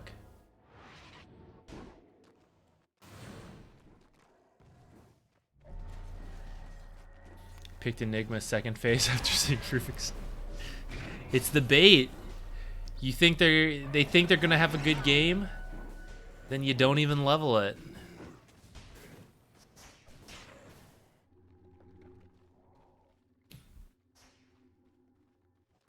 I don't know. I guess after you're going for BKB, I guess you won't be able to be tornadoed. But I think because of Silencer and because of Rubik, I think either Lincoln's to prevent the spell steal.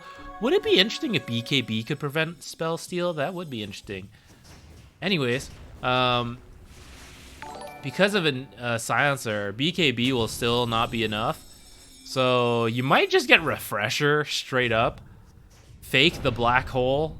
Or not really fake it. You're using it. It gets canceled. You refresh. Then you got it again.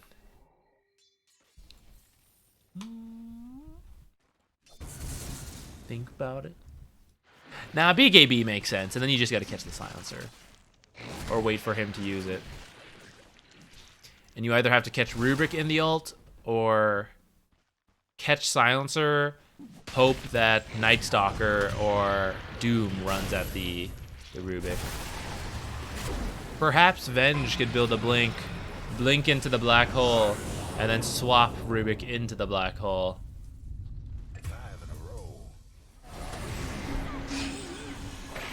Alright, we got the Rubik's. Time for black hole. Hello? Yeah, this sucks. It's hard to contribute when you can't black hole. All you can do is like Malefice.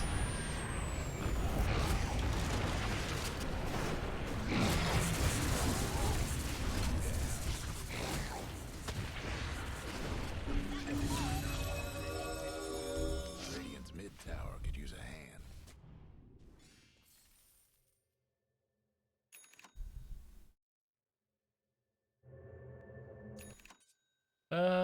You know what? They didn't take our base. It's okay. Still got buildings.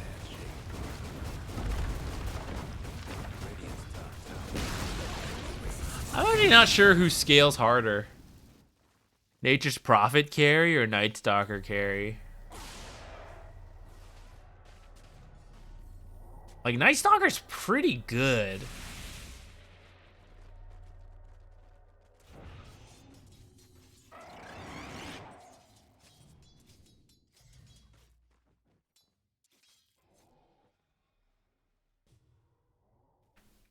That should help.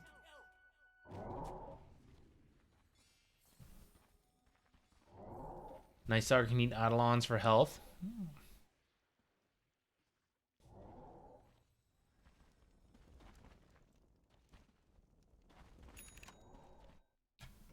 Okay, what's the play, squad?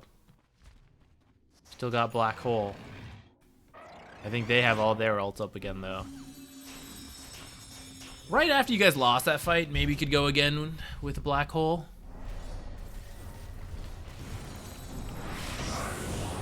Just get something out of it. A full, like, team fight Black Hole will probably be hard, but you could probably use it for a smaller pickoff, especially after they did stuff. And it's okay. Did I try Grimstroke yet? Yeah, I tried him. Actually, did I? I'm pretty sure I tried him a couple times. I've seen him a lot. Yeah, I think he looks good. I think we'll see him a good amount at the pro level. Nice, good kill. Let's go. Let's go, boys. Let's go. Let's go. Yes. We are going. Let us continue. There's a Rubik in here. It's probably not worth looking for him, though. Oh, shit. It was super easy to find him. Just kidding. What the hell? Ah, there's a Korga there. I thought he would be hiding at that point. What the heck? No, don't waste too much time looking for him. You guys should just rush out. Go take objectives. Take tower since you guys already... Or they did Roshan earlier. Ooh, I want to see it. Let's go back. Nature's...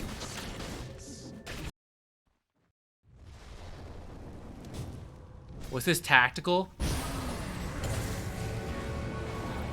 Yes.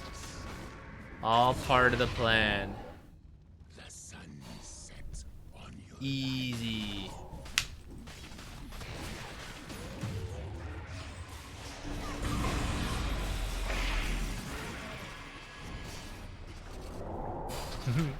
I like the hurricane bird.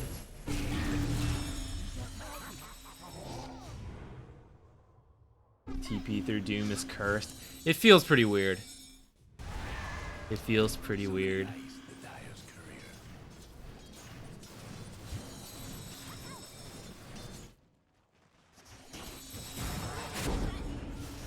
Get him. Nice. Just keep this chain going.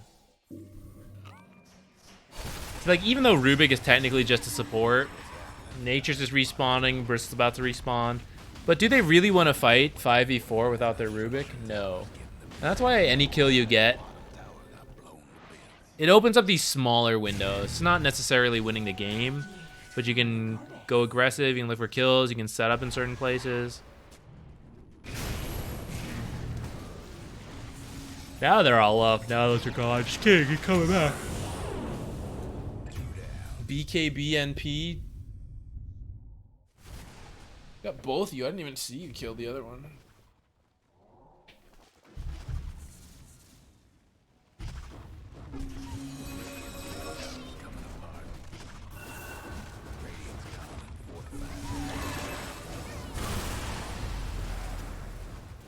Okay, we gotta go once all our abilities are up because his BKB is still down.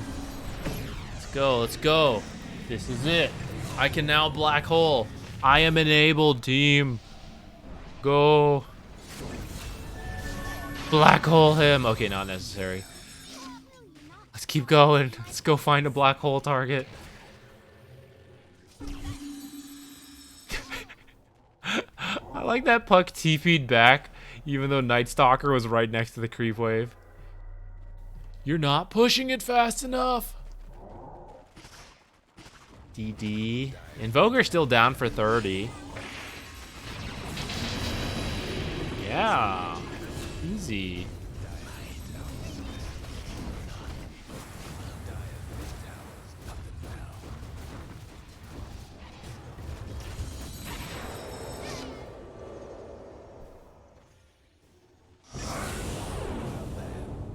We're on separate pages, but got a Doom kill, or a Silencer kill. Is he gonna get away? And kill the Rubik? That's disgusting. That feels so bad to be Rubik.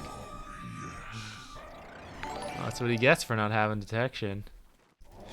Gets executed. I think he had detection, he just didn't use it, actually. Or maybe he bought that right after you killed him like that. He bought 3 right after that. Radiant's bottom tower done for. Dire's got one last top tower. Ooh, the ratting. Oh, we got that black hole. Let's go back.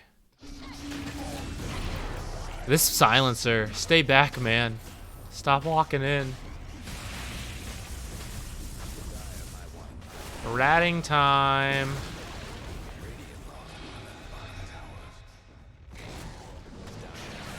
Maybe Enigma goes back because Enigma has the black hole.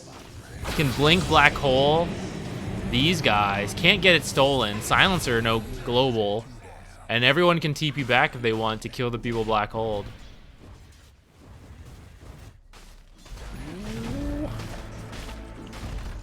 Alright, we got some people going back. I learned a neat trick. I'm gonna go invisible. Now we gotta go back and see this. You guys did get them.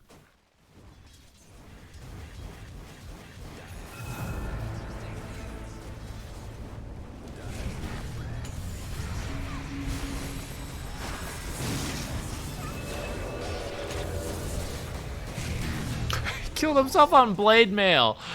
Oh man, stop hitting, man. Probably would have been okay. You just gotta stop.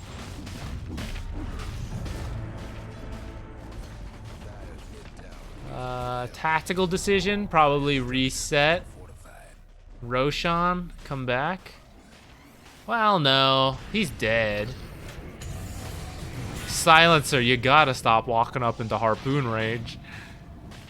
That's like the 5th time we've seen that happen. Oops.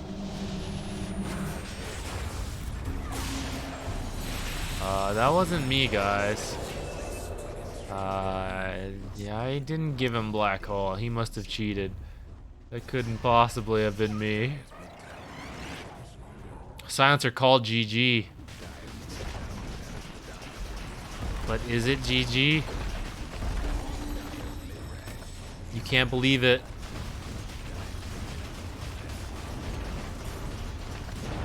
NP's gonna come back up. They don't have a wave to rat. Bot's kinda there. Or it's like somewhat close. Oh! Oh! Uh-oh, Rapier down. We may have issues. I was looking at creep waves when that started. The hell did you guys... Ah, it's our Divine Rapier. Uh-oh, BKB a second too soon. Trying to end. Got killed.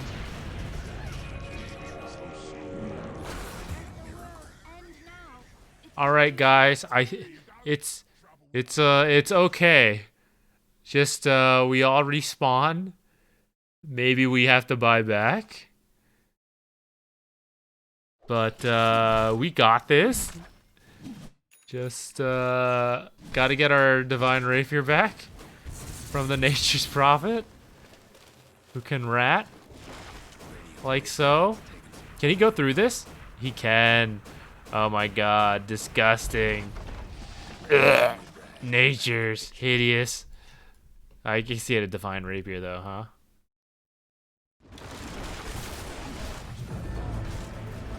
I think it might be mass buybacks here. I think he probably needed to mass buyback before getting Mega'd. Ooh. Come on, boys. Get this. He hasn't learned to stop hitting blade mail yet. I got it back, boys. I told you, it's all part of the plan. Oh shit, he came back.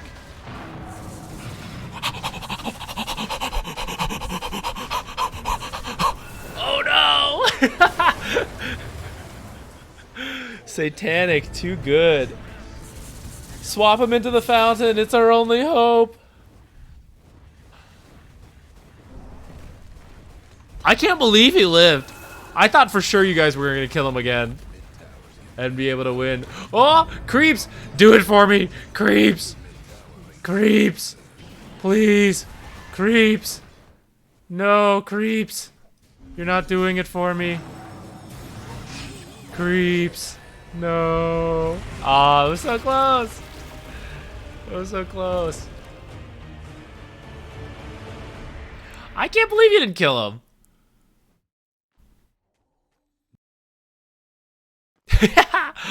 I like that we go from this, you're like, oh, we got this, easy, to this, and we're like, oh no, shit.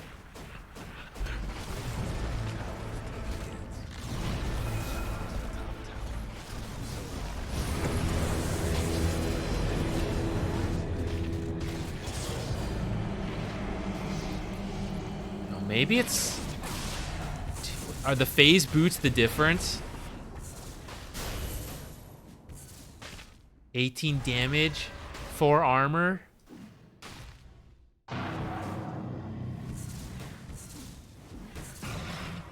Resolar. You could swap him. Your Nature's, or your Night Stalker, maybe. Because the swap gives the damage reduction. Maybe that's the play there. Damn. I don't think the phase boots would have made that much of a difference. I don't know, maybe.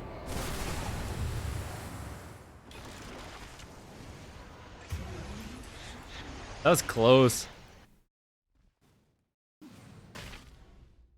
Does he ever drop, like... Aw, some of those were so close.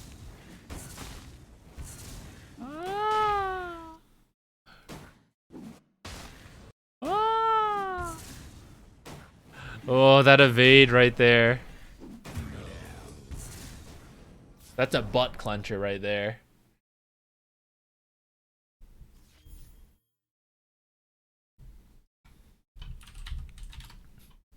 Thank you for sharing this one. That was a fun way to end.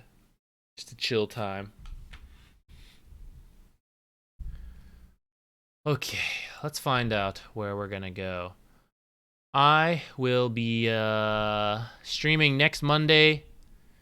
Monday, Tuesday, Wednesday again. I haven't decided if I want to stream on maybe Friday. I wasn't planning to because of TI, just working other stuff. But maybe could watch a game and, you know, kind of like talk as we go. Probably wouldn't stream the whole day, maybe just a series or two. I'll think on it. I'll see how work goes because I wanted to spend the time working on my support 4 guide as I was watching TI, kind of like multitask that a bit so that the 4 support guide can come out next week. I want to get that out before I have to travel.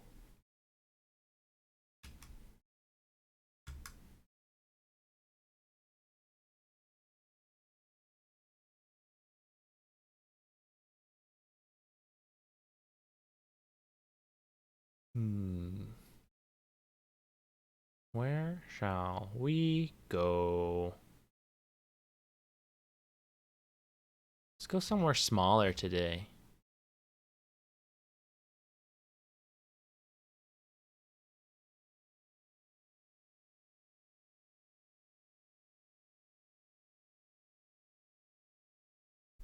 But we made a video about some pros playing Centaur 4. Oh, I think I saw that. I didn't watch it yet.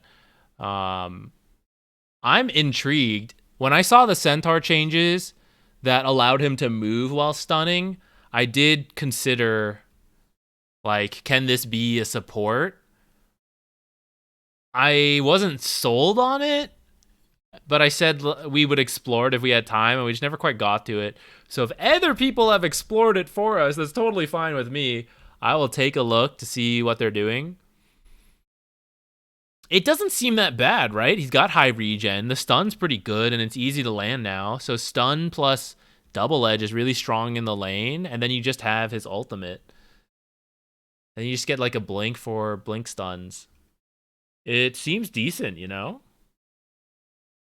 How bad can an AoE stun be if you're not a support? As long as you win the lane, I guess. And I guess there's flex pick too, because he's honestly a solid offlaner as well. So if it does catch on, teams can just pick him and then see if he gets countered. If he's countered, 5 support, whatever. I don't give a shit. If he's not countered, then that's our offlaner in the first phase, uncountered. Sick.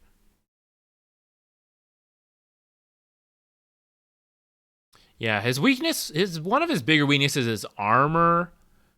I guess you just start Ring of Protection or 2. Well, I don't know. Do you still do that on support? I'm not sure, but that is his bigger issue usually, is armor. And as an offlaner, you pick up enough gold to get more armor or get a Vanguard pretty quickly, / phase boots, and then it's not so much of an issue. So it might be more of a problem for support Centaur, though at the same time, You don't even care, do you? Because you're just a support. All right, let's go over to Meepo Player. He must have just started streaming. Yeah, I'll be there on. I'll be streaming again on Monday. I'll be at TI in 2 weeks. So if you see me there, say hi. Everyone, thank you for hanging out, for dropping by. Everyone who subbed, gifted subs, donated to the charity, thank you so much. I appreciate it a ton. Thank you, everyone. Hope you had a good time. Have a good rest of your day and or night. And I'll see you on Monday for sure. Maybe before then if I decide to stream any of the TI games. Okay. Bye, everybody.